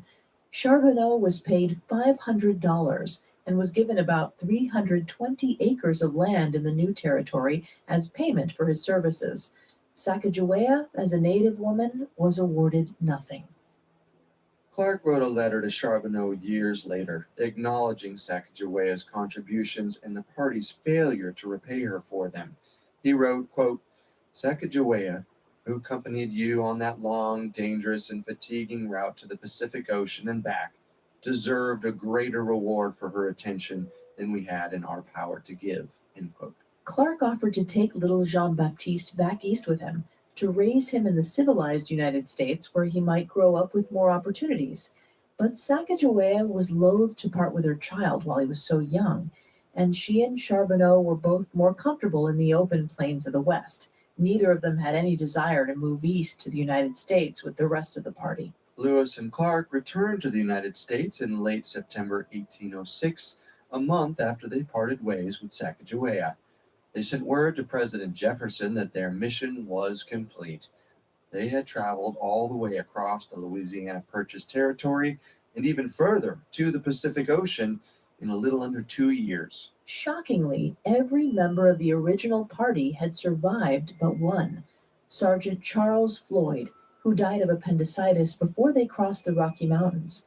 The explorers were lauded on their return, and their maps and journals instantly became invaluable resources to the young nation.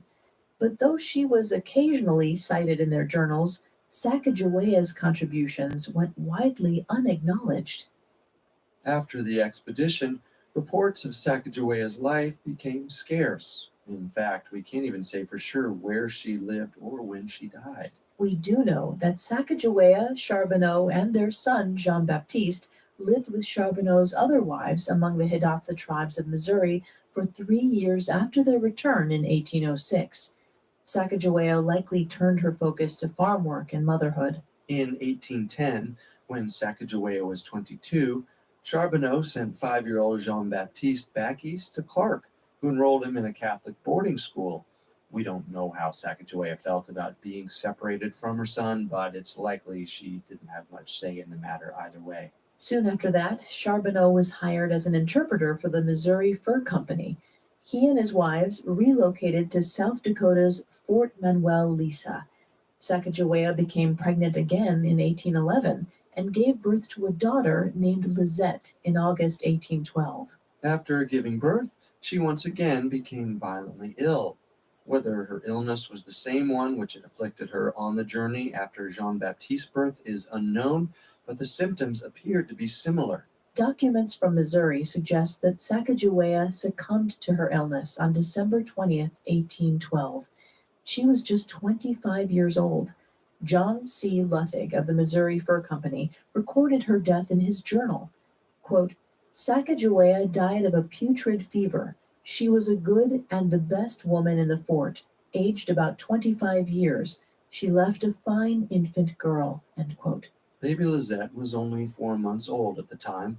The next year, in August 1813, Jean-Baptiste and Lizette were both legally adopted by William Clark, and Lizette was sent to join her brother and Clark back east. No more is known about Lizette after her adoption.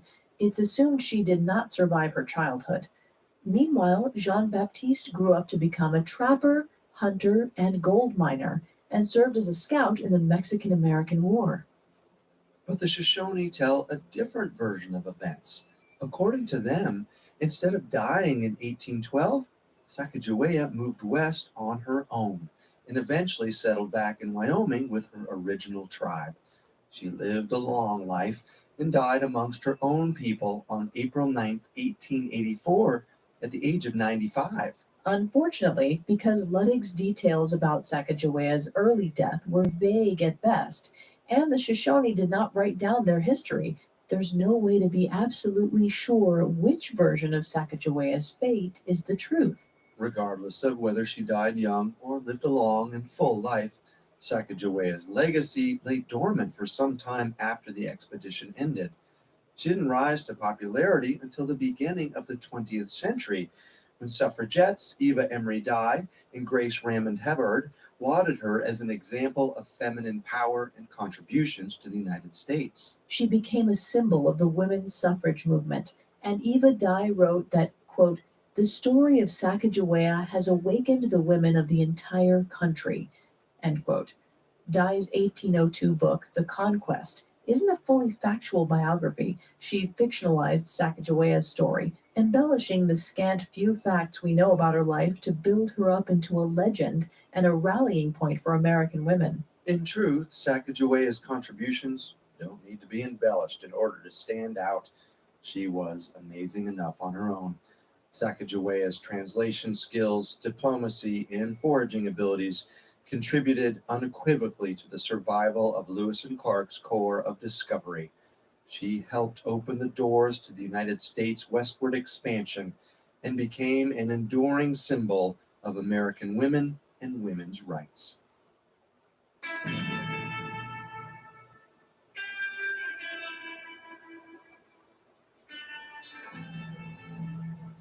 Thank you for listening. If you enjoyed today's episode, find more stories about historical figures on Spotify. But don't go away just yet. We've got plenty more episodes on the pioneers of the 1800s. And the next one follows one of the key characters from this episode, Meriwether Lewis. It's time when the Corps of Discovery made him a hero.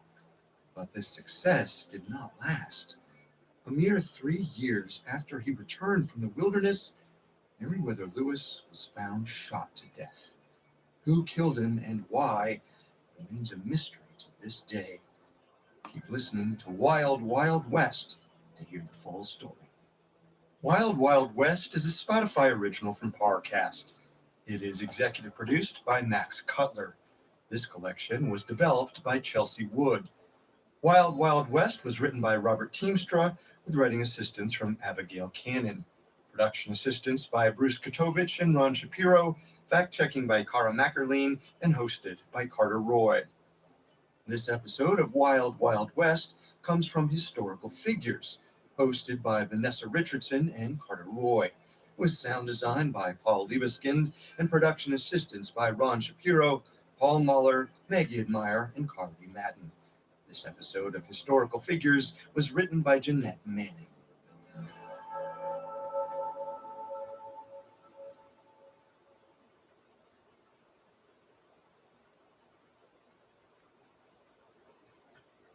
Due to the graphic nature of this murder case, listener discretion is advised.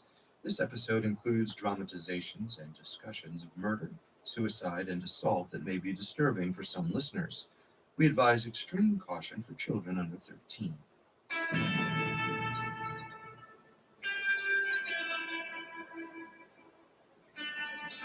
Hello, listeners. Welcome to Wild Wild West, Spotify original from Parcast.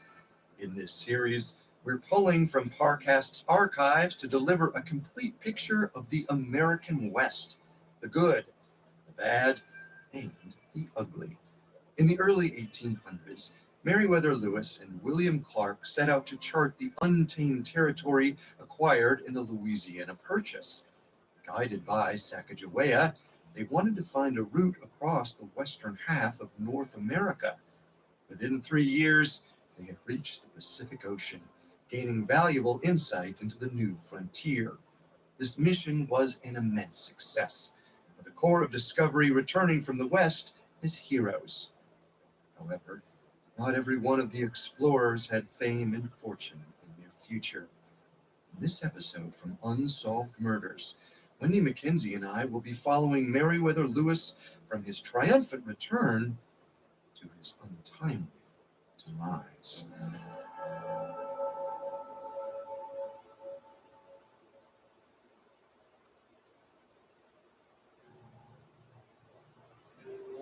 On September 23, 1806, 32-year-old Meriwether Lewis arrived back in Missouri after his nearly 2.5-year expedition to the Pacific Ocean. The first thing he did was mail a letter. In it, he excitedly told President Thomas Jefferson that he was alive, and his 2.5-year journey had been a success. Well, almost. Lewis opened his note by saying that he had not found Jefferson's fabled waterway connecting the Atlantic and Pacific Oceans. The Northwest Passage had turned out to be a myth. But he'd crossed the Rocky Mountains and ventured farther west across the continent than any American before, and he had plenty to show for it. Sir, it is with pleasure that I announce to you the safe arrival of myself and party at 12 o'clock today. In obedience to your orders, we have penetrated the continent of North America to the Pacific Ocean and sufficiently explored the interior of the country. I am very anxious to learn the state of my friends and whether my mother is living. Your obedient and very humble servant, Captain Meriwether Lewis. Lewis ended the letter and sent it off without going into too much detail about his expedition. That would all come later, he thought, when he could speak with Jefferson in person. Right now, it was time to celebrate. Lewis and his co-captain, William Clark, were greeted like conquering heroes in St. Louis. The entire city erupted in parties for the men wherever they went, beginning with an extravagant ball where they raised their glasses in 17 different toasts. And one more to President Jefferson and to these United States. Hear, hear. Here! Waiter, another bottle, or two. Keep pouring until every glass in this room is brimming over. I think everyone's had plenty, Meriwether. You most of all. Maybe you should have more, William. Help brighten your mood. This is a celebration for us. To us. To you. It took a month for Lewis's letter to make it to Jefferson. On October 26th, the president wrote his excited reply. I received, dear sir, with unspeakable joy your letter, announcing the return of yourself, Captain Clark, and your party in good health. The length of time without hearing of you had begun to be felt awfully. I salute you with sincere affection. Jefferson assumed that by that point, Lewis was already on his way, so he mailed the letter to Charlottesville, Virginia, hoping it would beat Lewis there. But Jefferson likely didn't need to worry. Meriwether Lewis was traveling almost as slowly as he had during his Western expedition. It seemed like everywhere he went, people wanted to talk to him, and more often than not, share a few drinks. Meriwether Lewis was happy to oblige. Lewis finally made it to his family's Virginia plantation by mid-December and settled into a welcome reunion with his mother, Lucy. For the next 2 weeks, Lewis told the woman who first taught him about the outdoors everything he saw during his journey west. There may not have been woolly mammoths on the banks of the upper Missouri, like the rumors said, but there were grizzly bears, prairie dogs, and a new species of woodpecker that would later be named after Lewis himself. He discovered hundreds of new plants and animals, and Lucy likely wanted to hear about each one. But eventually, it was time to leave again. Lewis said goodbye to his family and set off towards his final destination, Washington, D.C. He made it just in time to ring in the new year with President Jefferson. Meriwether Lewis had spent the first day of 1806 camped just a few miles from the Pacific Ocean. Now here he was, beginning 1807, as an honored guest at the White House. It was a moment Lewis had been waiting for ever since he first set out nearly 3 years earlier. Jefferson had put all of his trust and faith in Lewis's abilities, and Lewis had proved him right. Spread the map out on the floor. Let's have a look. This here is where the Missouri forked. The men all believed we needed to go this way, but Clark and I knew. Astonishing. That brought us all the way to the Great Falls, and a hard month-long dragging our boat across the rocks. And the Northwest Passage? It's, there's no water route, sir. If there were, I would have found it. Ah, very well. What came next? I'll be reading it again in your book soon, but I don't think I'll be able to wait that long. Right. Soon. The pair spent the winter together as Jefferson grilled Lewis on everything from Native American relations to geography to the appropriate amount to pay each member of the Corps of Discovery. Lewis made a case that everyone deserved a raise, and Jefferson didn't need much convincing. On February 28, 1807, Congress approved a bill that gave double wages to every member of Lewis's team, along with a bonus 320 acres to all of them. Lewis and Clark were each awarded 1,600 acres of land and around $7,000. That's roughly $160,000 today.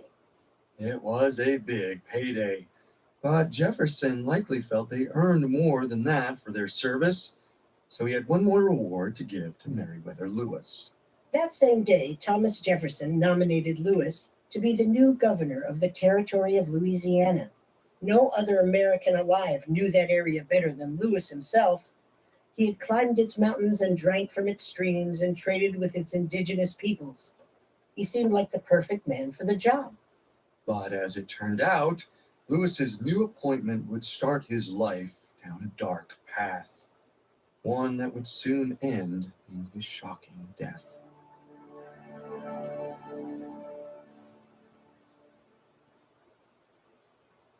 Coming up, we'll explore how Lewis's drinking and debt spiraled out of control after his return to civilization.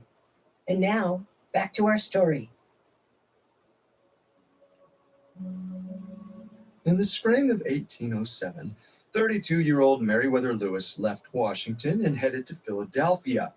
He rented a room in a boarding house, found himself a desk, and got ready to turn his expedition journals into a book. He had plenty of material. Lewis had filled notebook after notebook with observations, thoughts, and drawings during his journey to the Pacific. All he had to do was crack open the journals and start writing. Well, Lewis didn't even know how to begin, so he found a local publisher, John Conrad, who agreed to help guide him through the process for a price.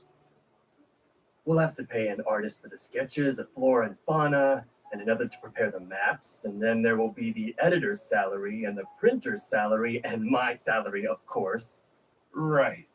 Of course. That'll bring us, let's see. Oh, it's even less than I figured. Really?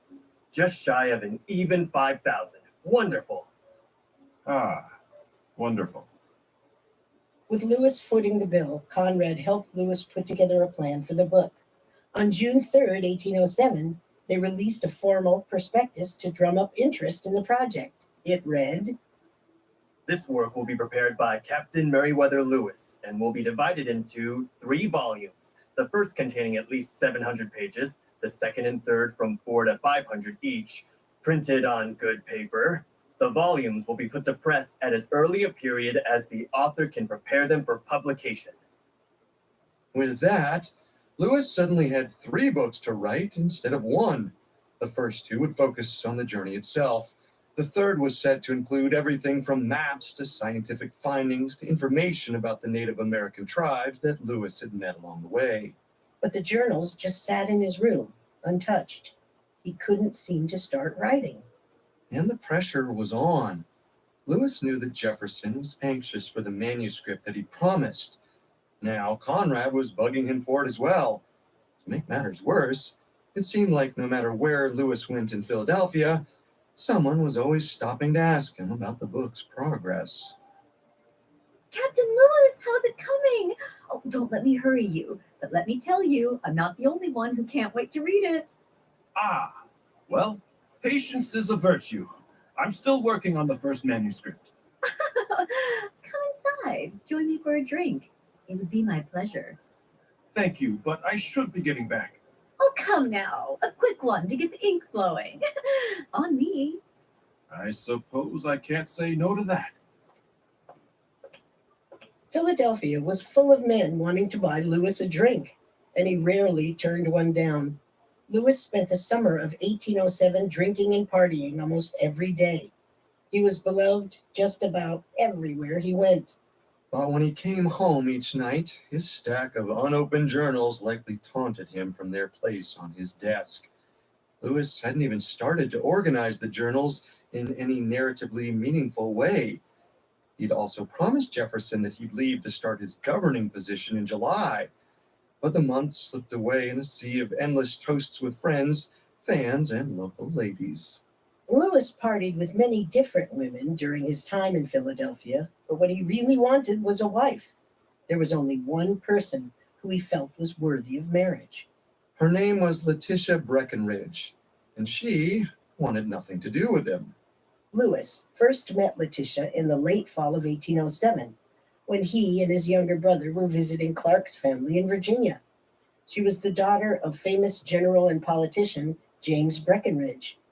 Lewis only spent 2 days with her, but that was all it took for him to know that she was the one. Letitia apparently felt differently. What do you mean she left? Sorry, brother. She headed out with her father this afternoon. I don't think she's coming back. Perhaps you came on a little strong, but there's always her sister. There's no room in my heart left for anyone else, Reuben. Right. Then I suppose... Here, let me fill that up for you.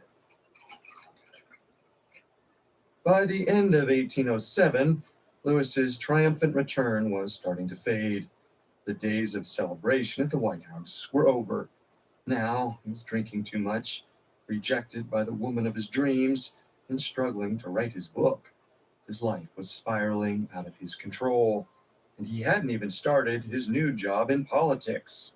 On March 8, 1808, Lewis finally made it back to St. Louis, where he dove into his new duties as governor of the territory of Louisiana. Unfortunately, Lewis's abilities as an outdoorsman and explorer didn't translate to politics. He couldn't juggle all the new responsibilities or keep his fellow bureaucrats happy.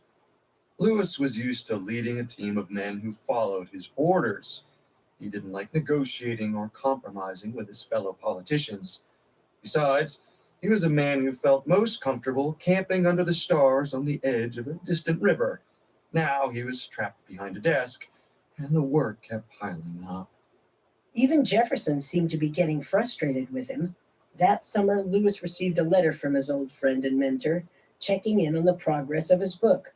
The president wrote, Dear sir, since I parted with you, September last I have never heard a line from you. We have no tidings yet of the forwardness of your printer. I hope the first part will not be delayed much longer. Meriwether Lewis still hadn't begun putting the book together. He didn't bother to reply. Around that same time, Lewis learned that Letitia Breckenridge had gotten married. He knew that he had no chance with her, but the news must have still hurt. Lewis was still drinking a lot. He started borrowing money from Clark to buy barrels of whiskey, and by 1809, he had found another addiction, opiates. He was taking opium every night and sometimes in the mornings before he headed off to work. He said it was medicine that helped with his bouts of malaria.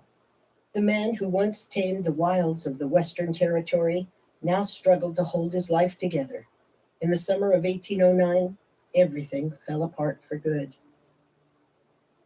August 18th, 1809 was Meriwether Lewis's 35th birthday. It was also the day he received a letter that would change his life forever. It was from the Secretary of War. Since he'd returned back east, Lewis had been spending the government's money without authorization. That was likely fine when Jefferson was president, but now James Madison was in charge, and he refused to pay. Lewis would no longer be able to use the U.S. Treasury as his own bank account. Suddenly, Meriwether Lewis was on the hook for thousands of dollars he promised to people all around America. And since he still hadn't managed to write his book, he didn't have the income to pay it back. So that fall, he set off to Washington, D.C. to make a final plea to the government for help. He never made it that far. Man overboard! It's Captain Lewis. He must have fallen in. He didn't fall, he jumped. I watched it happen. Well, this is no place to swim. Go in after him, boys. Hurry! Meriwether Lewis reportedly attempted to commit suicide twice during his trip. Both times, the people he was traveling with were able to save him. When he reached Fort Pickering in Tennessee, he was put on a 24-hour suicide watch and forced to sober up. After a few days, he seemed to be getting better, but the people at the fort were still worried. So one of the men, Major James Neely, offered to escort Lewis up to Nashville and look after him along the way. They set off together with a small team by the end of September. Less than 2 weeks later, Meriwether Lewis was dead. In the early morning of October 11th, 1809, Meriwether Lewis was shot twice in his room at a tavern called Grinder's Inn, about 70 miles outside of Nashville. When the innkeeper, Priscilla Grinder, found him around 3 a.m., he was still alive and moaning, with a hole in his head and his chest. Mrs. Grinder was the closest thing to an eyewitness to his death. According to some accounts, she told James Neely that Lewis tried to slice himself with a razor before he finally succumbed to the gunshot wounds. The 35-year-old explorer died around sunrise. Take me through it again, Mrs. Grinder. It's just as I said before. He was pacing all night. I could hear his footsteps back and forth. Right as I drifted off, I heard a shot and a scream, then another shot. When I come to his room, he's standing there, all bloody, screaming for help. Help with the gunshots? Help to finish the job. The way Mrs. Grinder told it, it looked like suicide, plain and simple. So that's the story that James Neely wrote to Thomas Jefferson a few days later, after burying Lewis's body near Grinder's Inn.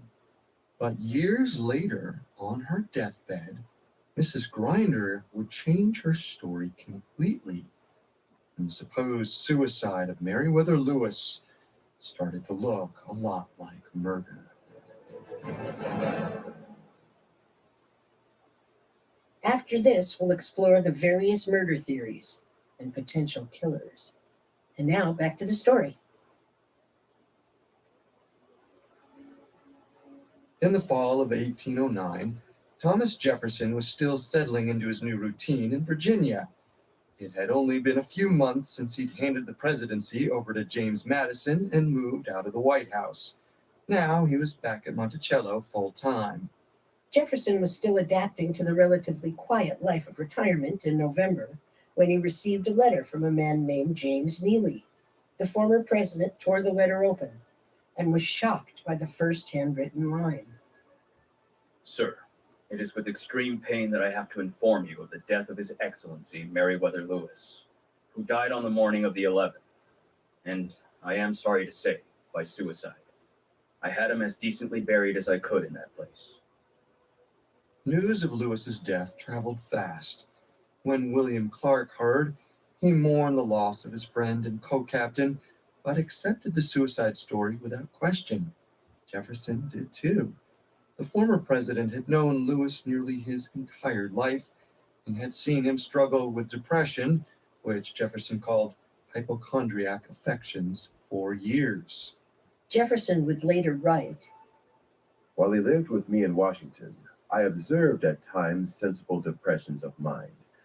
At about 3 o'clock in the night, he did the deed which plunged his friends into affliction and deprived his country of one of her most valued citizens. But not everyone was so quick to accept that narrative. Lewis's own mother reportedly believed that her son was murdered, and she wasn't the only one who shared her suspicions. there was nothing close to hard evidence to back up the suicide story. James Neely may have described it that way to Jefferson, but Neely wasn't even there at the time of Lewis's death. According to his own words, he arrived sometime after the incident. The closest thing to a witness was the innkeeper, Priscilla Grinder, but she said she only heard the shots. By the time she got to Lewis's room, he was already moaning in a pool of blood. Still, Grinder's report of the night did seem to confirm that Lewis was distraught and tried to kill himself. But decades later, in 1839, Mrs. Grinder shared a very different version of the story. Oh, Shh, Ma, it's all right. The doctor's on his way.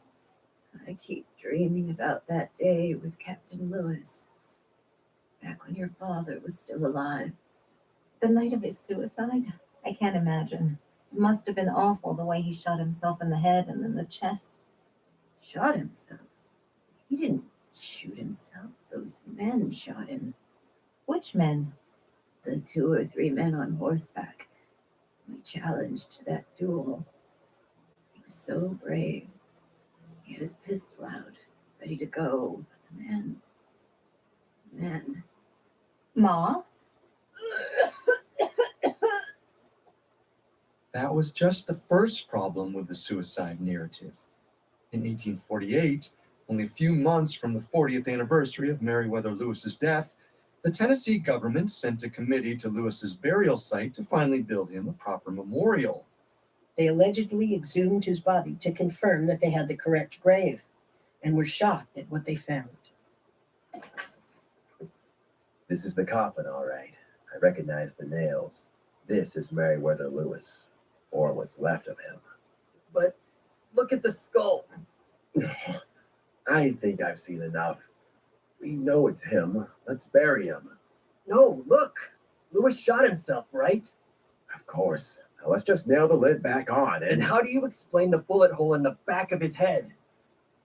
Apparently, that was enough to throw the whole suicide story into doubt. When the committee erected the monument and filed the report to the state of Tennessee, they included this stunning line. It seems to be more probable that Lewis died at the hands of an assassin. But it wasn't until the 20th century that the idea that Lewis was actually murdered started to gain traction. As historians and researchers dug into Lewis's life and death, many began to piece together new theories. He was killed in a robbery gone wrong. The match's trace was dangerous. He was suicidal. The syphilis had moved to his brain. It's always syphilis with you, Ted. Prove it wasn't. Prove it was. Clark did it! William Clark had him killed! What did you say? Sorry, I just wanted to add something to the discussion. Clark was his friend. He would never have. I know. Sorry. But it might have been syphilis. Yeah. There are a few main theories that have withstood the test of time. Historian John Gwies argues that thieves or bandits likely killed Lewis. Some blame Neely, who supposedly stole a few of Lewis's possessions after his death. Others think that Mrs. Grinder's husband may have played a role. and that Lewis struck up a secret romance with the innkeeper's wife. And the theories just keep getting more wild and bizarre from there. Kira Gale, author of Meriwether Lewis, The Assassination of an American Hero, and The Silver Mines of Mexico, places the blame on a crooked general named James Wilkinson. According to Gale, Lewis likely stumbled on Wilkinson's corrupt land deals, and Wilkinson had him killed to protect his secrets. The 1994 book, The Jefferson Conspiracies, even tries to make the case that the president himself was somehow responsible. It reads more like historical fiction than anything else. But no matter how convincing or ridiculous any of these theories are, they're still only guesses. The only evidence that could actually solve the mystery is buried in Tennessee, under Meriwether Lewis's stone monument. That's why a group of Lewis's descendants are now fighting to have his remains exhumed one final time. In 1996, a coroner's jury in Tennessee agreed that Lewis's body should be exhumed and examined to put an end to the 200-year-old speculation.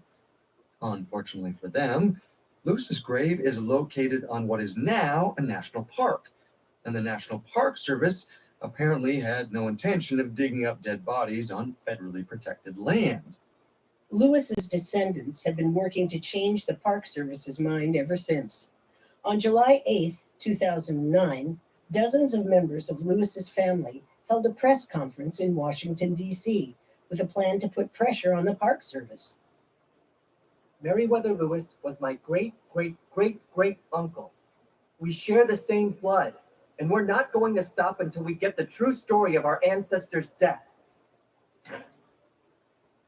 The descendants hired a PR firm and launched a website, solvethemystery.org, to help spread awareness about their cause. But now, more than a decade later, the website has gone offline and the National Park Service still refuses to let anyone exhume Lewis's grave.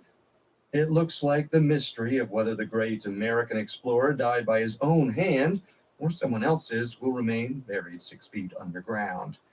And the rest of us are left to believe whatever story we want to believe.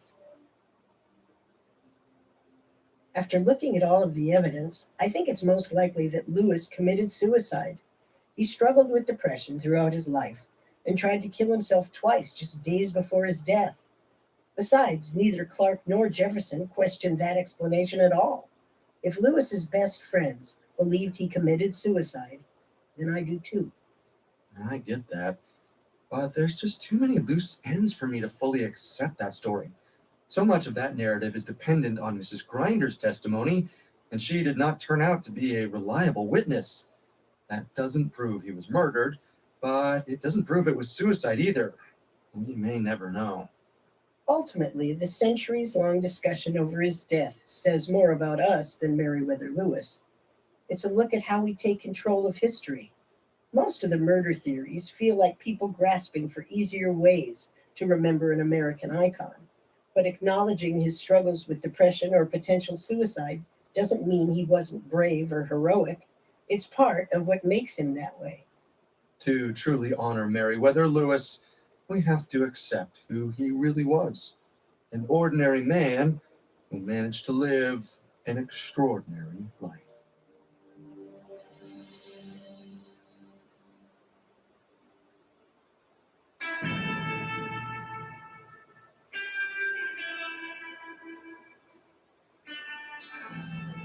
Thank you for listening. If you enjoyed today's episode, follow Unsolved Murders True Crime Stories, a Spotify original from Parcast.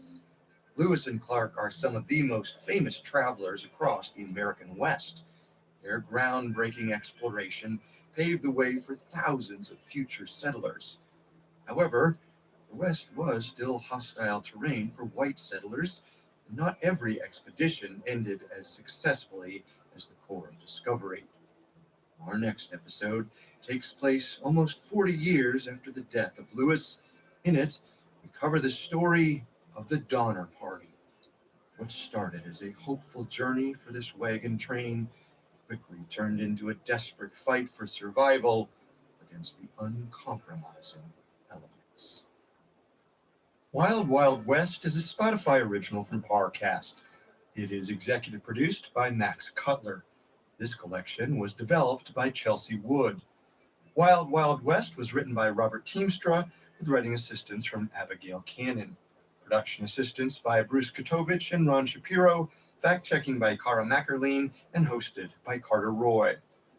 This episode of Wild Wild West comes from Unsolved Murders, hosted by Wendy McKenzie and Carter Roy.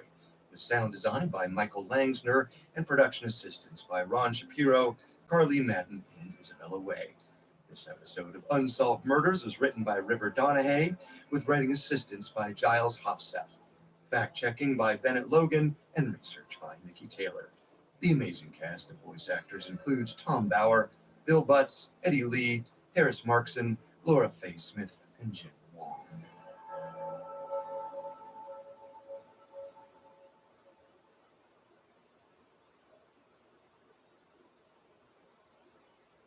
The following episode contains descriptions of violence, starvation, murder, cannibalism, and animal cruelty that some listeners may find disturbing. Listener discretion is advised, especially for children under 13.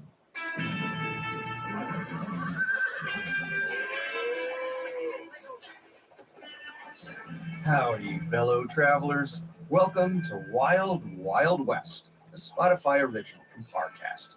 I'm Carter Roy, your host for this journey westward. This three-part episode from the series Survival tells the tragic tale of the Donner Party. It is one of the most famous stories of a journey gone horribly wrong. Today, it's most well known for the cannibalism that kept the settlers alive. That is only one of the many horrors these families experienced. The Donner's wagon train consisted of around 90 hopeful settlers, families who brought their entire lives with them to California. Their perilous route took them 2,500 miles across North America, through 2 deserts, and into a gap in the Sierra Nevada mountains, now known as Donner Pass. The trip should have taken around 5 months. Instead, it dragged on for a year, exacerbated by bad weather and rapidly dwindling supplies. In this first part of the story, Tim Johnson and Irma Blanco will introduce us to the entire party and tell us how misdirection and arrogance set the stage for disaster.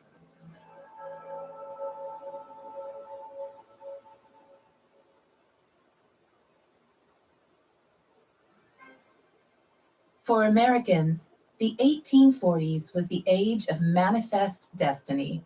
This philosophy that white settlers had a right to settle and tame the wild land of America swept its way across the still young United States. Those settlers had already spread from Philadelphia and New York all the way to Iowa and Missouri. The land west of the Rocky Mountains was still wild and relatively untamed, an enticing prospect for European Americans who craved a lush new land to thrive in.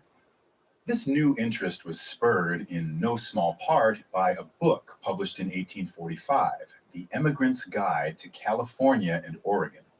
The author of this book was an explorer named Lansford Hastings, who spent much of the early 1840s living in the Mexican province of California. He was an ambitious man who wanted to see California become its own republic. Some believe that Hastings' book was his way of effecting a bloodless revolution by encouraging white settlers to move into the Mexican territory. Word of this fresh opportunity reached Springfield, Illinois, where a man named George Donner lived with his family. George Donner was 62 years old and in excellent health for his age. Originally from Salem, North Carolina, he was a man who rarely stayed in one place for long. His daughter later described him as imbued with the spirit of adventure. Throughout his life, he slowly moved westward, living briefly in Kentucky and Indiana. After losing his first 2 wives to disease, he married his 3rd wife, Tamsin, and they settled in Illinois. He was a popular figure in Springfield, known to neighbors as Uncle George. But in 1845, he was feeling the urge to move once again. Descriptions of the land out west intrigued him and his younger brother, Jacob. They grew particularly interested in California's pleasant climate and fertile soil, a subject many explorers raved about. George and Jacob spent the winter of 1845 diligently studying the maps and writings of Lansford Hastings. Finally, after considerable discussion and consideration, they decided they would leave for California on April 15th, 1846. This departure date made the most sense, as it gave the families the largest window of favorable weather to cross the thousands of miles between Illinois and the Western Territories. In the weeks before their departure, George Donner took pains to ensure they were prepared for any obstacle they might come across. They purchased livestock to keep them fed while on the road, seeds to cultivate in their new home, knickknacks and jewelry to barter with any Native American tribes they might encounter, and fine silks and fabrics to trade for Mexican land rights when they finally reached California. As they set out, George Donner met another man with his sights set on California, the 45-year-old James F. Reed. Reed, an Irishman who had settled in Illinois in 1831, had also been taken by Hastings' vivid descriptions of California. The two families joined up together and became known as the Donner-Reed Party. Between the two families, they possessed 9 covered wagons, 6 for the Donners and 3 for the Reeds. They passed through Independence, Missouri on May 12, 1846, joining up with a wagon train on the most popular immigrant route west, the Oregon Trail. Here, the Donner-Reed Party was joined by the family of Patrick Breen, an Iowan Catholic, and Lavina Murphy, a widow who headed a family of 13. Despite his hefty preparations, George Donner had a number of worries. Chief among them was his brother, Jacob. Jacob Donner was about 8 years younger than George, but far less physically fit and prone to fatigue and illness. George prayed that they would have enough supplies and favorable weather to make it to California without his brother contracting some sickness or becoming injured. The male heads of the families, George Donner, James Reed, and Patrick Breen, were all in agreement about making it to California as fast as possible to beat the weather and save supplies. According to Lansford Hastings' writing, this was an achievable goal. A passage in Hastings' book proposed an alternate route to California that he claimed would save travelers plenty of time and mileage. He wrote, "The most direct route for the California immigrants would be to leave the Oregon route, about 200 miles east from Fort Hall, thence bearing west-southwest to the Salt Lake, and thence continuing down to the Bay of St. Francisco by the route just described." But what Hastings neglected to mention in his book was that he had never taken the route himself at the time of writing. The efficiency of Hastings' cutoff was pure conjecture, drawn by a man who was only going off of maps and descriptions he had heard from other individuals.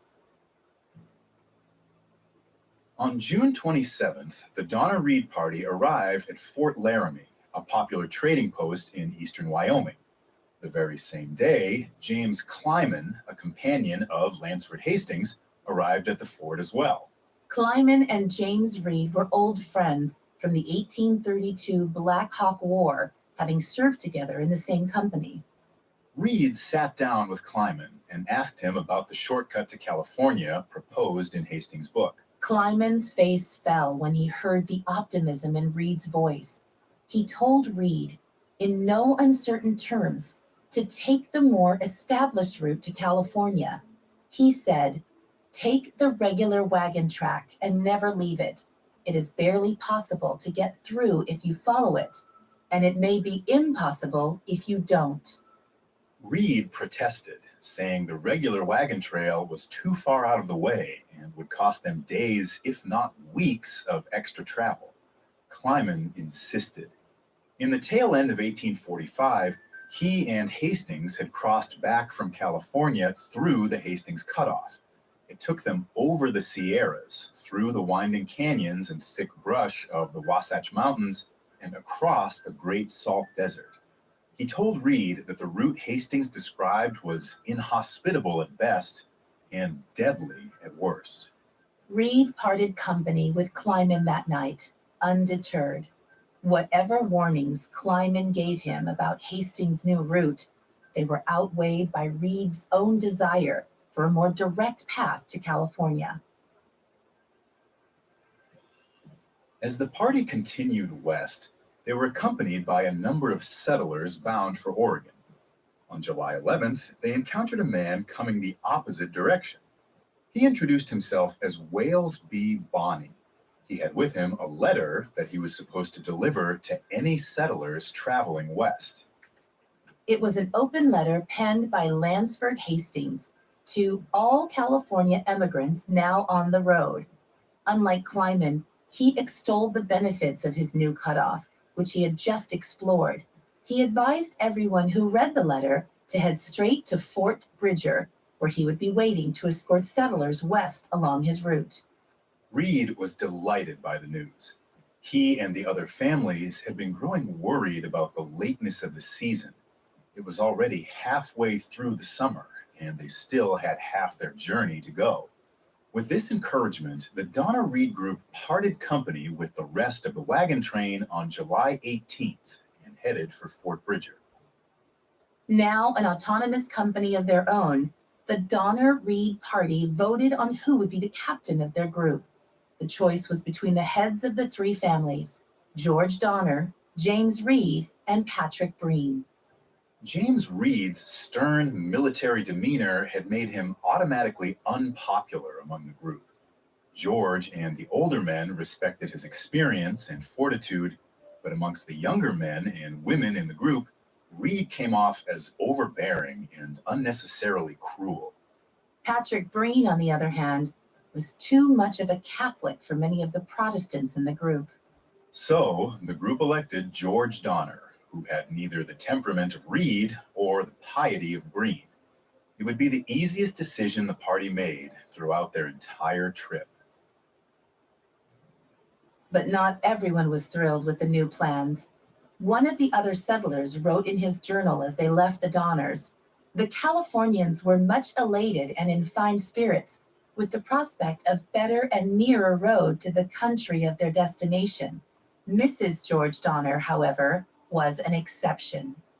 Tamsin Donner, George's 44-year-old wife, was disillusioned with the leadership of their party, including her husband. She thought they were foolish to put their fate in the hands of a man who probably was, in her words, some selfish adventurer. But George Donner didn't heed his wife's concerns. Her misgivings only got worse when the newly christened Donner Party arrived at Fort Bridger on July 28th. When they asked around for Lansford Hastings, they found out he had left several days earlier. But the owners of the fort, mountain men Jim Bridger and Luis Vasquez, offered them supplies and information regarding the route Hastings took. Reed recorded Bridger's advice in a letter home, saying, "Hastings' cutoff is said to be saving of 350 or 400 miles going to California. The rest of the Californians went the long route, feeling afraid of Hastings' cutoff. Mr. Bridger informs me that the route we designed to take is a fine, level road with plenty of water and grass." But Bridger was not telling Reed the whole truth.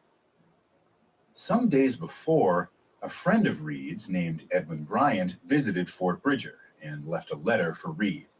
He had just come through Hastings' cutoff and wrote urgently to dissuade Reed from taking that route. It was terribly impractical for wagons, he wrote, and was actually a more inefficient route than the longer one.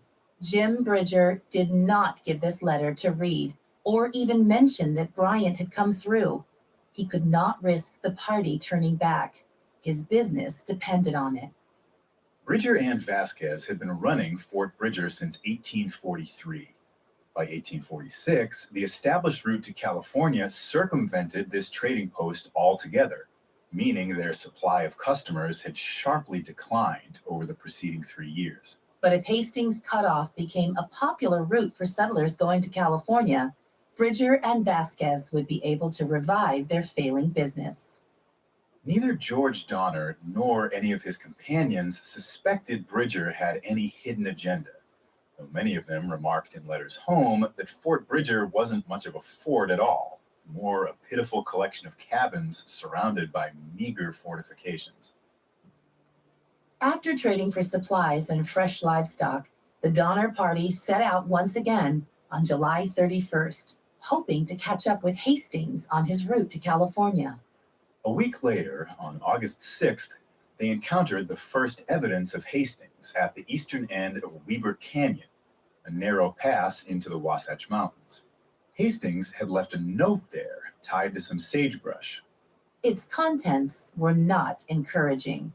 In the letter, Hastings advised they not attempt to bring their wagons into this pass. Instead, he suggested they send a messenger through to meet him, and he would come back and guide them along a better route. George Donner called for a volunteer to go through and meet Hastings. James Reed volunteered, along with two other men, Charles Stanton and William Pike. The three men saddled up and went into the pass, while the rest of the Donner Party set up camp and waited. Reed, Stanton, and Pike soon discovered why Hastings had warned against taking this route. The pass was narrow and littered with jutting rocks, crags, and debris. Even without wagons, they found it difficult to navigate the canyon. On August 8th, they emerged on the other side of the Wasatch Mountains, ragged and exhausted. Waiting for them on the banks of the Great Salt Lake was Lansford Hastings himself and the party of 60 wagons he had escorted through the pass. Reed, Stanton, and Pike were relieved. At last, they could finally speak to the man who had led them so astray. Unfortunately for them, Hastings had no intention of doubling back to help any stragglers. By the time they reached the Wasatch Mountains in August of 1846, the Donner Party numbered 87 members in 23 wagons. It had grown considerably from the 32-man party that had left Springfield that spring. They were joined by several smaller families, such as William Eddy, a cabinet maker from Illinois with his wife and two children. Some of these families included immigrants, such as Louis Keseberg, a foul-tempered German with his family, an old Belgian man named Hardkoop who traveled with Keseberg, and another German known only by the surname Wolfinger. Several single men bolstered the group, including the 35-year-old Charles Stanton and an Irishman named Patrick Dolan. One final family caught up with them as they waited for James Reed to return from the far side of the Wasatch Mountains on August 8th. This was the Graves family, who had been trailing behind them since they left Independence, Missouri. One of their hired men, John Snyder, did his best to encourage the flagging spirits of the Donner Party. On August 10th, 1846, James Reed returned to the party alone.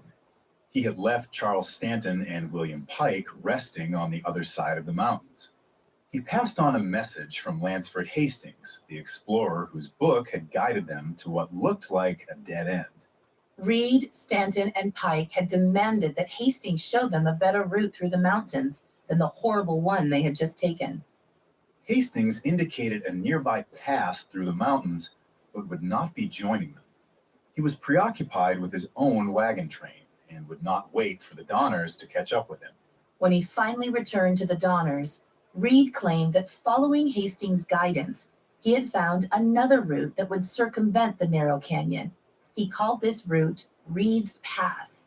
It had some dense underbrush to get through, but it was nowhere near as hazardous as the narrow passageway Hastings' book had led them to.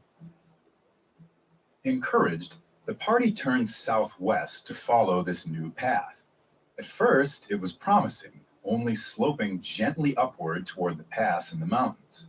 However, by August 15th, they could go no further. The brush had grown too thick for the wagons to pass, and it needed to be cleared before they could continue. It took 3 whole days for the able-bodied men of the group to cut a path through the thick undergrowth. All the while, Reed grew steadily more irritable and started berating the men for not working as hard as they could. By the time they reached the crest on August 21st, many members of the party started to doubt Reed's judgment as a guide. It had taken 16 days to cross the Wasatch Mountains. The route that had seemed so promising had cost them their most precious resource, time. The group hastily descended into the Salt Lake Valley, following tracks left by Hastings' company. The wagon train began to spread out, each family traveling at their own pace. The Donner wagon lagged behind due to a sickly passenger, a young man named Luke Halloran, who they had picked up at Fort Bridger. Halloran thought that the California climate would help cure his tuberculosis. But as August wore on, his strength waned until he passed away on August 25th. Many historians consider Luke Halloran the first true casualty of the Donner Party. The Donners stopped just long enough to bury him, then set off after their companions. The craggy mountain range and thick underbrush of the Wasatch Mountains was only the first obstacle. The second was the salt desert following the Great Salt Lake. Crossing this arid Utah desert took its toll on the Donner Party. They fought searing hot sun during the day and bitterly cold winds at night. The wagons drifted further and further apart, and dehydration began to set in. One of the first to feel the effects of dehydration was William Eddy toward the front of the train. As he walked, he saw another group of settlers in the distance, perfectly mirroring his own family's progress. In moments, the caravan had vanished into the hazy distance, nothing but a mirage. Fearing either his cattle or his family would die of thirst, James Reed rode ahead of his wagons to fetch water, leaving his family and his oxen in the care of his teamsters. The hired men unhitched the oxen from the wagons to prevent them from passing out from thirst and exhaustion. By this point, many of the oxen were half blind from sand blowing into their eyes. Once they were freed from the yokes that held them back, the beasts flew into a frenzy and charged off into the dark. No one really knows precisely why they did this, but it's suspected that the scent of a nearby oasis drove the parched animals to charge away in search of water. Reed returned to find his family left with only one cow and one ox. With most of his herd gone, the Reed family had lost a significant source of food, as well as the means to pull their 3 wagons. They loaded everything they could fit onto their one remaining wagon, prioritizing what food they had left. After 7 days of trudging through the desert, the Donner Party gathered by a spring at the base of Pilot Peak. They camped there for around a week, taking in supplies and searching for livestock that had wandered off. Reed was not the only one who wound up abandoning wagons for supply reasons. Both George Donner and Louis Keseberg abandoned 1 wagon each during this leg of the journey. The long march through the desert had been disastrous for the party's supply levels as well. Most families had lost significant numbers of livestock and were suffering from malnutrition.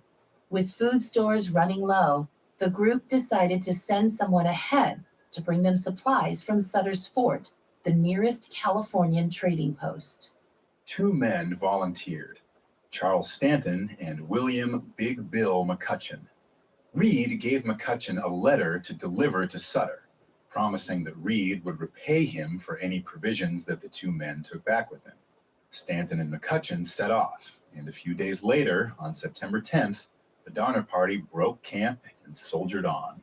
The tracks left by Hastings' group were still visible in the sand and dirt ahead of them, giving them a clear route to follow. But once again, taking Hastings' advice turned out to be a bad idea. The tracks led the settlers along the Ruby Mountains, which turned out to be a 125-mile detour, though they wouldn't realize this until later. Finally, on September 26th, they reached the Humboldt River, where Hastings' cutoff met the established emigrant trail. The detour had been disastrous. By taking Hastings' cutoff, the Donner Party was now weeks behind schedule, and many families, including Reed's, were perilously low on supplies. The Donner family took the lead, and the rest of the train followed, hoping that with diligent rationing they could still make it to California. The end of September passed uneventfully, with the party making steady progress along the trail. But at the dawn of October, tensions reached a breaking point between the various families. On the morning of October 5th, Reed and William Eddy left the wagon train to hunt. They hoped to bolster their depleted food stores until Stanton and McCutcheon's returned from the trading post. That evening, as the two men returned to the wagon train, Reed heard some voices raised in argument. Just underneath the voices came the unmistakable sound of screaming oxen. Reed picked up his pace, riding up to his wagon to see what was causing the racket. What he found was a scene of utter chaos.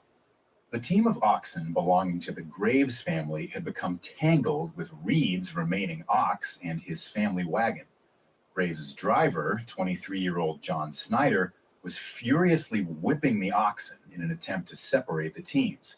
He shouted at Milt Elliott, claiming that Elliott had been in his way, and it was his fault that the animals had gotten entangled. Reed dismounted his horse and berated Snyder for mistreating the animals. He drew his hunting knife to cut the wagons free. Then, turning his frustration from Elliott to Elliott's employer, Snyder threatened to whip Reed if he came any closer. In an attempt to defuse the situation, Reed told Snyder they should settle the matter later.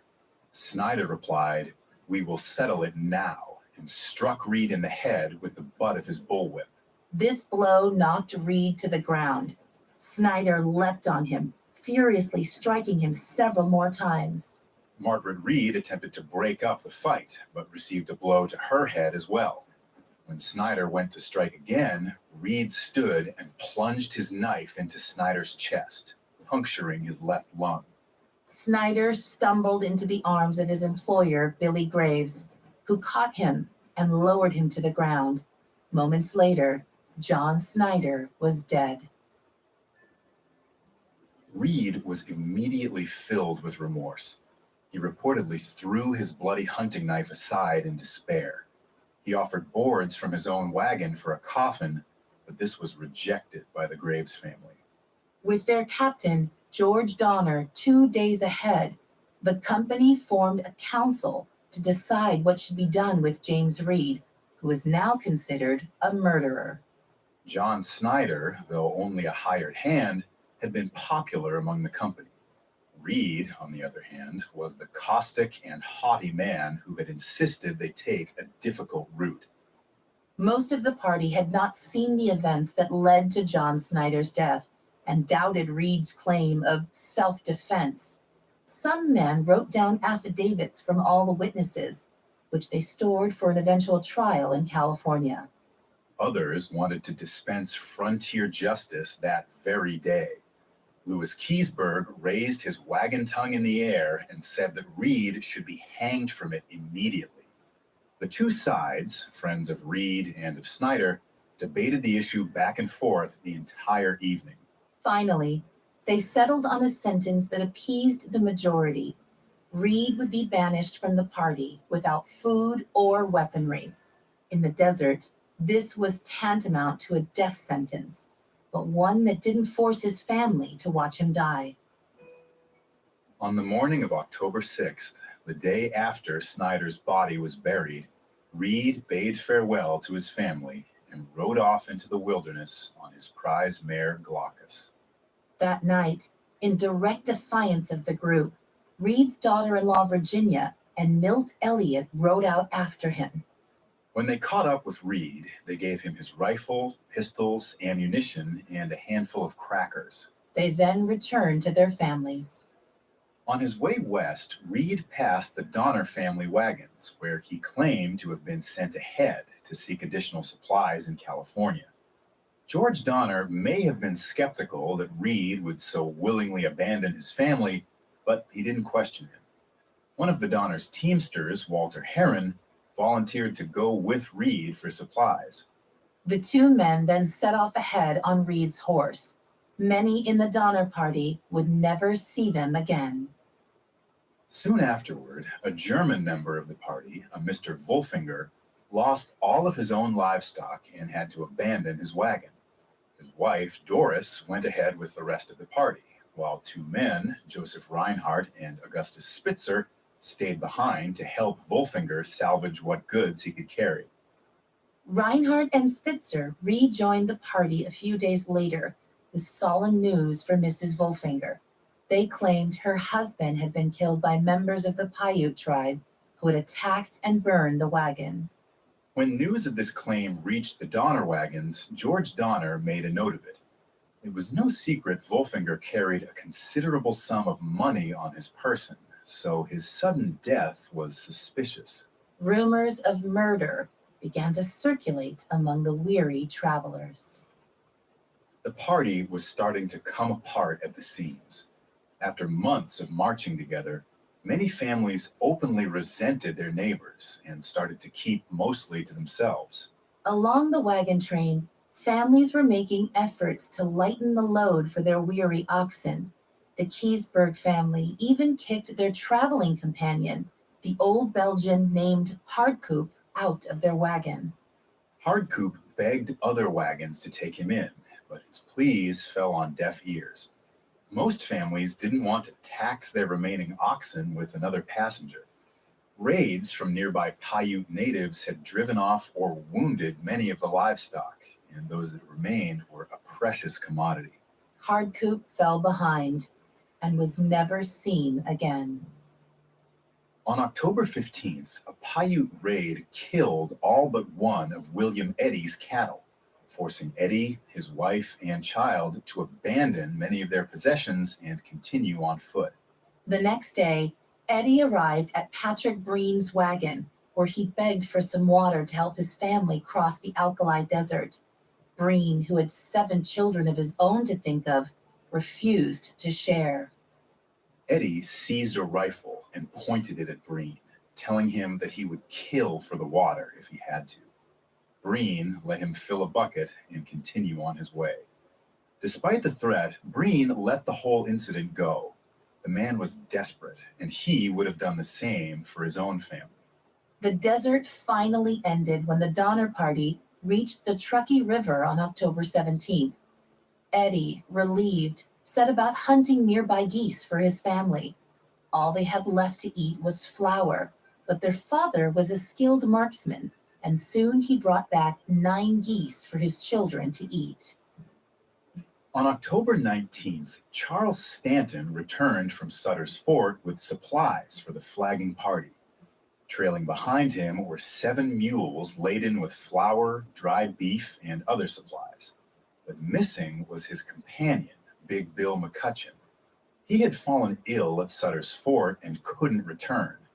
Instead, Stanton brought back 2 Miwok Native American cowboys named Luis and Salvador to help the struggling train. Stanton had passed a haggard Reed and Heron going the opposite direction. Reed was so gaunt from starvation that Stanton had barely recognized him. The party members who had exiled him were astonished that Reed had made it so far. The return of Stanton and the new supplies gave hope to the settlers. Maybe, just maybe, these supplies would carry them to California. Their hopes were dashed only a day later. On October 20th, they caught their first glimpse of the Sierra Nevada, a sheer wall of granite rising up in the distance. But it wasn't just the size of these mountains that caused distress among the group. The tips of the Sierra Nevada mountain range were frosted with snow. It was their first tangible sign that winter was on the horizon. When we return, the Donner Party seals their own fate with a final push for California. Now back to the story. In late October 1846, the Donner Party was tantalizingly close to their destination. Just beyond the Sierra Nevada mountains, was the untamed land of California. However, winter was quickly approaching, and if they didn't pass those mountains soon, they ran the risk of being snowed in. The supplies Charles Stanton had brought them from California would last the party a little while longer, but George Donner feared they were pushing their luck. He decided they should send another advance party to Sutter's Fort for supplies. 2 men, William Foster and William Pike, volunteered to make the journey. But this expedition would never happen. As the 2 men packed their provisions to scale the mountain range, a pistol Foster was holding accidentally discharged. The bullet struck William Pike in the back, and he collapsed to the ground, writhing in agony. The group gathered around him, watching him as he contorted on the ground, groaning. After an excruciating 20 minutes, he died. 14-year-old Mary Murphy would later write, "He suffered more than tongue can tell." Foster was racked with guilt. Pike had been his brother-in-law. He fell into a solemn silence for the rest of the journey. Unable to find more volunteers for a supply run, or unwilling to spend the time, George Donner insisted they go on with the supplies they had. They moved camp and made their way toward the Truckee River Canyon, hoping they could beat the snow. By the time they arrived at Truckee River Canyon in late October 1846, the Donner Party had split into 3 distinct groups. The lead group with the Breen family, the Keysburgs, and the Eddies. The middle group with Margaret Reed and her children, the Graves family, Charles Stanton, Luis and Salvador, and the third group, consisting only of the Donner family, trailing far behind. George Donner stayed to the rear of the train so their cattle wouldn't get run down by any of the other wagons. He was also deeply concerned about wagons having difficulty on the upcoming slopes and wanted to make sure he could provide assistance for any that fell behind. As far as George Donner was concerned, their journey was still salvageable. As long as they could pass the Sierras before winter, they would be able to reach their destination. But as the Donners descended into the nearby Dog Valley, another unanticipated disaster struck. As they guided their horses and oxen into the canyon, one of the Donner wagons overturned, trapping 2 of the children in the wreckage, 4-year-old Georgia and 3-year-old Eliza. Fortunately, neither was seriously injured, but the accident presented another issue to the Donners. The axle of this wagon had broken and needed repairs. Now, having completely lost sight of the rest of their party, George Donner and his brother Jacob set about fashioning a replacement axle from a nearby pine log. George held the log while Jacob hacked away at it with a chisel. Just as Jacob was putting the finishing touches on it, the chisel slipped, cutting a deep gash across the back of George Donner's hand. As his family washed and dressed his wound, George quipped that he had greater concerns than cuts and bruises. Despite his flippant tone, his concern was growing. They couldn't waste time on such a minor inconvenience when they were so far behind the rest of their party. At that same moment, around 5 miles southwest, the remainder of the Donner Party was pushing to escape the valley. The other 59 members of the party were camped out by Truckee Lake. They had awakened that morning to an inch of snow and panicked, realizing that winter was not far off. Without the leadership of George Donner, the group decided to take a chance and try to summit the Sierra Nevada. They turned to Charles Stanton for guidance, as he was the only one who knew the way. The 2 Miwoks who accompanied Stanton, Luis and Salvador, also knew the mountains, but they couldn't speak much English. On November 2nd, the party made their way to the far side of the lake and attempted to summit.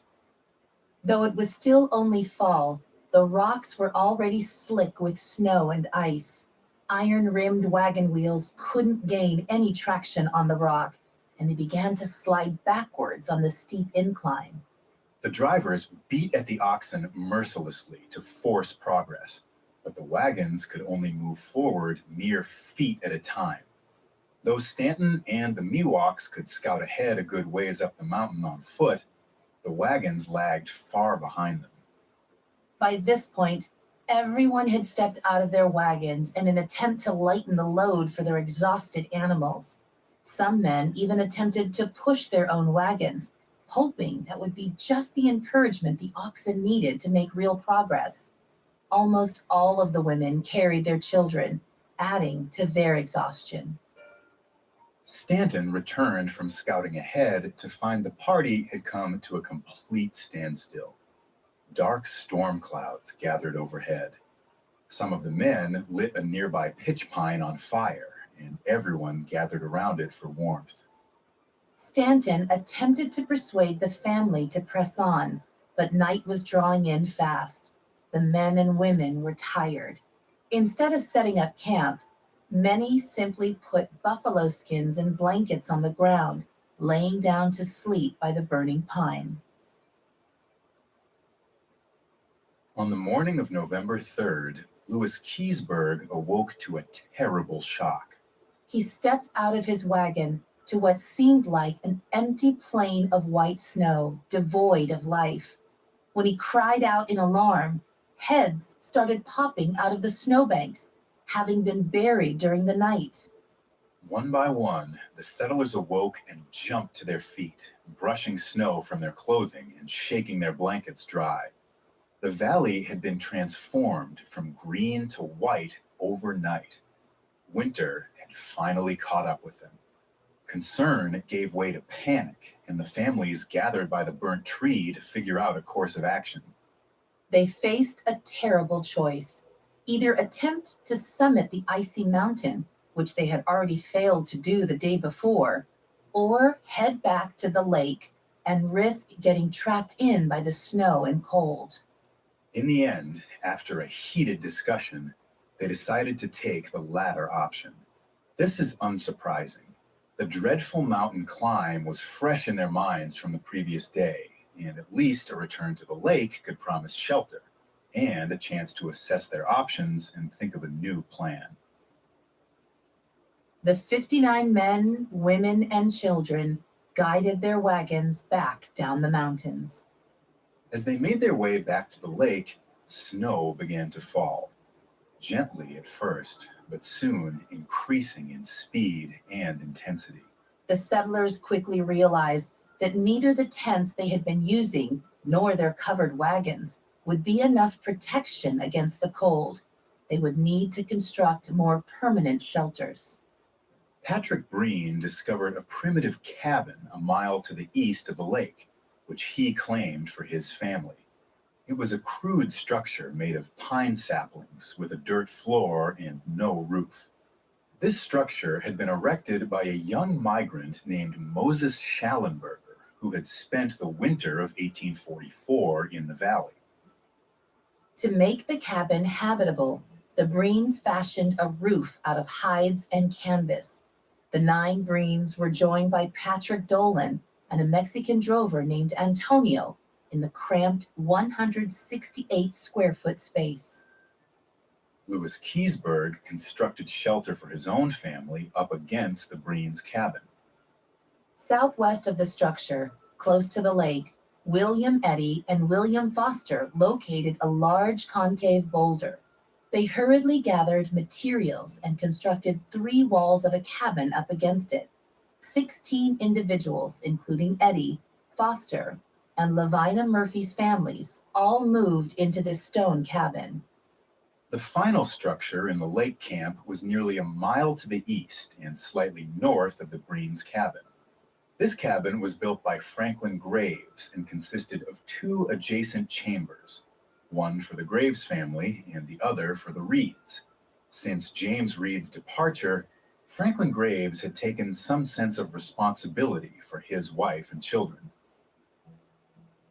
As soon as they could, the encamped travelers dispatched a messenger back up the trail to meet the Donners.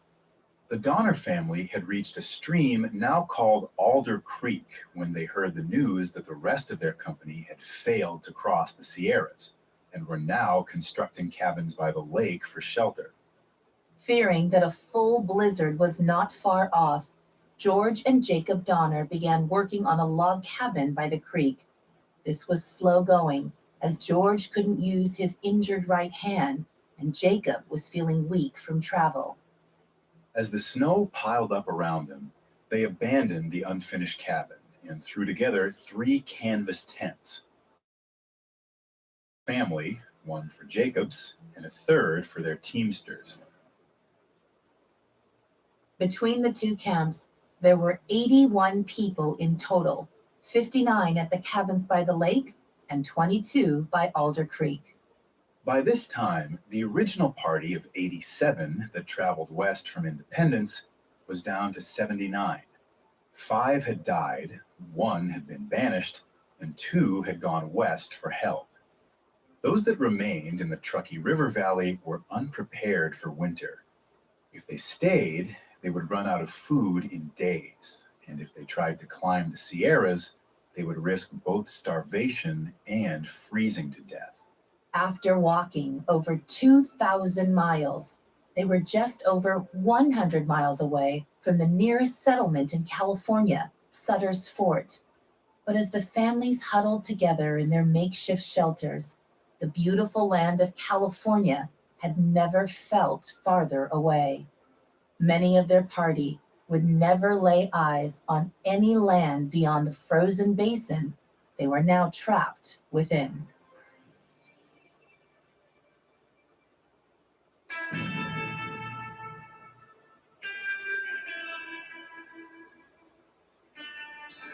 Things were looking increasingly bleak for the settlers as the cold pressed in. They attempted to hunt and forage for whatever supplies they could. Some were lucky. In early November, William Eddy tracked and successfully killed a bear, providing his family with some additional sustenance. This, however, was a meager relief, and as the temperature dropped, the Sierras looked all the more impassable. In the next part of this episode, we'll leave the Donner Party to follow the path of James Reed, the former leader who had been exiled for murder. As the bulk of the Donner Party reached Truckee Valley in late October, James Reed set off towards California. He hoped his family would join him there, but news traveled slowly in the 1800s, and Reed was in for a chilling surprise.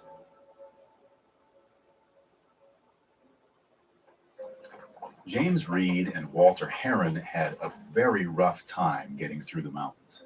They ran out of food early on, and on more than one occasion, Heron suggested shooting and eating Reed's horse, Glaucus. Reed refused to consider this idea. On October 28th, the 2 starved and exhausted men stumbled into Sutter's Fort in California. As soon as they arrived, it started raining heavily. That night, they were reunited with William Big Bill McCutcheon, a member of the Donner Party who had gone ahead a month earlier for supplies, before falling too ill to leave. Also at Sutter's Fort was Edwin Bryant, a former traveling companion of his, who had sent letters warning the Donner Party not to take Hastings Cutoff. As they sat down over dinner, Bryant informed Reed that while they were on the road, President James K. Polk had declared war on Mexico. The sparsely populated territory of California was on the verge of becoming an American colony, but Mexico wasn't going to give it up so easily. A local U.S. Army commander and former explorer, John Fremont, was looking for volunteers to take California for the United States. Due to his military background, Reed was offered a captain's post in one of the volunteer regiments. Though he longed to do his duty as an American citizen, Reed refused the commission. The lack of news from his family troubled him. Most other settlers had reached Sutter's Fort by now. If the Donner Party was delayed any longer, he feared they would be snowed in. He told the Army recruiters that he had to rescue his family first, but agreed to serve as a lieutenant in the war upon his return. As Reed was recovering in Sutter's Fort, his former traveling companions were experiencing the worst winter of their lives. The Donner Party had been split up into two camps. The larger camp was at Truckee Lake, where 59 individuals were hunkered down in 4 cabins. Margaret Reed, who had been looking after their family since her husband James's exile, had moved into a cabin with the Graves family. The Breen family had a cabin of their own, as well as the Murphys and the Keysburgs. The smaller families, such as William Eddy and his wife, moved in wherever they could find extra room. 5 miles to the northeast, another group of 22 men, women, and children had made camp along Alder Creek. Among them were George Donner, along with his wife, children, and brother Jacob.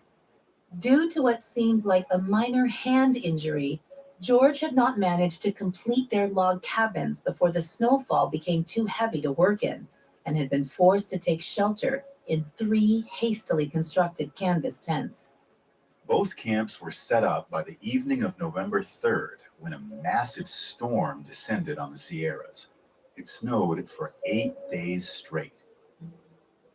As they hid from the snowfall, the emigrants faced some difficult decisions. Each family that still had livestock, particularly the Breens and the Graveses, who had half a dozen oxen each, faced the question of whether they should butcher their whole herd right away or try and work through them one at a time to prevent the meat from spoiling. To complicate the matter, the heads of the less lucky families, like Margaret Reed and William Eddy, attempted to buy oxen from their neighbors. The Reeds could afford to buy 2 oxen from both the Breens and the Graveses, but Eddy didn't have as much money to spare. He wound up purchasing the starved corpse of an ox off Franklin Graves for $25. Once the livestock had been distributed, they set about slaughtering most of them. Slaughtering the oxen was cumbersome work. The emigrants either had to shoot them, which risked the bullet ricocheting off the animal's skull, or hold them by the horns as someone slit their throat. Once the livestock were dead, they had to be butchered and stored. Keeping the meat from rotting wasn't difficult. They simply buried the fresh cuts in the snowbanks. Under the circumstances, they used every part of the oxen they could, feeding whatever meager offal they had left to the dogs. As the Donner Party was butchering their animals and preparing to settle down in early November, James Reed had finally recovered enough of his energy to leave Sutter's Fort. Determined to rejoin his family, he turned back east and made for the Sierras. He was accompanied by Big Bill McCutcheon, who was finally free of his illness and determined to rejoin his wife Amanda and daughter Harriet. John Sutter had helpfully provided them with 30 horses, a mule, plenty of flour, and a large cut of beef for their journey. 2 more of Sutter's Native American Miwok employees came with them to manage the horses. They faced heavy rain and sleet as they went. 3 days into their trek, the snow had risen by over 2 feet. It became increasingly difficult to soldier onward. As the temperature dropped, the Miwoks abandoned them, leaving Reed and McCutcheon to manage 30 horses on their own. Overwhelmed, they released all but 9 of the horses and attempted to forge ahead through the snow. On their way, they encountered a tent containing 2 near-starving settlers, who Reed referred to in his journal as Mr. and Mrs. Curtis.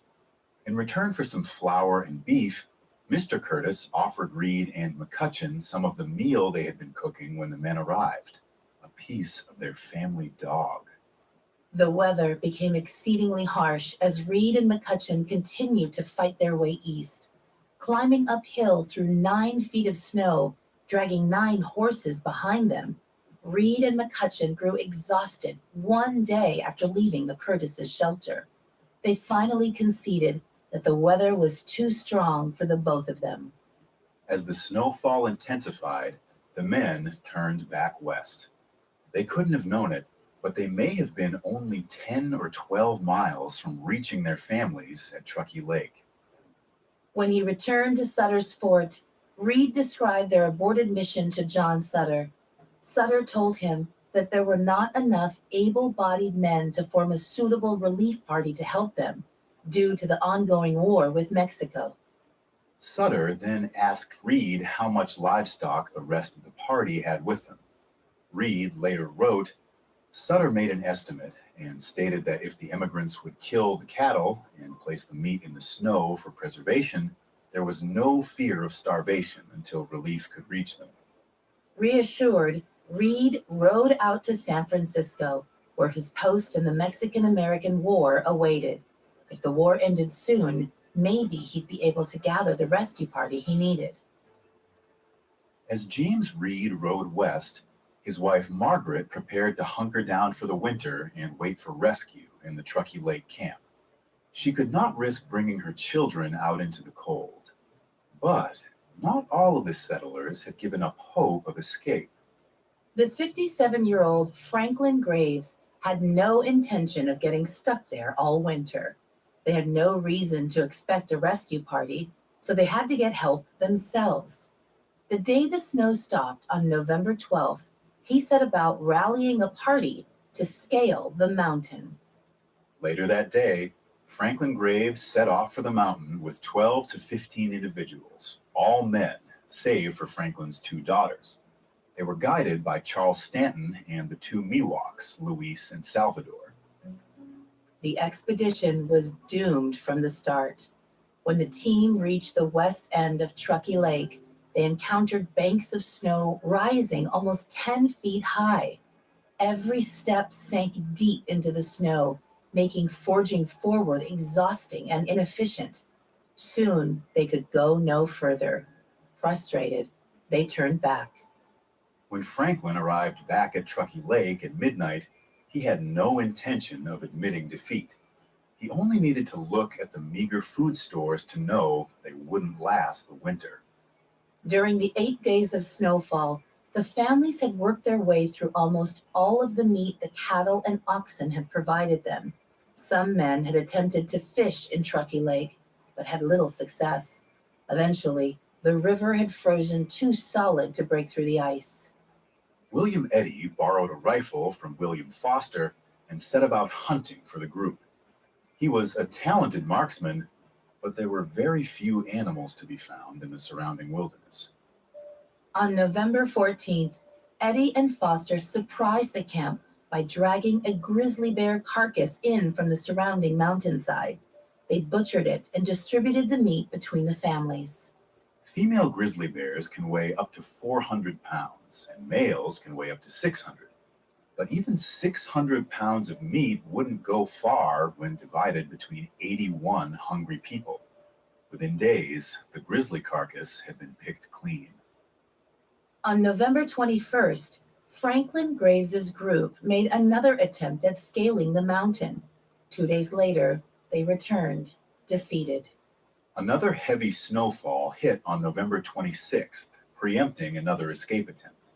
But Franklin Graves was still determined to break free of their mountainous prison. He had grown up in Vermont, so he was used to inhospitable winters.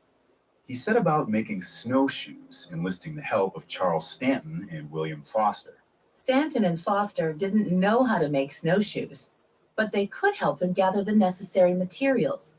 Over the next few days, they hunted through the snow, gathering the wooden ox bows from the yokes of their fallen cattle. The bows formed the frames of these snowshoes, while Franklin's daughters, Sarah Fosdick and Mary Ann Graves, cut strips of rawhide to weave in between the frames. Foraging for snowshoe materials thoroughly occupied many of the settlers as December began. On December 9th, Charles Stanton wrote a note to the Donner family.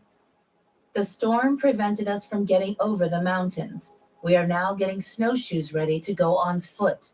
I should like to get your pocket compass, as the snow is so very deep, and in the event of a storm, it would be invaluable. The mules are all strayed off. If any should come round your camp, let some of our company know it the first opportunity. He received no reply from the Donner camp. But by this point, Franklin Graves had made enough snowshoes for a reasonably sized foray into the mountain.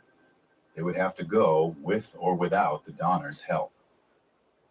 Franklin went from cabin to cabin, gathering able-bodied men and women for a final, desperate attempt to break through the Sierra Nevada. By the morning of December 16th, he had gathered 16 willing volunteers. They only had 14 sets of snowshoes between them, but it would have to do. It was better to have as many helping hands as possible. This was their last hope at surviving the winter. When we return, Franklin Graves leads a seemingly suicidal attempt to escape their wintry prison. Now, back to the story.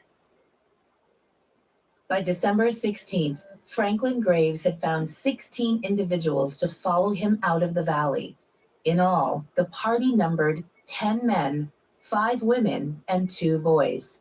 This included Franklin Graves, his son-in-law and 2 eldest daughters, William Eddy, William Foster, the Irish bachelor Patrick Dolan, and a Mexican cattle hand named Antonio. They were guided by the 3 men who had been through the pass before, Charles Stanton, and the 2 Native Americans, Luis and Salvador. For food, the group brought a few strips of dried beef. Eddie still had Foster's rifle and was ready to hunt to ensure they'd have the strength to keep going. The snowshoe party would later be dubbed the Forlorn Hope by historians. This term most often refers to a detachment of soldiers leading an offensive with the expectation of high casualties. It was sunny the day the Forlorn Hope set off from the lake camp. The snow was thick, but Franklin Graves' snowshoes were effective in keeping the group from sinking into it. Halfway across Truckee Lake, 2 of them turned around. Charles Berger and 10-year-old William Murphy didn't have snowshoes and realized they couldn't keep pace with the others. On the second day, December 17th, they reached the east face of the pass. Luis and Salvador led the party, with the women directly behind them and the men bringing up the rear. Around midday, they reached the mountain wall and started the arduous climb. The snow grew deeper as they ascended. Even with Graves' snowshoes, they sank into the snow with every step. The bright sun reflected off the snow in front of them, forcing them to squint as they went. Their eyes began to ache with the early signs of snow blindness. Everyone in the party had started their journey in good health, but a month of rationed food had taken a dramatic toll on their stamina. The thin mountain air forced the party to take frequent stops to rest. The members of the Forlorn Hope had dressed themselves well when they set off and managed to stay remarkably dry during their first ascent on December 17th. However, by protecting themselves against hypothermia, they put themselves at risk for another equally deadly enemy, hyperthermia. Because of their heavy winter clothing, they were just as likely to overheat as to freeze during the strenuous climb. All 15 remaining members of the Forlorn Hope reached the top of the pass by late afternoon. Exhausted, they set up camp for the night. Snowfall was intermittent as they made their way across the Sierra Nevada. Over the next couple of days, Charles Stanton fell further and further behind, often stumbling into camp hours after the others. The group was growing concerned, as Charles was the only one of them who had crossed the mountains in both directions. If they lost him, they would have to rely on the 2 Native Americans for guidance, and they did not speak much English. To make matters worse, Stanton was starting to suffer from snow blindness, making it harder and harder for him to follow the footsteps of the others. On the morning of December 20th, Stanton didn't bother rising from their makeshift campground. As the others prepared to leave, Mary Ann Graves saw him sitting nearby, calmly puffing on his pipe. She approached him and asked if he was coming with them. "Yes," he replied, "I am coming soon." Mary Ann set off with the others, leaving Stanton to follow at his own pace. Stanton never caught up with them.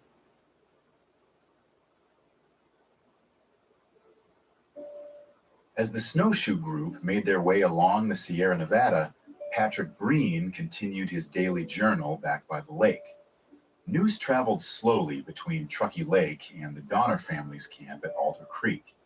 Milt Elliott had left for the Donners several days ago to check on them, and Breen hadn't heard a single word from him since. When he arrived at the Donners' camp, Milt made a gruesome discovery. Jacob Donner was dead. He had never shaken the horrible feeling of hopelessness. As the snow had set in, he ignored his family's attempts to feed him. One day, he had gone to the table in the center of his tent, bowed his head as if in prayer, and sat still until he died. Eliza Donner would later write of her uncle, "Not even the needs of his family could rouse him to action. He was utterly dejected and made no effort, but tranquility awaited him in death." The family was shaken by this tragedy, George Donner most of all. He watched as his able-bodied family members dragged his brother's body out of the tent into the snow, unable to assist them due to his hand injury, which had become infected. At around the same time, a group of 3 single men living nearby died of starvation. As he lay weakly on the floor of his cabin, Joseph Reinhardt called to Doris Wolfinger, a woman who had been widowed earlier in the journey. When she came over, he confessed to the murder of her husband during their desert trek, a crime he had blamed on Paiute raiders. Then, finally free of his guilt, he died.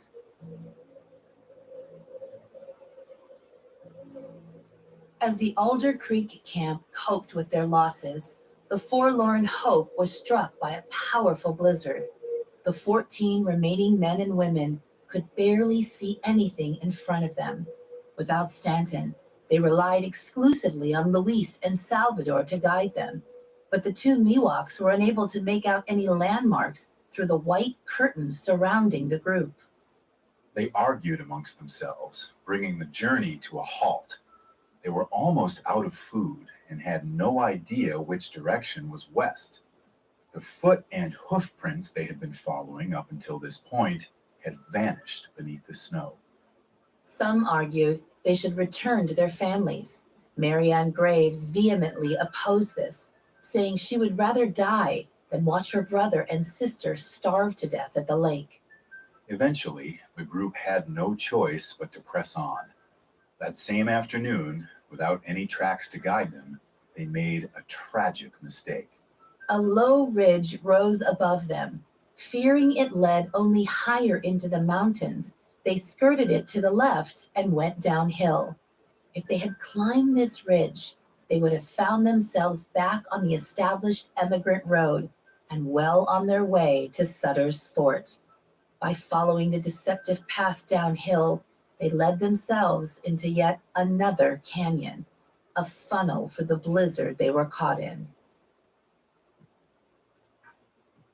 Starvation struck the forlorn hope on the night of December 21st. That night, as his companions went without food, William Eddy found a parcel among his supplies. It was a half-pound of bear meat, with a note from his wife simply saying, "Your own dear Eleanor." This morsel kept Eddy going, a tangible reminder of the wife and child he left by the lake. But by the morning of December 23rd, the party was completely out of food. Hunger and exhaustion weighed on them as they marched with increasing clumsiness downhill. Their strength flagged, all of them sweating and freezing at the same time. A horrible discussion began. With no end in sight, how would they sustain themselves for the rest of their journey to Sutter's Fort? Hunger gnawed at them all, and as far as they knew, they were the only hope for their family and friends stuck at the lake. If none of them lived through the journey, everyone would die. Patrick Dolan finally spoke up. The men should cast lots, and whoever lost would sacrifice himself to provide meat for the others. The group fiercely debated this morbid suggestion. While they all found the idea horrifying, they slowly resigned themselves to its grim practicality. They were starving, and had no reason to expect another food source to appear. They tore off 5 strips of paper, one for each of the men in the party, besides Luis and Salvador, who had not been part of the discussion. The 5th strip was longer than the others and would indicate which of the men would be killed. The men drew one by one. When they compared, the fatal long strip was in the hands of Patrick Dolan, the same man who had suggested the idea in the first place. But before he could process what had just happened, the other men surrounded Dolan, preventing him from running. An unspoken question passed between them. Who would be the executioner? After an interminable moment of staring at each other, the men realized murder was still murder. They could not kill one of their own for food. Turning back to the path, Eddie grimly pointed out that one of them was going to die soon anyway. On the morning of Christmas Eve, the forlorn hope was struck with an intensely cold rain, soaking through their threadbare clothing.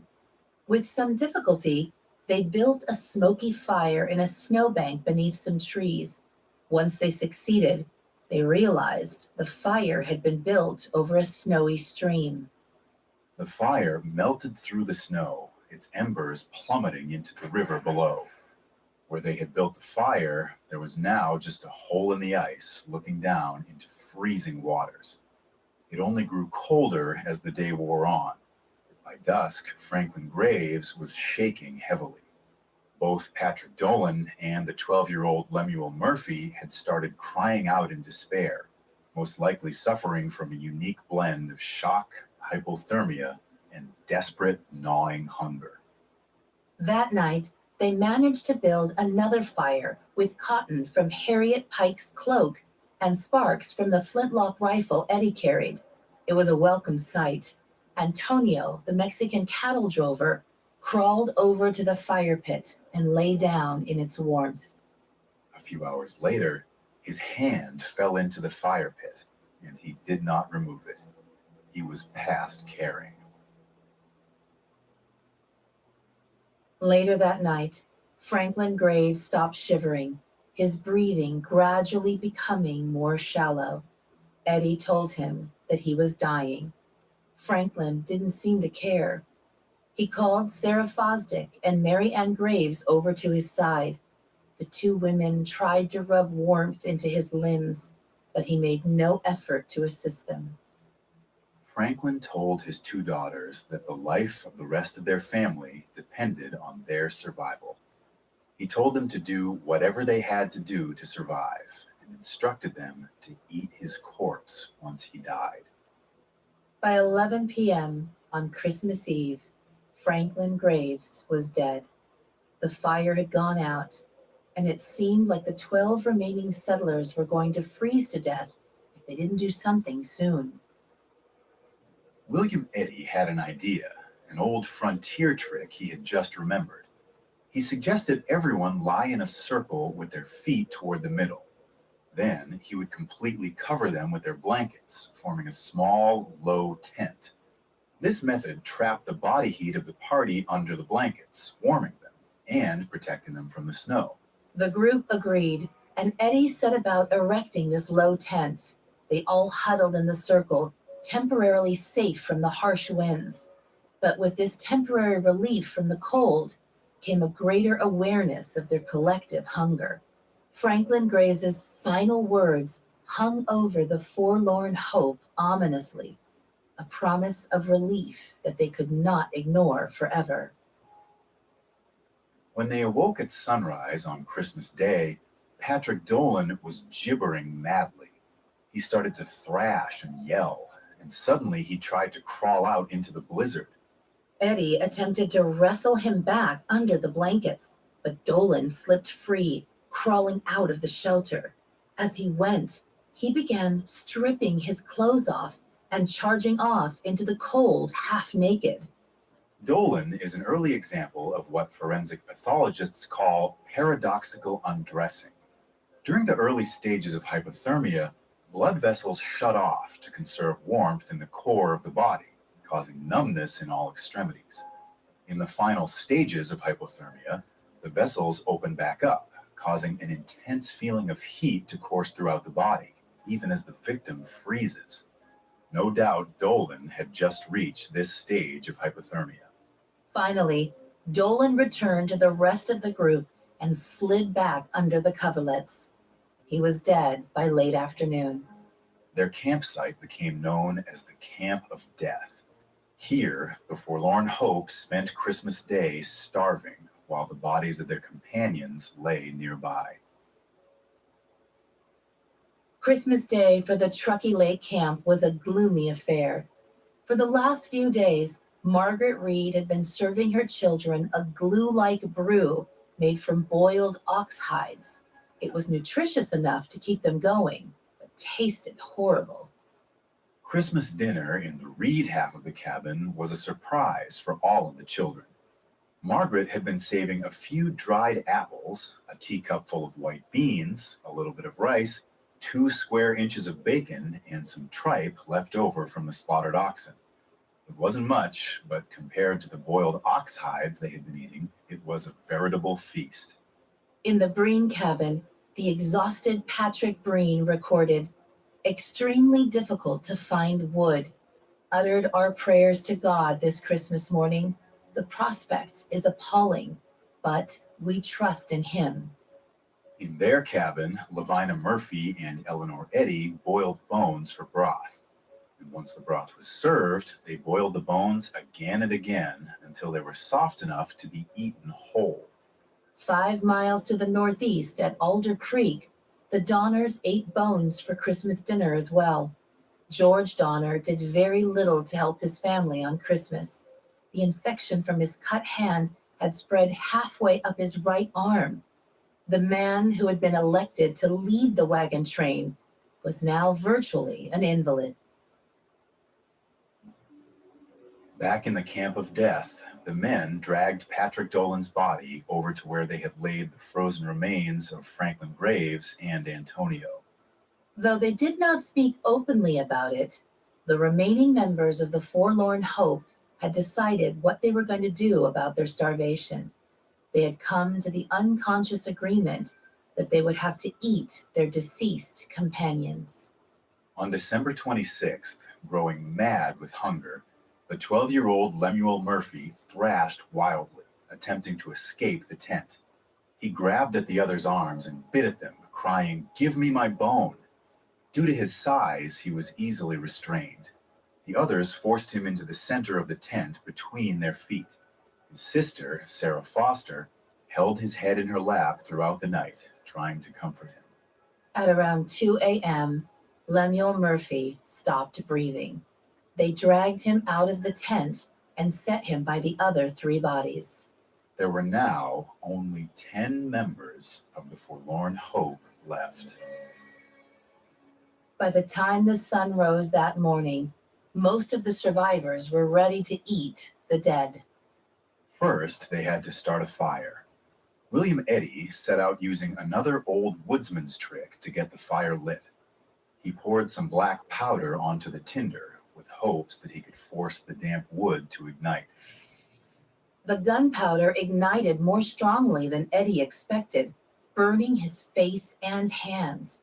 Finally, after gathering enough dry tinder, they were able to get a proper fire going.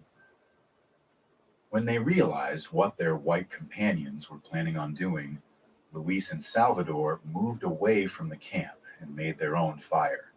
The practice of cannibalism was unspeakably disgusting to them.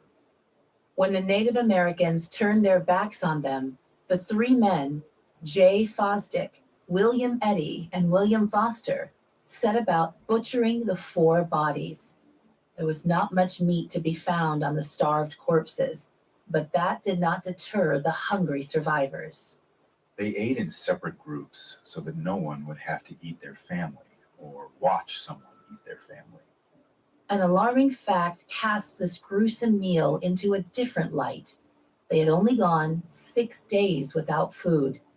This raises the question, Why were they so quick to turn to cannibalism when they possibly had weeks before they were in danger of starvation? The answer is twofold. First, they were burning calories at an alarming rate while trudging through the snow. With the constant hunger and exhaustion, it certainly must have felt like they were starving to death. And second, they likely didn't know it was hypothermia, not starvation, that killed their 5 companions. After their initial meal, they had to make sure that the rest of the meat was portable and wouldn't go bad as they continued making their way towards California. So they cut the remaining pieces of their companions into thin strips and stretched them beside the fire, close enough to dry, but not close enough to cook. It was a painstaking process that they worked at for 2 days. They were ready to travel again on the morning of December 29th. They loaded the dried meat into their packs, strapped on their snowshoes, and resumed their journey. They calculated they had about 4 days' worth of human meat in their packs. On the morning of January 1st, the surviving members of the Forlorn Hope made it out of the valley that had trapped them. Even as they escaped the snow, they did not feel like rejoicing. Their stores of meat were once again diminished. Some of them resorted to eating the strips of rawhide that held their snowshoes together. Jay Fosdick had been lagging behind the rest of them, his energy flagging from the unrelenting pace. Eddie fell in step beside him, encouraging him to keep going. That evening, over the campfire, William Foster suggested they kill Luis and Salvador for food. The Native Americans were growing weaker by the day, refusing to eat the dead. Eating the 2 Miwoks would be preferable to waiting for Jay to starve or for one of the women to collapse. Eddie argued against this, and after a tense discussion, the group fell into silence. When they awoke the next morning, both Luis and Salvador were gone. It was suspected that Eddie warned them that they were in danger, but it's just as possible that they read the body language of their white companions and fled. At this same time, many of the party trapped in the lake camp were growing desperate. On January 4th, Margaret Reed prepared to make her own trip through the mountains. Before she left, they ate Cash, the last of the Reed family dogs. Virginia Reed later wrote her cousin Mary about this traumatic incident. We had to kill little Cash the dog and eat him. We ate his head and feet and hide and everything about him. Oh, my dear cousin, you don't know what trouble is. After the tragic final meal, Margaret took her daughter Virginia, her cook Eliza Williams, and Milt Elliott on an expedition through the mountains. Eliza turned back early, intimidated by the steep mountain climb looming ahead of them. At the same time, the remnants of the Forlorn Hope were growing hungry. Jay Fosdick lagged even further behind the others. If he didn't get food soon, they realized, he would almost certainly die. William Eddy and Mary Ann Graves went out ahead of the other 6, hoping they would find some animals to hunt now that the snow was behind them. Hours later, Eddie and Mary Ann were delighted to find deer tracks in the cold earth. They followed these until they found the animal that made them. The deer was only about 80 yards ahead of them. Eddie raised the rifle. The gun wavered and dropped to his side. He was too weak to aim the heavy weapon. But with Mary Ann's encouragement, he lifted the rifle again, this time aiming slightly above the deer, so that his tired arms would drop the rifle to the proper elevation when he pulled the trigger. With this in mind, he squeezed and prayed. The weapon fired, and the deer leapt in response. It bounded off, wounded but still alive. Eddie and Mary Ann ran after it, dropping the useless rifle. Moments later, they caught up with the crippled animal. Eddie slit its throat. They were so famished that they drank the fresh blood that gushed from the animal's neck. Behind them, Jay had collapsed from exhaustion when he heard the shot. Harriet Pike, Amanda McCutcheon, William and Sarah Foster ran forward to catch up with their hunting party, but Jay and Sarah Fosdick remained behind. Jay couldn't even stand. As the day turned into night, he lay on the forest floor, his breathing growing shallower and shallower. At around midnight, he died. The next morning, January 6th, Sarah stood and followed the others. She encountered the Fosters and her sister Marianne, who had doubled back to find her. When they found out Jay had died, the Fosters asked Sarah if they could eat him. Sarah replied distantly, "You cannot hurt him now," and walked on ahead. The 7 remaining members of the Forlorn Hope gathered by the fire that night. Sarah ate what remained of the deer, and the others ate what remained of her husband. The next morning, they set off again, their strength momentarily returned. The 7 of them, 5 women and 2 men, were a sorry sight. By this point, their clothing had been worn ragged and barely hung together, exposing their skeletal frames. Their shoes were long gone, and they walked barefoot through the undergrowth. On January 8th, Milt Elliott, Margaret and Virginia Reed stumbled back into the lake camp. The snow was too high to make any progress up the mountainside. Things were grim back on Truckee Lake.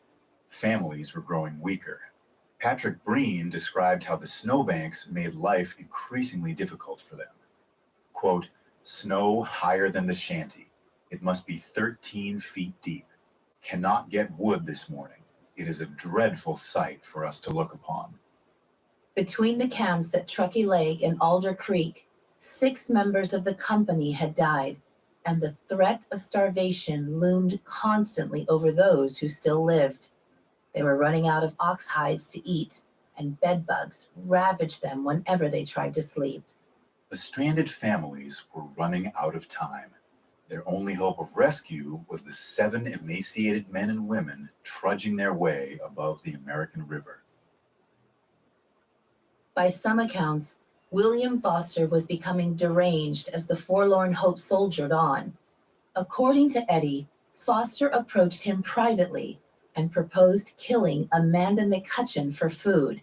Eddie protested, pointing out that McCutcheon was a mother.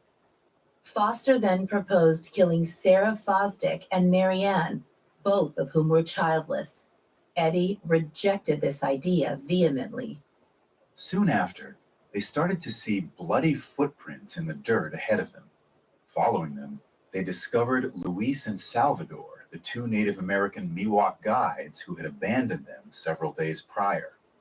According to John Sutter's version of events, the 2 Miwoks were gathering acorns by a small stream. Some others claim they were merely lying by the stream, resting. They had been living on nuts, roots, or grubs for the last several weeks. Having refused to eat human flesh, they were even more emaciated than their former companions. The 7 white men and women walked past Luis and Salvador, continuing up the trail. Then, Foster took the rifle from Eddie and walked back. The survivors heard 2 gunshots back by the creek, one following the other. After the deed was done, the group headed back to where the Miwoks lay. They stripped the flesh from their bones. They dried what they could and ate the organs. The next day, it started raining. The 7 survivors soldiered on, leaving the bones and severed heads of Luis and Salvador behind them. Some days later, no one knows precisely how long, they saw their first sign of civilization, a Native American village. The Maidu tribe were astonished to see 7 skeletal figures stagger toward their village, pleading for help. Their children cried in horror and hid their eyes from these ghastly creatures. The Maidu led the 7 survivors into their huts and served them cakes made from acorn mush. Despite the welcome sustenance, some in the party found the acorn food inedible. William Eddy wound up brewing tea from fresh grass instead, but the others managed to swallow enough food to keep themselves going. Maidu guides led them westward, from village to village, following their own trails. They had almost reached the edges of the Sacramento Valley when most of their group found themselves unable to walk at all. On January 17th, Sarah Fosdick found herself unable to continue. Like the others, her feet were swollen and bleeding. She had developed bleeding gums from scurvy, yellowed skin from jaundice, and intestinal bleeding. Her body had reached its absolute limit. Unable to go any further, Sarah sat down by the trail. Mary Ann, Sarah Foster, William Foster, and Harriet Pike joined her. They did not have the strength to take another step and could not even make camp. The 6 of them were ready to die. But William Eddy kept going, bribing his Maidu guide with the last of his tobacco. The guide took it and began carrying Eddy. On the afternoon of January 17th, Eddy and his Maidu guide reached a ranch owned by a man named William Johnson. One of Johnson's house guests, the 15-year-old Harriet Ritchie, spotted the 2 figures coming up from the Bear River toward the cabins. Eddy was unable to walk, forcing his Maidu guide to carry him. To Ritchie's eyes, he barely looked human. When he got up to the door, he looked up into her eyes and said in a voice only a little louder than a whisper, "Bread." They took Eddy inside and fed him. When he told them of his companions just up the road, they gathered all the food they could and followed Eddy's bloody footprints back up the trail to where his companions lay. They found them at around midnight, so famished they could not even sit up. Their digestive systems had shrunk so much that even modest portions made them retch. Still, they begged for more. On the morning of January 18th, all 7 survivors were brought back to Johnson's ranch, where they were given food, fresh clothing, and blankets. As these wretched travelers ate, they slowly recovered their ability to speak. Finally, they were able to tell the Johnsons about their families still trapped by Truckee Lake. The Forlorn Hope may have successfully reached civilization, but there were still almost 60 people trapped in the snow to the east. And, like the Forlorn Hope, those desperate, starving men and women were beginning to look at their neighbors with hungry eyes.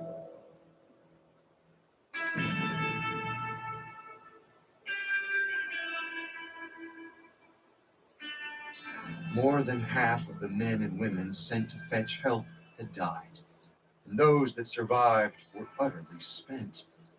If they were to help those they left behind, they would need supplies and plenty of manpower. Today, when we send a rescue party into the mountains, we have snowmobiles, rescue dogs, and helicopters to provide airlifts to the victims. But this was 1846. In part 3 of this story, we'll learn just how arduous it was to bring all these families out of a frozen river valley. And the casualties only kept mounting. I'll let Tim and Irma take it from here.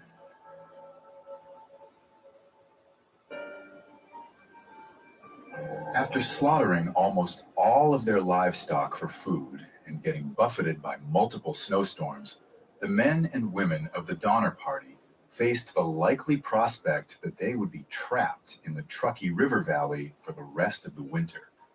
Many of the group, including the leader of the party, George Donner, were too weak to travel. The rest had to weigh their options. Would they attempt to brave the elements and risk dying in the cold, or stay with their families and risk starvation? On December 16th, a group of 15 men and women, nicknamed the Forlorn Hope, set out to summit the Sierra Nevada mountain range that had blocked their path. Though some still in the camp prayed they would return with help soon, others took matters into their own hands. Margaret Reed, whose husband James had been expelled from the company for murder, set out from the camp on January 4th, hoping to climb the Sierras and catch up with the Forlorn Hope. 5 days later, she returned, unsuccessful. By January, the emigrants had been stranded in the valley for 2 months, living in cabins utterly buried in the snowbanks. Everyone in the camp was weak. 6 had perished. Death seemed to hang over the entire camp as they waited for the next member to succumb to starvation or the bitter cold. On the morning of January 25th, those living in the Breen cabin heard a cry of despair from the adjacent shelter, where the German immigrant Louis Keseberg had been living with his wife and 2 children. No one in the party was particularly fond of Keseberg. He was a harsh and inconsiderate man who many believed was abusive toward his wife. But on that morning, it was hard not to be sympathetic towards the man. Keseberg's son, Louis Keseberg Jr., had died in the night. Patrick Breen, who had been keeping a daily diary all winter, wrote on January 26th, "Those who went to Sutter's not yet returned, provisions growing scant, people growing weak, living on a small allowance of hides." Pretty much the only food they had left were the ox hides they had been using as blankets or tent covers. Families tore them up into strips and cooked them, or boiled them to make an insubstantial stew. Even to the starving settlers, it was barely edible. They had no way of knowing that just 100 miles to the west, 7 of their traveling companions had made their way to safety and were preparing a rescue expedition. A pioneer named Reason P. Tucker was at Sutter's Fort when he heard that a group of Donner Party survivors had reached Johnson's ranch. With the help of John Sutter, Tucker gathered all the men and supplies he could and set off to meet those who had miraculously survived. When they rode into Johnson's ranch in early February, they found 7 members of the Forlorn Hope: William Eddy, William Foster, Sarah Foster, and 4 other women recovering in Johnson's care. Most of them were still too weak to travel. None of them mentioned that they had eaten their deceased companions to survive. Only William Eddy volunteered to lead Tucker's men back over the Sierras. Eddy was still frail and malnourished, but as far as he knew, his wife Eleanor and his children, Margaret and James, were starving by the lake camp, waiting for his return. He did not want to waste any time resting. On February 4th, the first relief party of 14 men set off from Johnson's ranch. That same day, by the lake camp, Margaret Eddy starved to death. Tucker kept a diary during the first few days of the rescue expedition. His first entry, on February 5th, 1847, was unenthusiastic about their progress. First day, traveled 10 miles, bad roads, often miring down horses and mules. Tucker continued to write, on the 6th and 7th, traveled 15 miles. Road continued bad, commenced raining before we got to camp, and continued to rain all that day and night, very severe.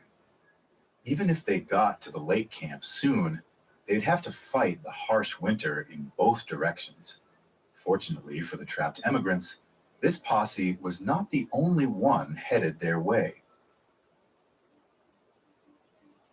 James F. Reed, exiled member of the Donner Party, had been fighting in the Mexican-American War while his family was snowbound in the Sierra Nevadas.